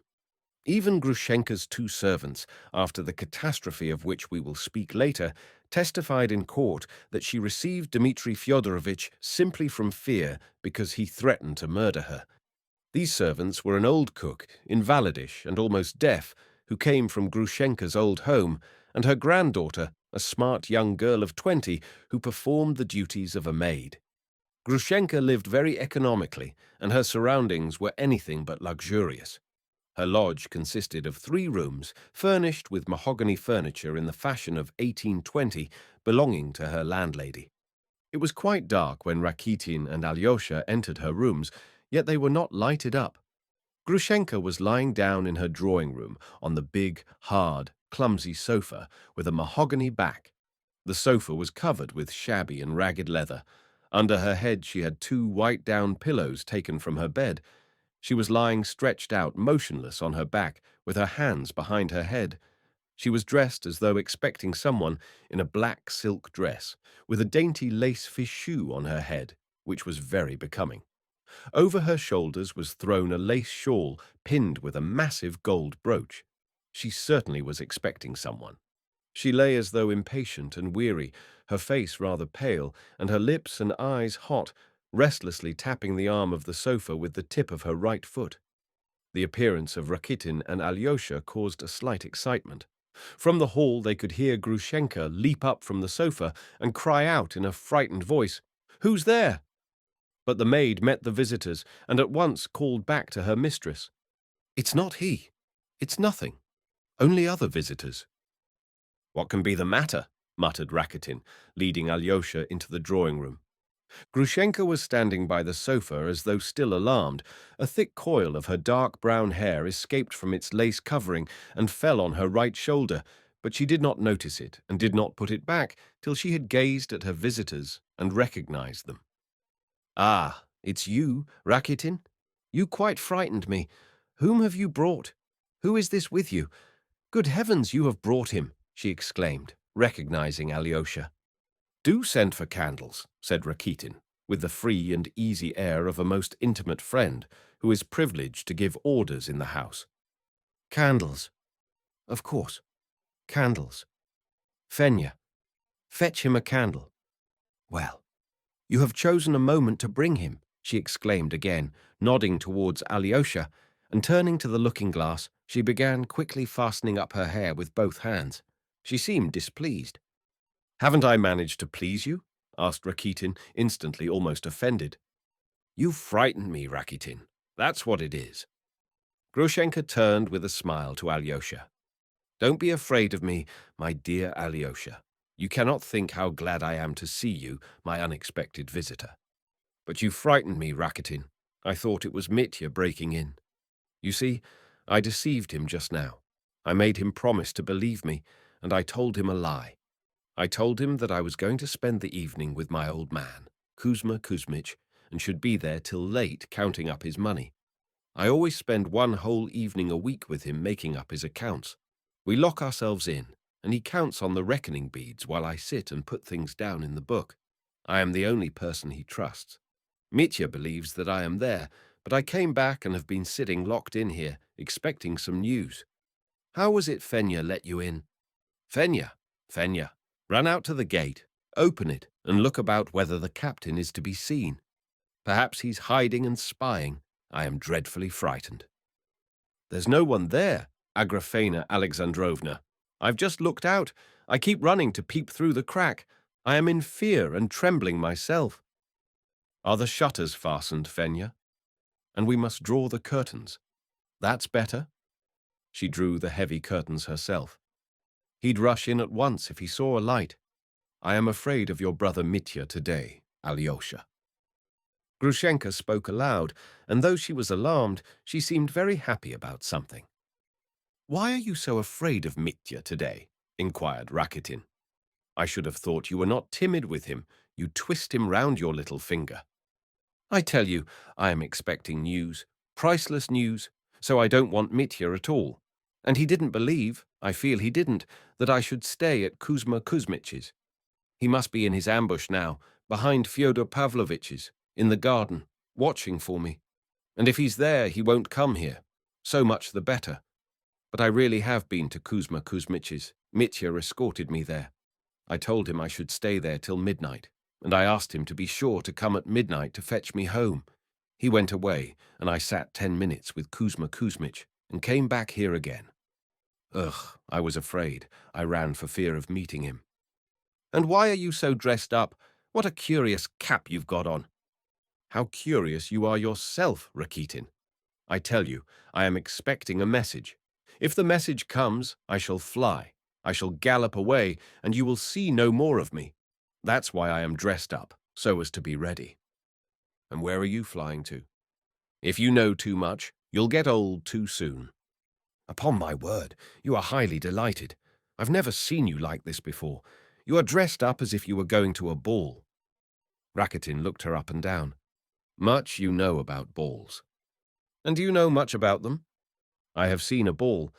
The year before last, Kuzma Kuzmich's son was married, and I looked on from the gallery.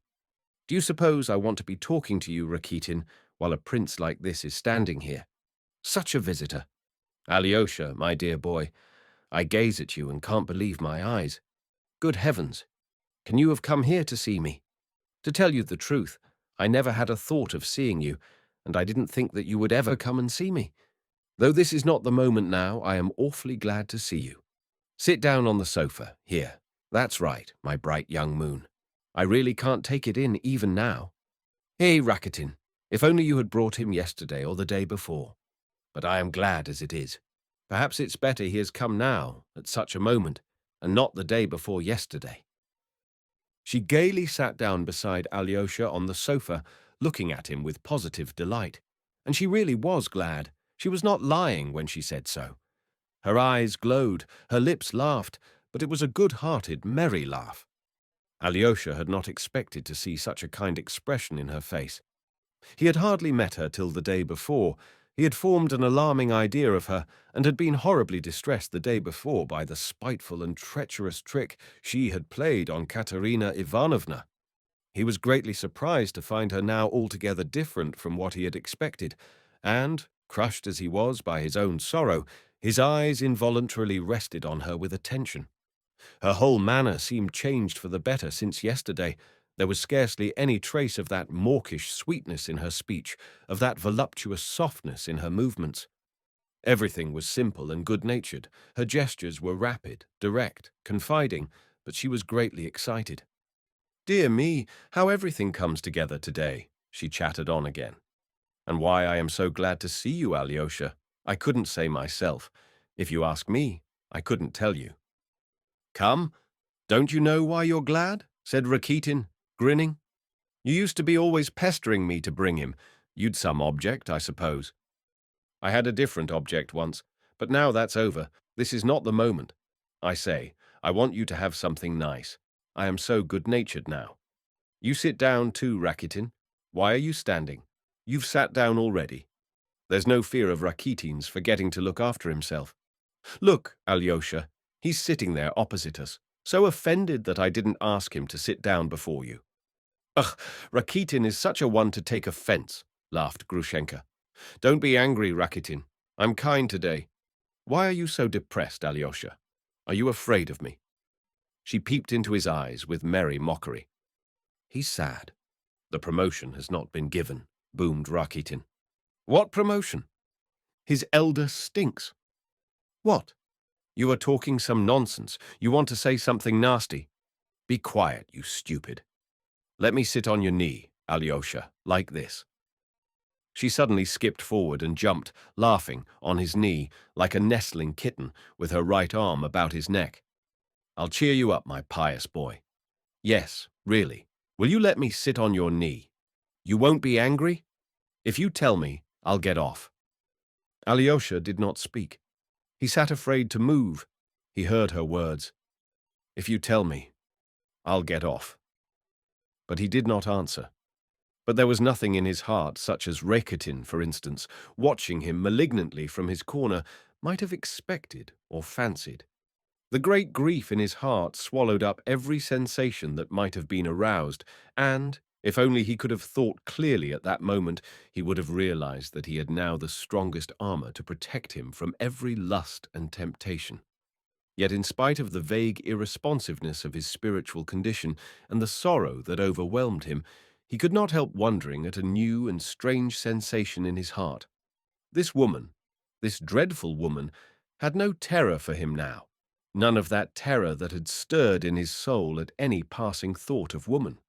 On the contrary, this woman, dreaded above all women, sitting now on his knee, holding him in her arms, aroused in him now a quite different, unexpected, peculiar feeling, a feeling of the intensest and purest interest without a trace of fear, of his former terror. That was what instinctively surprised him. "You've talked nonsense enough," cried Rakitin. "You'd much better give us some champagne. You owe it me. You know you do." "Yes, I really do. Do you know, Alyosha, I promised him champagne on the top of everything. If he'd bring you, I'll have some too. Fenya, bring us the bottle Mitya left. Look sharp. Though I am so stingy, I'll stand a bottle. Not for you, Rakitin. You're a toadstool, but he is a falcon.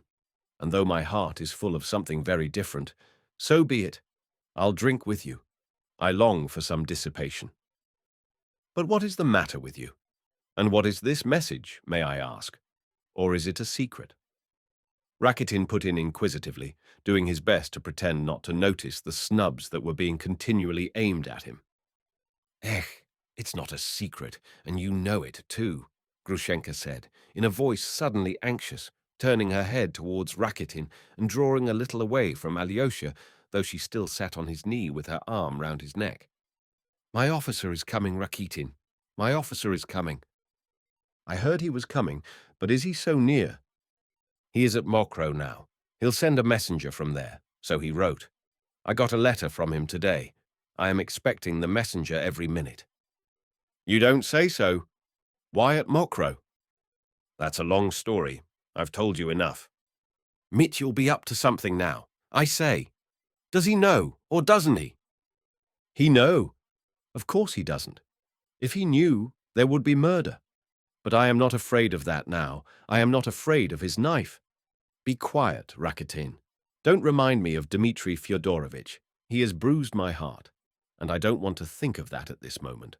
I can think of Alyosha here. I can look at Alyosha. Smile at me. Dear, cheer up. Smile at my foolishness, at my pleasure. Ah, he's smiling. He's smiling.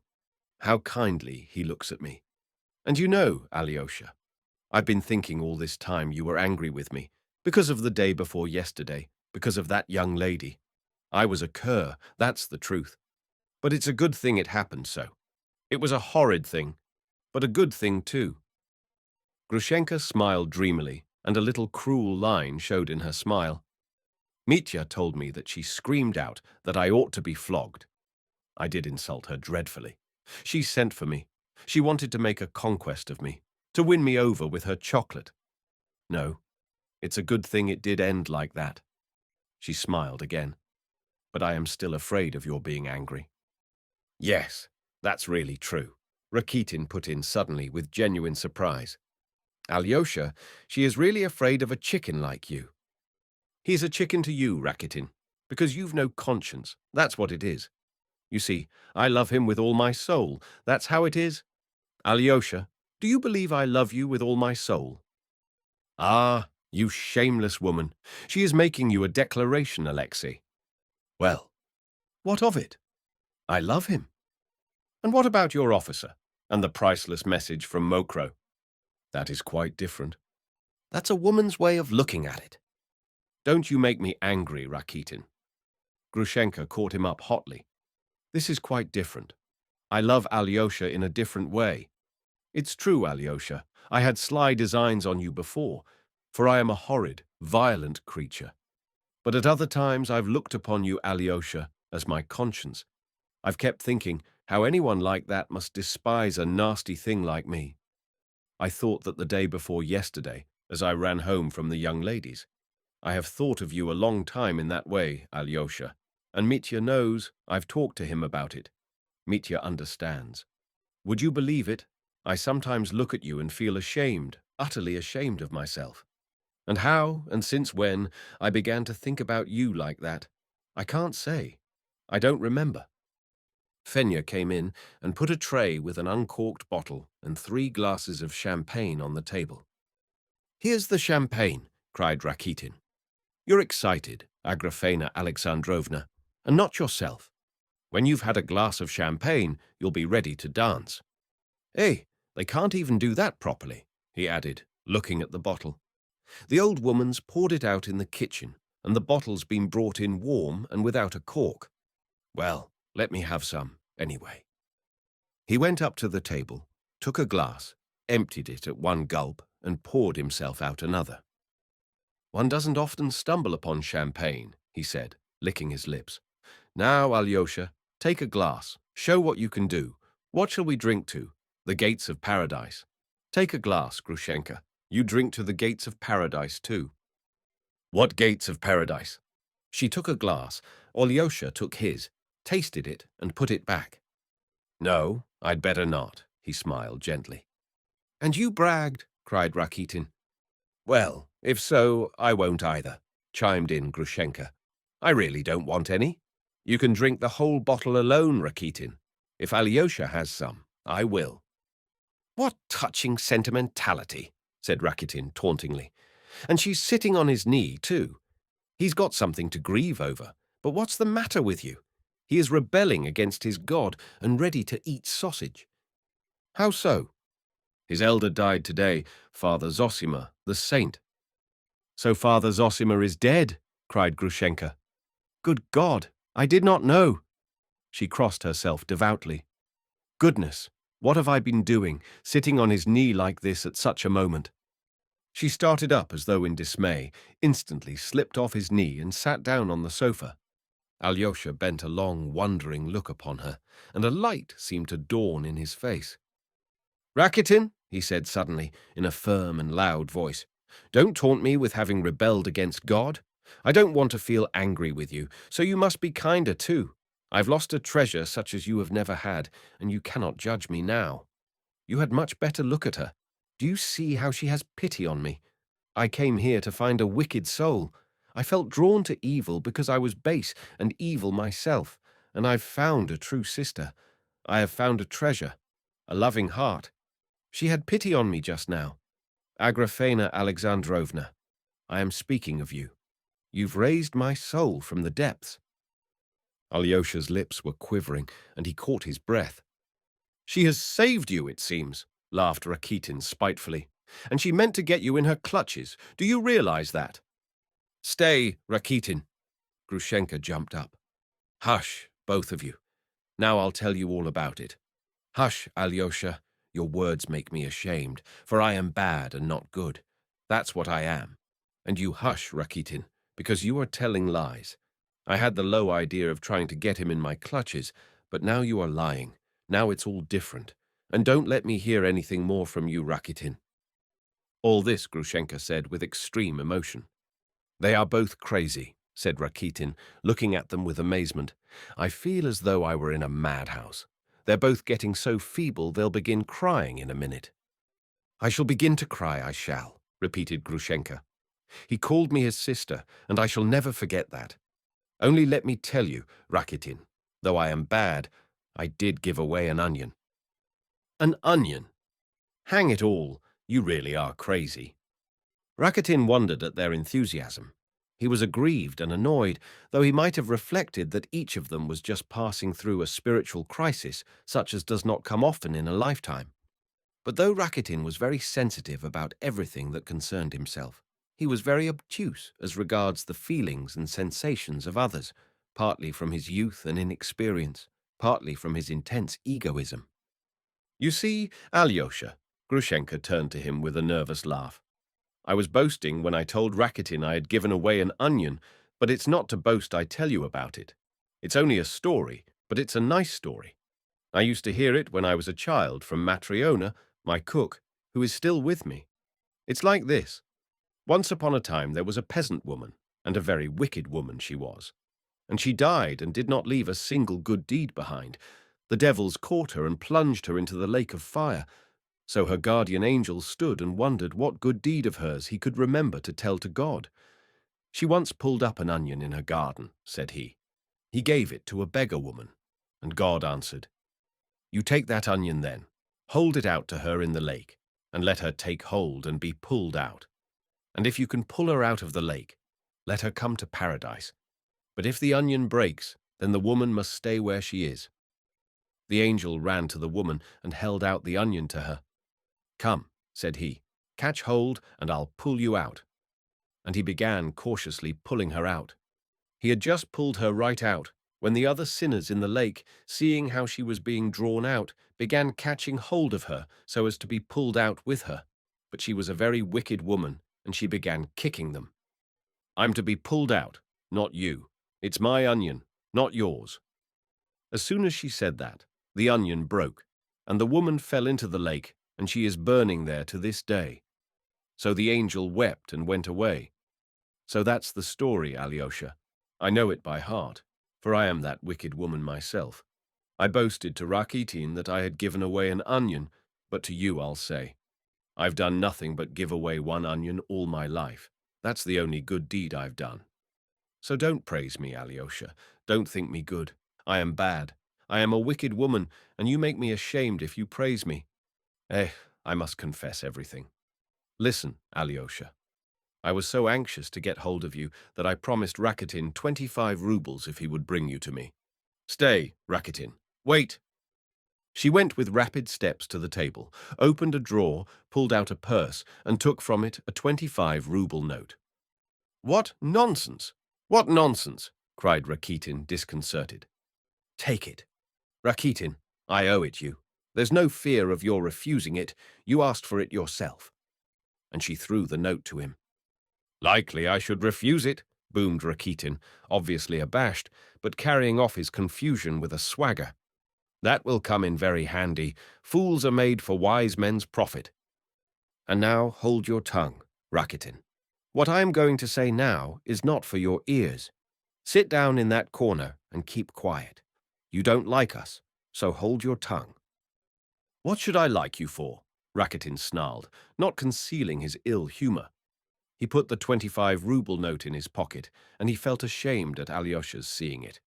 He had reckoned on receiving his payment later, without Alyosha's knowing of it, and now, feeling ashamed, he lost his temper. Till that moment he had thought it discreet not to contradict Grushenka too flatly, in spite of her snubbing, since he had something to get out of her. But now he too was angry. One loves people for some reason, but what have either of you done for me? You should love people without a reason, as Alyosha does. How does he love you? How has he shown it that you make such a fuss about it? Grushenka was standing in the middle of the room. She spoke with heat, and there were hysterical notes in her voice. "Hush, Rakitin.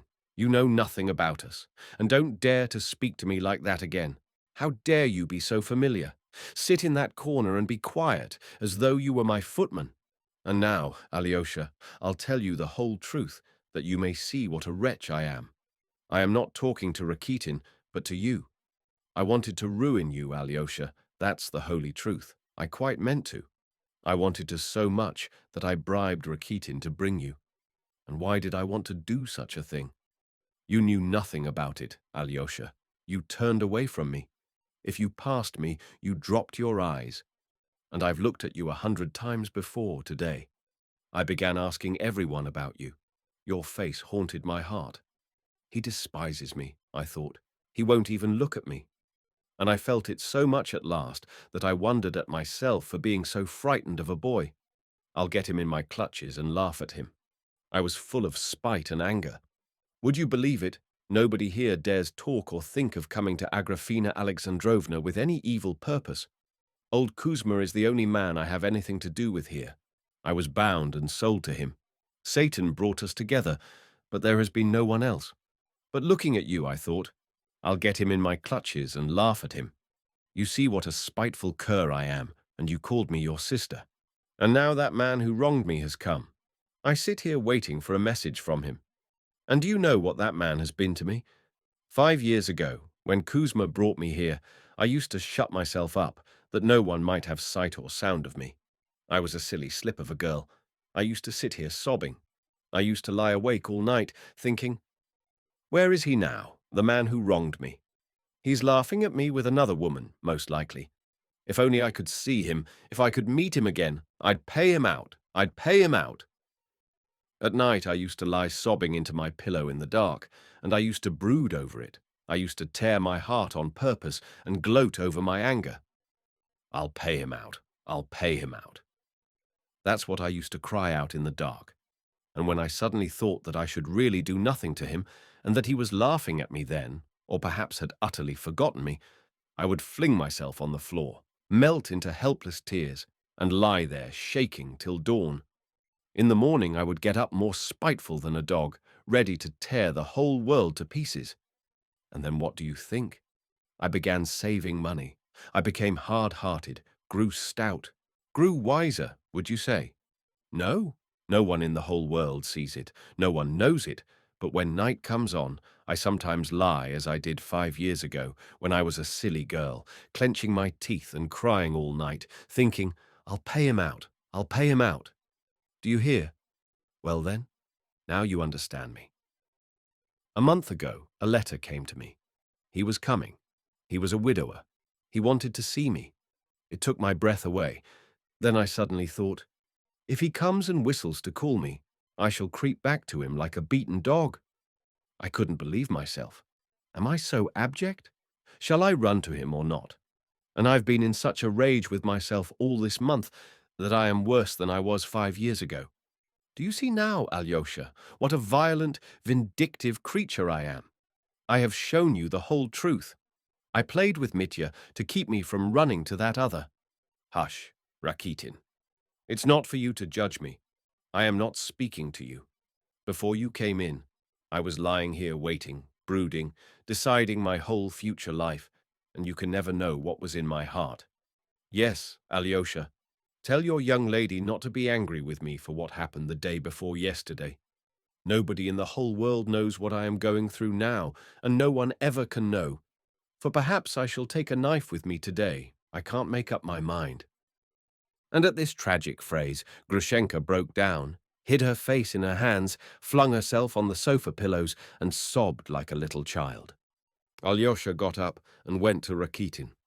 Misha, he said, don't be angry. She wounded you, but don't be angry. You heard what she said just now. You mustn't ask too much of human endurance. One must be merciful.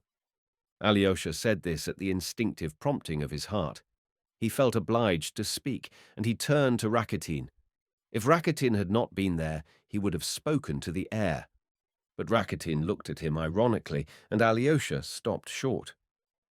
You were so primed up with your elders' teaching last night that now you have to let it off on me, Alexei, man of God, said Rakitin, with a smile of hatred. Don't laugh, Rakitin. Don't smile. Don't talk of the dead. He was better than anyone in the world, cried Alyosha, with tears in his voice. I didn't speak to you as a judge, but as the lowest of the judged. What am I beside her? I came here seeking my ruin and said to myself, what does it matter in my cowardliness? But she, after 5 years in torment, as soon as anyone says a word from the heart to her, it makes her forget everything, forgive everything in her tears. The man who has wronged her has come back. He sends for her, and she forgives him everything, and hastens joyfully to meet him, and she won't take a knife with her. She won't. No, I am not like that. I don't know whether you are, Misha, but I am not like that. It's a lesson to me. She is more loving than we. Have you heard her speak before of what she has just told us? No, you haven't. If you had, you'd have understood her long ago, and the person insulted the day before yesterday must forgive her too. She will when she knows, and she shall know. This soul is not yet at peace with itself. One must be tender with it.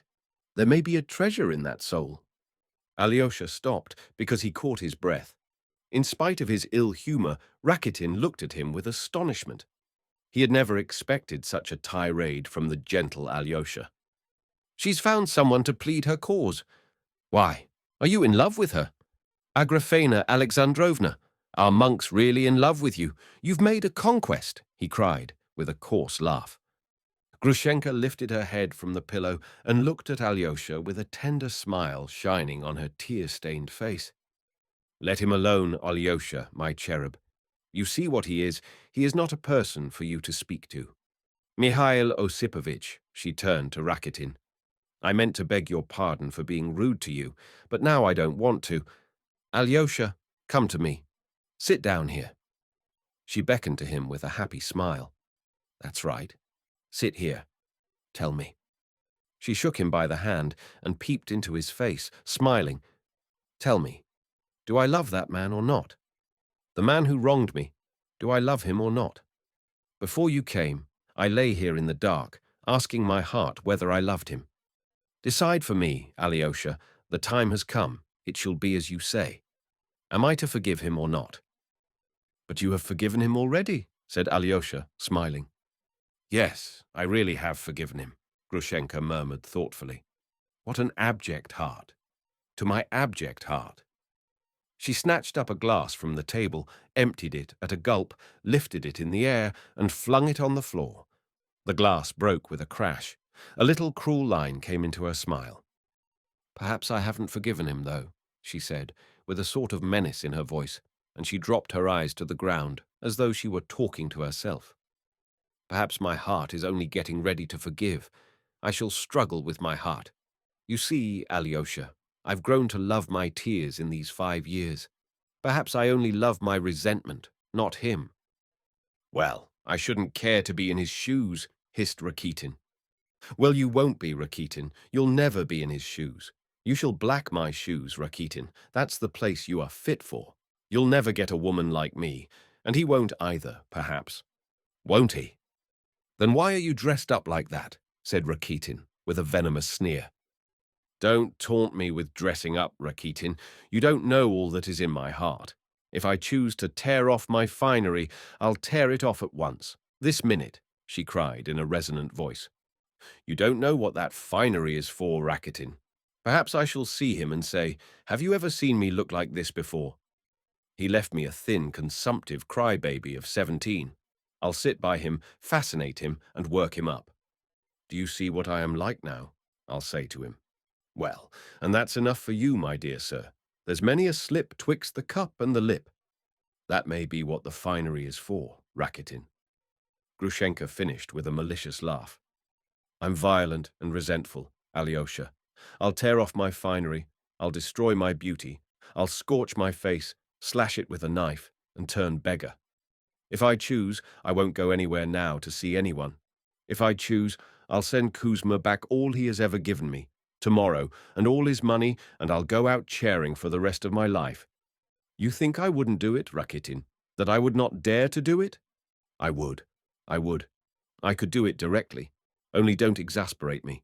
And I'll send him about his business. I'll snap my fingers in his face. He shall never see me again."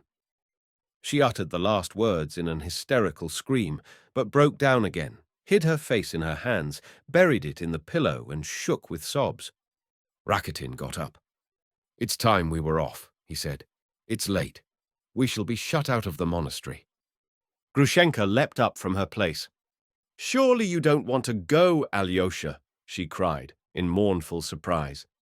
"What are you doing to me? You've stirred up my feeling, tortured me, and now you'll leave me to face this night alone." "He can hardly spend the night with you.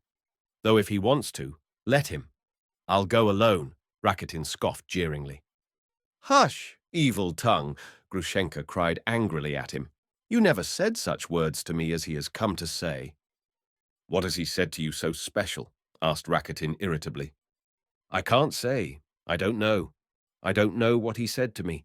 It went straight to my heart. He has wrung my heart. He is the first, the only one who has pitied me. That's what it is. Why did you not come before, you angel?" She fell on her knees before him as though in a sudden frenzy. "I've been waiting all my life for someone like you. I knew that someone like you would come and forgive me. I believed that, nasty as I am, someone would really love me, not only with a shameful love." "What have I done to you?" answered Alyosha, bending over her with a tender smile and gently taking her by the hands. "I only gave you an onion, nothing but a tiny little onion. That was all." He was moved to tears himself as he said it. At that moment there was a sudden noise in the passage. Someone came into the hall. Grushenka jumped up, seeming greatly alarmed. Fenya ran noisily into the room, crying out, "Mistress, mistress darling, a messenger has galloped up," she cried, breathless and joyful. "A carriage from Mokroe for you, Timofey the driver, with 3 horses. They are just putting in fresh horses. A letter. Here's the letter, mistress." A letter was in her hand, and she waved it in the air, all the while she talked. Grushenka snatched the letter from her and carried it to the candle. It was only a note, a few lines. She read it in one instant. "He has sent for me," she cried, her face white and distorted, with a wan smile. "He whistles." "Crawl back, little dog." But only for one instant she stood as though hesitating. Suddenly the blood rushed to her head and sent a glow to her cheeks. "I will go," she cried. "5 years of my life. Goodbye. Goodbye, Alyosha. My fate is sealed. Go, go. Leave me, all of you. Don't let me see you again. Grushenka is flying to a new life. Don't you remember evil against me either, Rakitin. I may be going to my death. Ugh, I feel as though I were drunk." She suddenly left them and ran into her bedroom. "Well, she has no thoughts for us now," grumbled Rakitin. "Let's go, or we may hear that feminine shriek again. I am sick of all these tears and cries." Alyosha mechanically let himself be led out. In the yard stood a covered cart. Horses were being taken out of the shafts. Men were running to and fro with a lantern. 3 fresh horses were being led in at the open gate. But when Alyosha and Rakitin reached the bottom of the steps, Grushenka's bedroom window was suddenly opened, and she called in a ringing voice after Alyosha, "Alyosha, give my greetings to your brother Mitya, and tell him not to remember evil against me, though I have brought him misery. And tell him, too, in my words, Grushenka has fallen to a scoundrel, and not to you, noble heart. And add, too, that Grushenka loved him only 1 hour. Only 1 short hour she loved him. So let him remember that hour all his life. Say, Grushenka tells you to." She ended in a voice full of sobs. The window was shut with a slam. Growled Rakitin, laughing. "She murders your brother Mitya, and then tells him to remember it all his life. What ferocity!" Alyosha made no reply. He seemed not to have heard. He walked fast beside Rakitin as though in a terrible hurry. He was lost in thought and moved mechanically. Rakitin felt a sudden twinge, as though he had been touched on an open wound. He had expected something quite different by bringing Grushenka and Alyosha together. Something very different from what he had hoped for had happened. "He is a Pole," That officer of hers, he began again, restraining himself. And indeed, he is not an officer at all now. He served in the customs in Siberia, somewhere on the Chinese frontier. Some puny little beggar of a Pole, I expect. Lost his job, they say. He's heard now that Grushenka's saved a little money, so he's turned up again. That's the explanation of the mystery. Again, Alyosha seemed not to hear.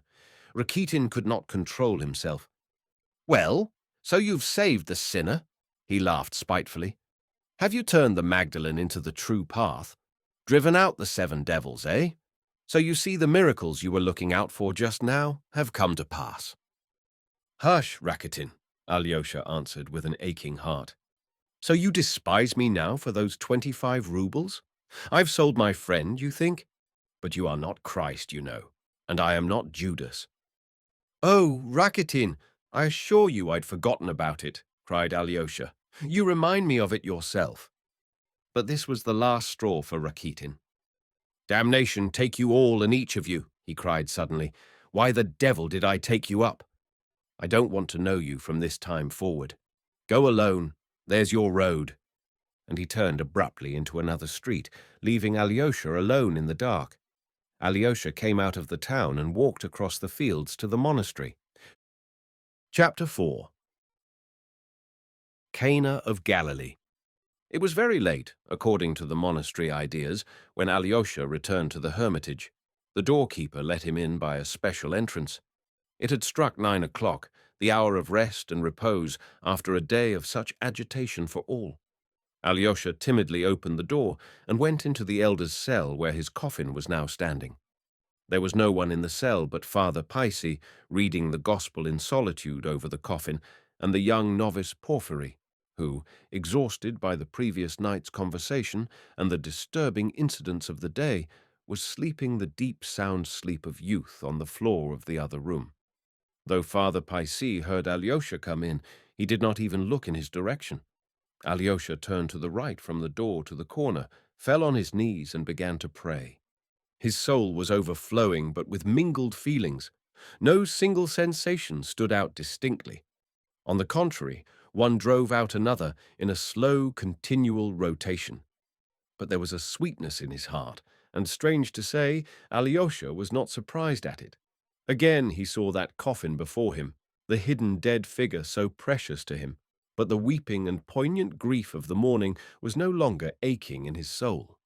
As soon as he came in, he fell down before the coffin as before a holy shrine, but joy was glowing in his mind and in his heart. The one window of the cell was open, the air was fresh and cool. So the smell must have become stronger if they opened the window, thought Alyosha.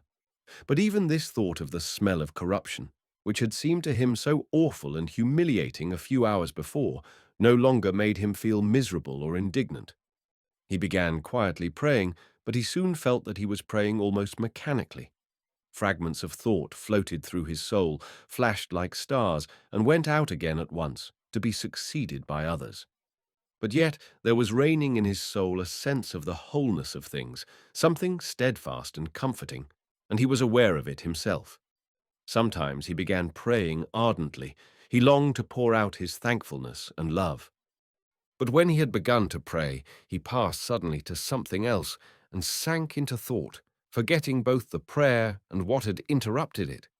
He began listening to what Father Paisi was reading, but worn out with exhaustion, he gradually began to doze.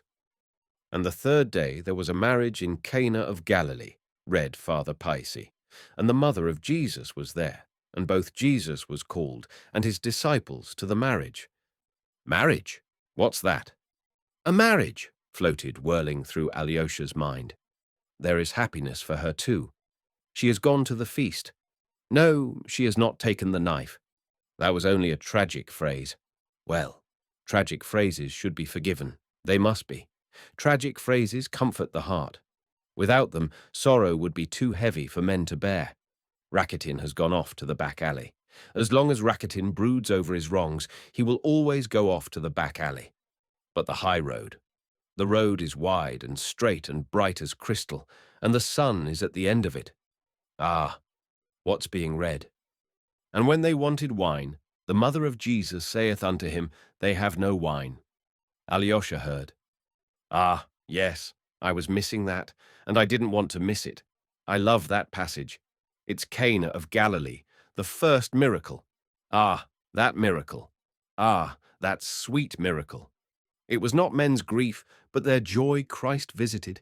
He worked his first miracle to help men's gladness. He who loves men loves their gladness too. He was always repeating that. It was one of his leading ideas. There's no living without joy, Mitya says. Yes, Mitya. Everything that is true and good is always full of forgiveness. He used to say that too. Jesus saith unto her, Woman, what has it to do with thee or me? Mine hour is not yet come. His mother saith unto the servants, Whatsoever he saith unto you, do it. Do it. Gladness, the gladness of some poor, very poor people. Of course they were poor, since they hadn't wine enough even at a wedding. The historians write that in those days, the people living about the lake of Gennesaret were the poorest that can possibly be imagined. And another great heart, that other great being, his mother, knew that he had come not only to make his great terrible sacrifice. She knew that his heart was open even to the simple, artless merrymaking of some obscure and unlearned people who had warmly bidden him to their poor wedding. Mine hour is not yet come, he said, with a soft smile. He must have smiled gently to her. And indeed, was it to make wine abundant at poor weddings he had come down to earth? And yet he went and did as she asked him. Ah, he is reading again. Jesus saith unto them, Fill the water pots with water, and they filled them up to the brim. And he saith unto them, Draw out now, and bear unto the governor of the feast. And they bare it. When the ruler of the feast had tasted the water that was made wine, and knew not whence it was, but the servants which drew the water knew, the governor of the feast called the bridegroom, and saith unto him, Every man at the beginning doth set forth good wine, and when men have well drunk, that which is worse, but thou hast kept the good wine until now. But what's this? What's this? Why is the room growing wider? Ah, yes, it's the marriage, the wedding. Yes, of course. Here are the guests, here are the young couple sitting, and the merry crowd, and where is the wise governor of the feast? But who is this? Who? Again the walls are receding. Who is getting up there from the great table? What? He here too. But he's in the coffin. But he's here too. He has stood up. He sees me. He is coming here. God. Yes, he came up to him, He, the little, thin old man with tiny wrinkles on his face, joyful and laughing softly. There was no coffin now, and he was in the same dress as he had worn yesterday sitting with them when the visitors had gathered about him. His face was uncovered, his eyes were shining. How was this, then? He, too, had been called to the feast. He, too, at the marriage of Cana in Galilee. Yes, my dear, I am called too, called and bidden, he heard a soft voice saying over him. Why have you hidden yourself here, out of sight? You come and join us too. It was his voice, the voice of Father Zosima. And it must be he, since he called him. The elder raised Alyosha by the hand, and he rose from his knees. We are rejoicing, the little, thin old man went on. We are drinking the new wine, the wine of new, great gladness. Do you see how many guests? Here are the bride and bridegroom. Here is the wise governor of the feast. He is tasting the new wine. Why do you wonder at me? I gave an onion to a beggar, so I, too, am here. And many here have given only an onion each, only one little onion. What are all our deeds? And you, my gentle one, you, my kind boy, you too have known how to give a famished woman an onion today. Begin your work, dear one. Begin it, gentle one. Do you see our son? Do you see him? I am afraid. I dare not look, whispered Alyosha. Do not fear him. He is terrible in his greatness, awful in his sublimity, but infinitely merciful. He has made himself like unto us from love and rejoices with us. He is changing the water into wine that the gladness of the guests may not be cut short. He is expecting new guests. He is calling new ones unceasingly forever and ever. There they are bringing new wine. Do you see they are bringing the vessels? Something glowed in Alyosha's heart. Something filled it till it ached. Tears of rapture rose from his soul. He stretched out his hands, uttered a cry, and waked up. Again the coffin, the open window, and the soft, solemn, distinct reading of the gospel. But Alyosha did not listen to the reading. It was strange. He had fallen asleep on his knees, but now he was on his feet, and suddenly, as though thrown forward, with 3 firm, rapid steps, he went right up to the coffin. His shoulder brushed against Father Paisi without his noticing it. Father Paisi raised his eyes for an instant from his book, but looked away again at once, seeing that something strange was happening to the boy. Alyosha gazed for half a minute at the coffin, at the covered, motionless dead man that lay in the coffin, with the icon on his breast and the peaked cap with the octangular cross on his head. He had only just been hearing his voice, and that voice was still ringing in his ears. He was listening, still expecting other words, but suddenly he turned sharply and went out of the cell. He did not stop on the steps either, but went quickly down. His soul, overflowing with rapture, yearned for freedom, space, openness. The vault of heaven, full of soft, shining stars, stretched vast and fathomless above him. The Milky Way ran in 2 pale streams from the zenith to the horizon. The fresh, motionless, still night enfolded the earth. The white towers and golden domes of the cathedral gleamed out against the sapphire sky. The gorgeous autumn flowers in the beds round the house were slumbering till morning. The silence of earth seemed to melt into the silence of the heavens. The mystery of earth was one with the mystery of the stars. Alyosha stood, gazed, and suddenly threw himself down on the earth. He did not know why he embraced it. He could not have told why he longed so irresistibly to kiss it all. But he kissed it, weeping, sobbing and watering it with his tears, and vowed passionately to love it forever and ever. Water the earth with the tears of your joy, and love those tears, echoed in his soul. What was he weeping over? Oh, in his rapture he was weeping even over those stars, which were shining to him from the abyss of space, and he was not ashamed of that ecstasy. There seemed to be threads from all those innumerable worlds of God linking his soul to them, and it was trembling all over in contact with other worlds. He longed to forgive everyone and for everything, and to beg forgiveness. Oh, not for himself, but for all men, for all and for everything. And others are praying for me too, echoed again in his soul. But with every instant he felt clearly and, as it were, tangibly, that something firm and unshakable as that vault of heaven had entered into his soul. It was as though some idea had seized the sovereignty of his mind, and it was for all his life and for ever and ever. He had fallen on the earth a weak boy, but he rose up a resolute champion, and he knew and felt it suddenly at the very moment of his ecstasy. And never, never, all his life long, could Alyosha forget that minute. Someone visited my soul in that hour, he used to say afterwards, with implicit faith in his words. Within 3 days he left the monastery in accordance with the words of his elder, who had bidden him sojourn in the world. Book 8, Mitya. Chapter 1. Kuzma Samsonov. But Dmitri, to whom Grushenka, flying away to a new life, had left her last greetings, bidding him remember the hour of her love forever, knew nothing of what had happened to her, and was at that moment in a condition of feverish agitation and activity. For the last 2 days he had been in such an inconceivable state of mind that he might easily have fallen ill with brain fever, as he said himself afterwards.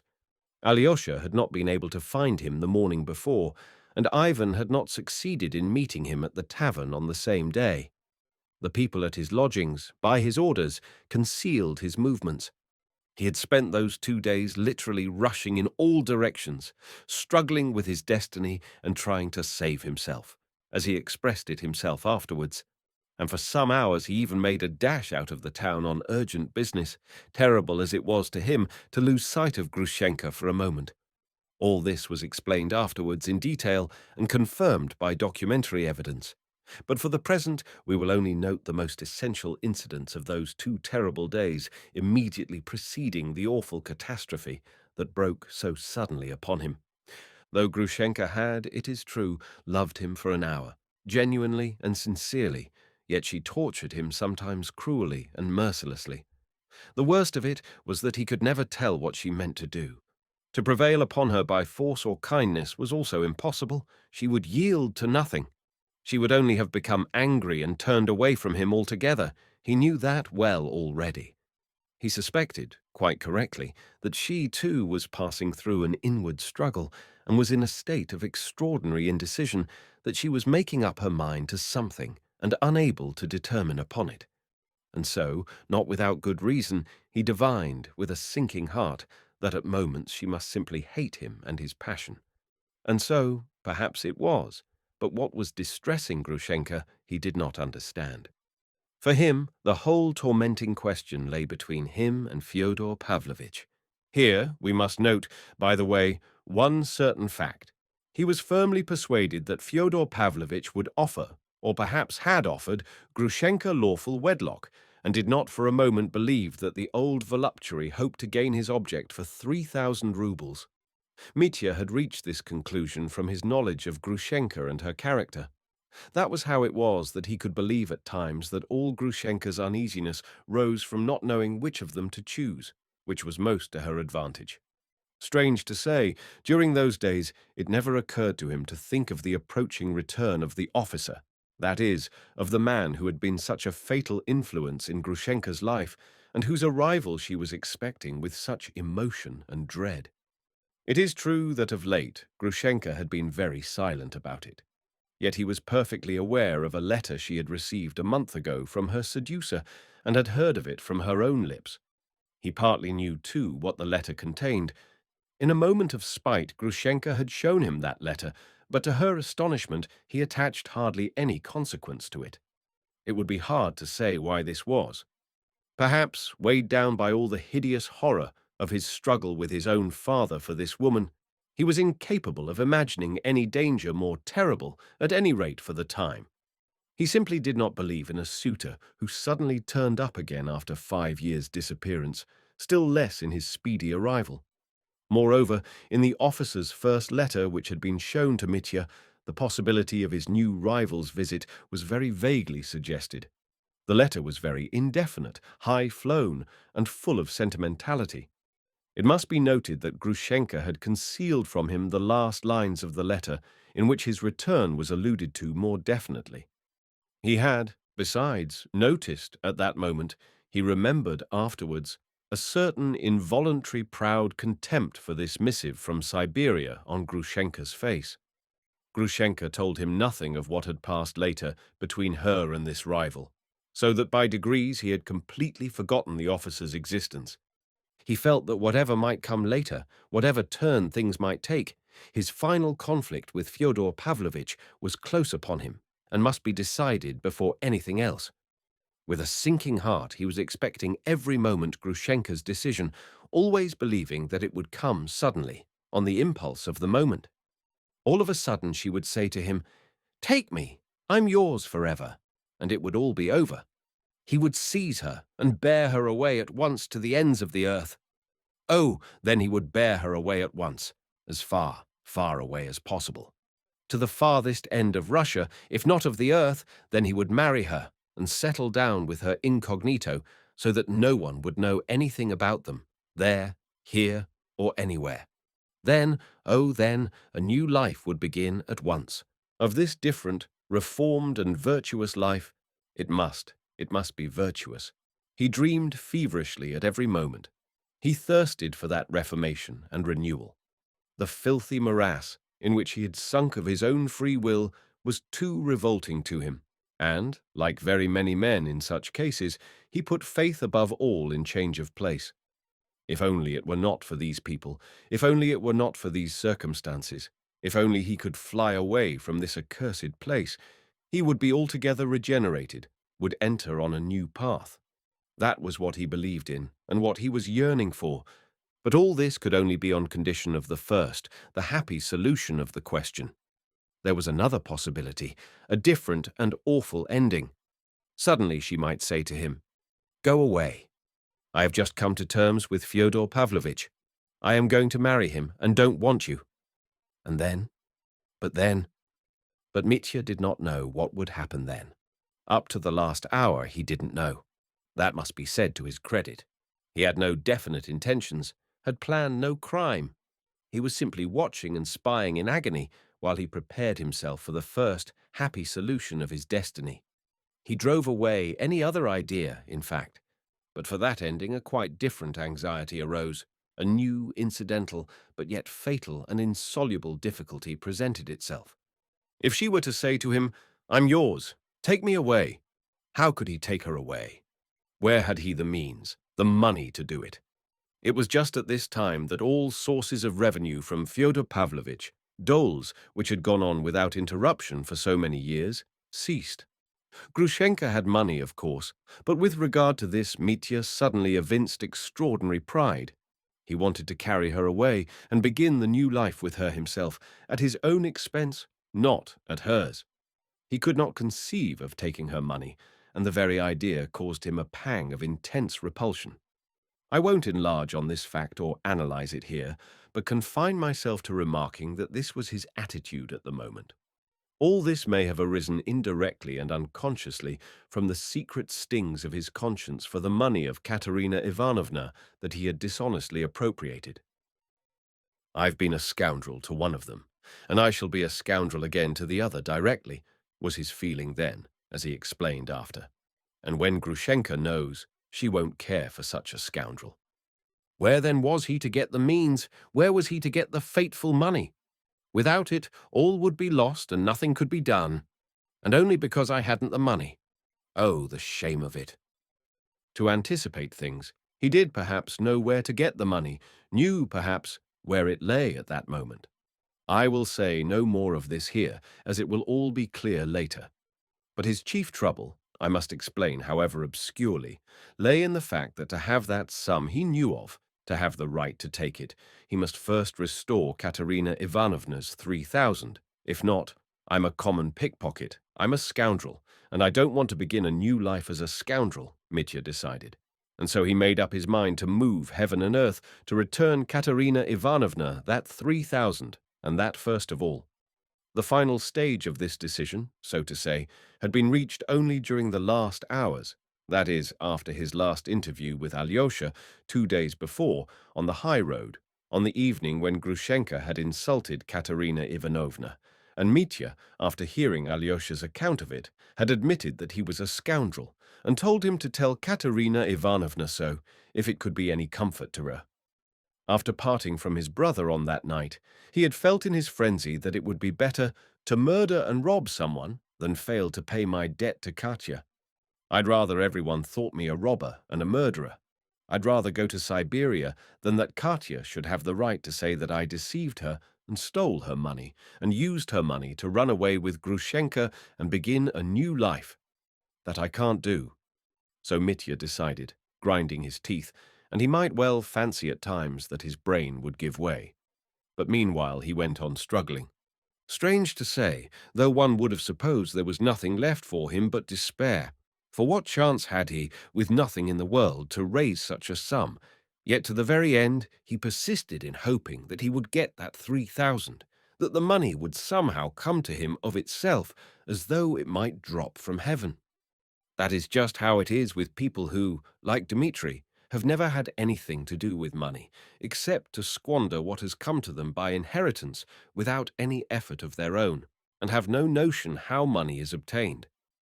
A whirl of the most fantastic notions took possession of his brain immediately after he had parted with Alyosha 2 days before, and threw his thoughts into a tangle of confusion.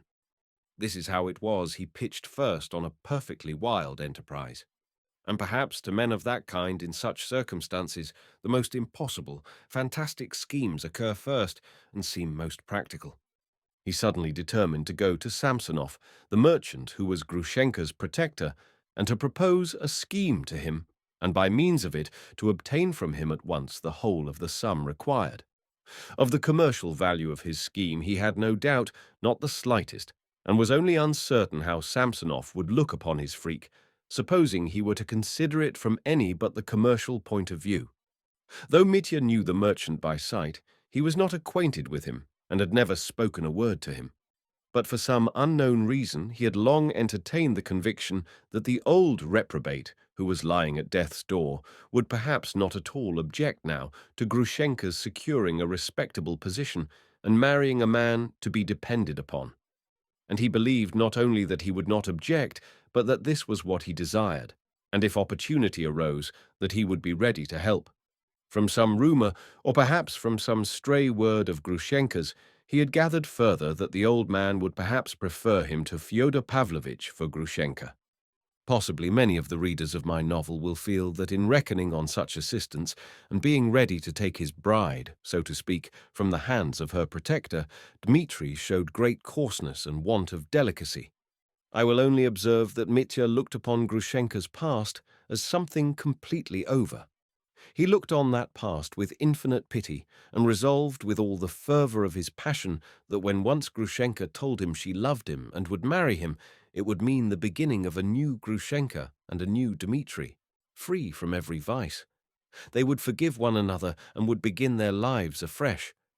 As for Kuzma Samsonov, Dmitri looked upon him as a man who had exercised a fateful influence in that remote past of Grushenka's, though she had never loved him, and who was now himself a thing of the past, completely done with, and, so to say, non-existent. Besides, Mitya hardly looked upon him as a man at all, for it was known to everyone in the town that he was only a shattered wreck, whose relations with Grushenka had changed their character and were now simply paternal, and that this had been so for a long time. In any case, there was much simplicity on Mitya's part in all this, for in spite of all his vices, he was a very simple-hearted man. It was an instance of this simplicity that Mitya was seriously persuaded that, being on the eve of his departure for the next world, old Kuzma must sincerely repent of his past relations with Grushenka, and that she had no more devoted friend and protector in the world than this, now harmless old man. After his conversation with Alyosha at the crossroads, he hardly slept all night, and at 10 o'clock next morning he was at the house of Samsonov and telling the servant to announce him. It was a very large and gloomy old house of 2 stories, with a lodge and outhouses. In the lower story lived Samsonov's 2 married sons with their families, his old sister and his unmarried daughter. In the lodge lived 2 of his clerks, one of whom also had a large family.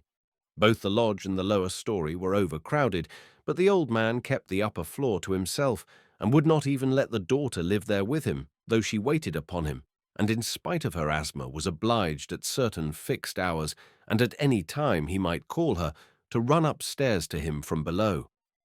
This upper floor contained a number of large rooms kept purely for show, furnished in the old-fashioned merchant style, with long, monotonous rows of clumsy mahogany chairs along the walls, with glass chandeliers under shades and gloomy mirrors on the walls. All these rooms were entirely empty and unused, for the old man kept to one room, a small, remote bedroom, where he was waited upon by an old servant with a kerchief on her head, and by a lad who used to sit on the locker in the passage. Owing to his swollen legs, the old man could hardly walk at all, and was only rarely lifted from his leather armchair, when the old woman supporting him led him up and down the room once or twice. He was morose and taciturn, even with this old woman. When he was informed of the arrival of the captain, he at once refused to see him. But Mitya persisted, and sent his name up again. Samsonov questioned the lad minutely. What he looked like, whether he was drunk, was he going to make a row? The answer he received was that he was sober but wouldn't go away. The old man again refused to see him. Then Mitya, who had foreseen this and purposely brought pencil and paper with him, wrote clearly on the piece of paper the words, "On most important business closely concerning Agrafena Alexandrovna," and sent it up to the old man. After thinking a little, Samsonov told the lad to take the visitor to the drawing-room and sent the old woman downstairs with a summons to his younger son to come upstairs to him at once. This younger son, a man over 6 foot and of exceptional physical strength, who was closely shaven and dressed in the European style, though his father still wore a kaftan and a beard, came at once without a comment. All the family trembled before the father. The old man had sent for this giant, not because he was afraid of the captain, he was by no means of a timorous temper, but in order to have a witness in case of any emergency. Supported by his son and the servant lad, he waddled at last into the drawing-room. It may be assumed that he felt considerable curiosity. The drawing-room in which Mitya was awaiting him was a vast, dreary room that laid a weight of depression on the heart. It had a double row of windows, a gallery, marbled walls, and 3 immense chandeliers with glass lustres covered with shades. Mitya was sitting on a little chair at the entrance, awaiting his fate with nervous impatience. When the old man appeared at the opposite door, 70 feet away, Mitya jumped up at once, and with his long, military stride, walked to meet him. Mitya was well dressed, in a frock coat, buttoned up, with a round hat and black gloves in his hands, just as he had been 3 days before at the elders, at the family meeting with his father and brothers. The old man waited for him, standing dignified and unbending, and Mitya felt at once that he had looked him through and through as he advanced. Mitya was greatly impressed, too, with Samsonov's immensely swollen face. His lower lip, which had always been thick, hung down now, looking like a bun. He bowed to his guest in dignified silence, motioned him to a low chair by the sofa, and leaning on his son's arm, he began lowering himself onto the sofa opposite, groaning painfully, so that Mitya, seeing his painful exertions, immediately felt remorseful and sensitively conscious of his insignificance in the presence of the dignified person he had ventured to disturb. "What is it you want of me, sir?" said the old man, deliberately, distinctly, severely, but courteously, when he was at last seated. Mitya started, leapt up, but sat down again. Then he began at once speaking with loud, nervous haste, gesticulating, and in a positive frenzy. He was unmistakably a man driven into a corner, on the brink of ruin, catching at the last straw, ready to sink if he failed. Old Samsonov probably grasped all this in an instant, though his face remained cold and immovable as a statue's. "Most honored sir, Kuzma Kuzmich, you have no doubt heard more than once of my disputes with my father, Fyodor Pavlovich Karamazov, who robbed me of my inheritance from my mother.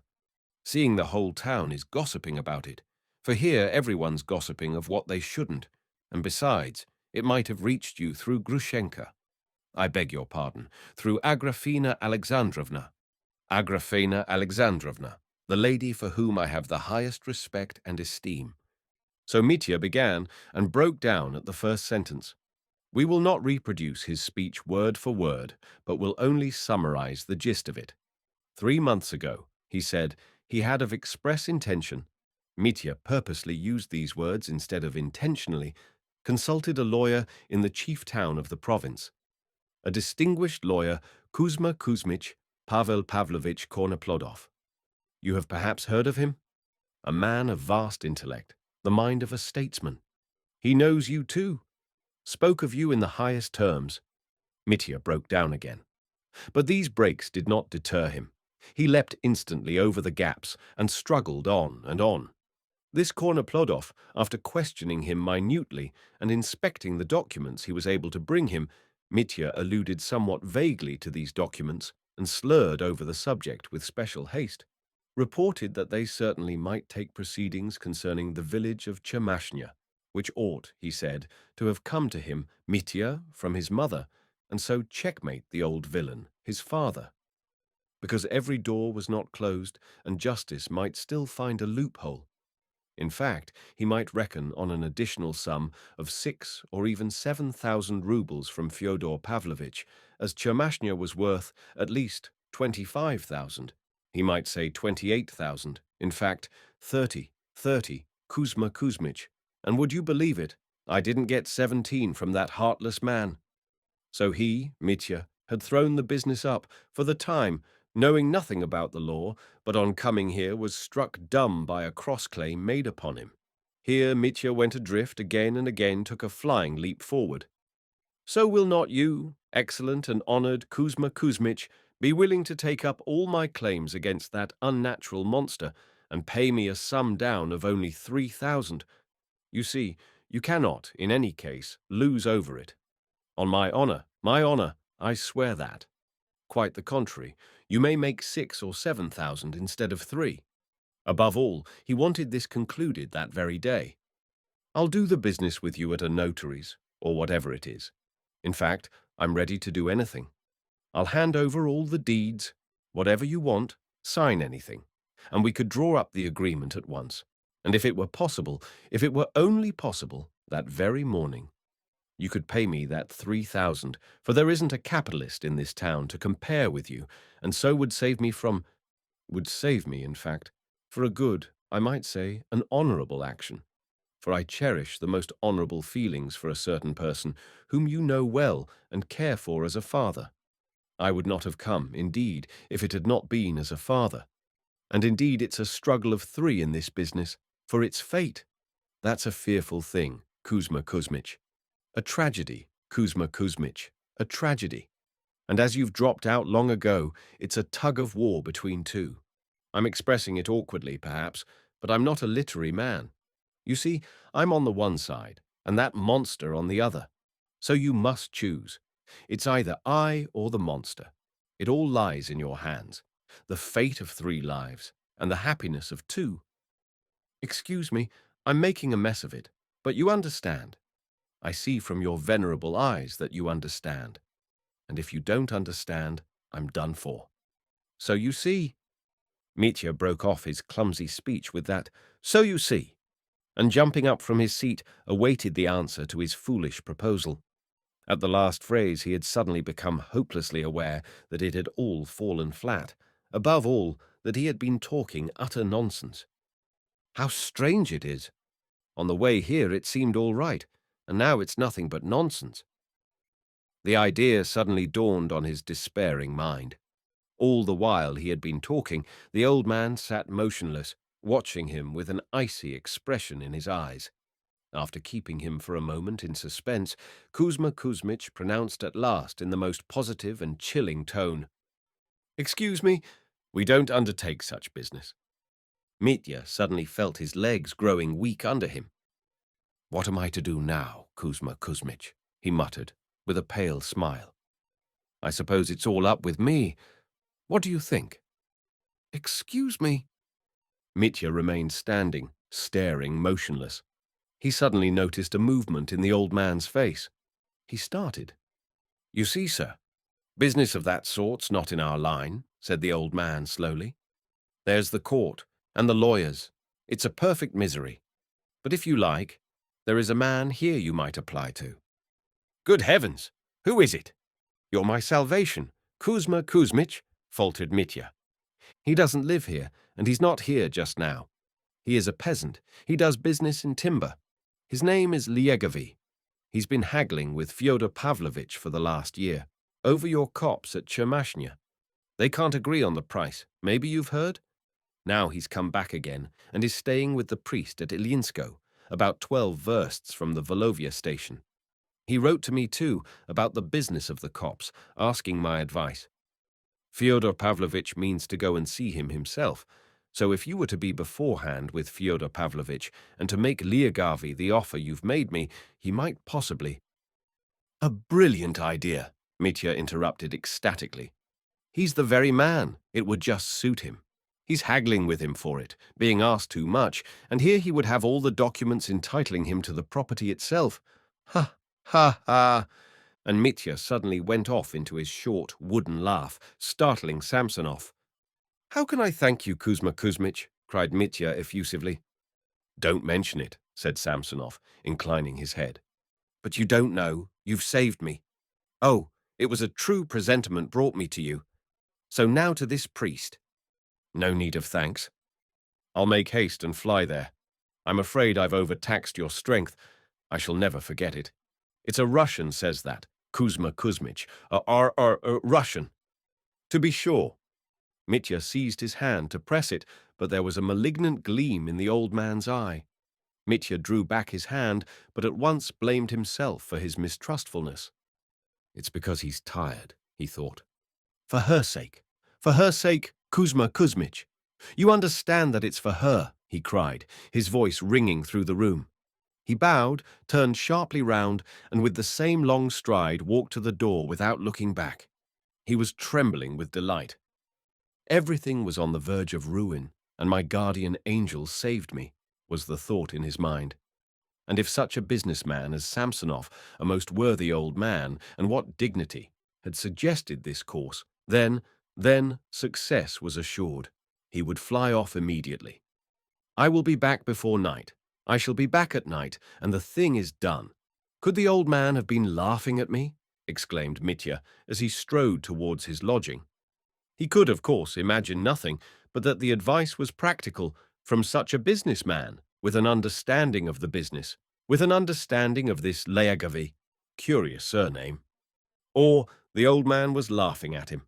Alas, the second alternative was the correct one. Long afterwards, when the catastrophe had happened, old Samsonov himself confessed, laughing, that he had made a fool of the captain. He was a cold, spiteful, and sarcastic man, liable to violent antipathies. Whether it was the captain's excited face or the foolish conviction of the rake and spendthrift that he, Samsonov, could be taken in by such a cock-and-bull story as his scheme, or his jealousy of Grushenka, in whose name this scapegrace had rushed in on him with such a tale to get money which worked on the old man, I can't tell. But at the instant when Mitya stood before him, feeling his legs grow weak under him, and frantically exclaiming that he was ruined, at that moment the old man looked at him with intense spite and resolved to make a laughing-stock of him. When Mitya had gone, Kuzma Kuzmich, white with rage, turned to his son and bade him see to it that that beggar be never seen again, and never admitted even into the yard, or else He did not utter his threat, but even his son, who often saw him enraged, trembled with fear. For a whole hour afterwards, the old man was shaking with anger, and by evening he was worse and sent for the doctor.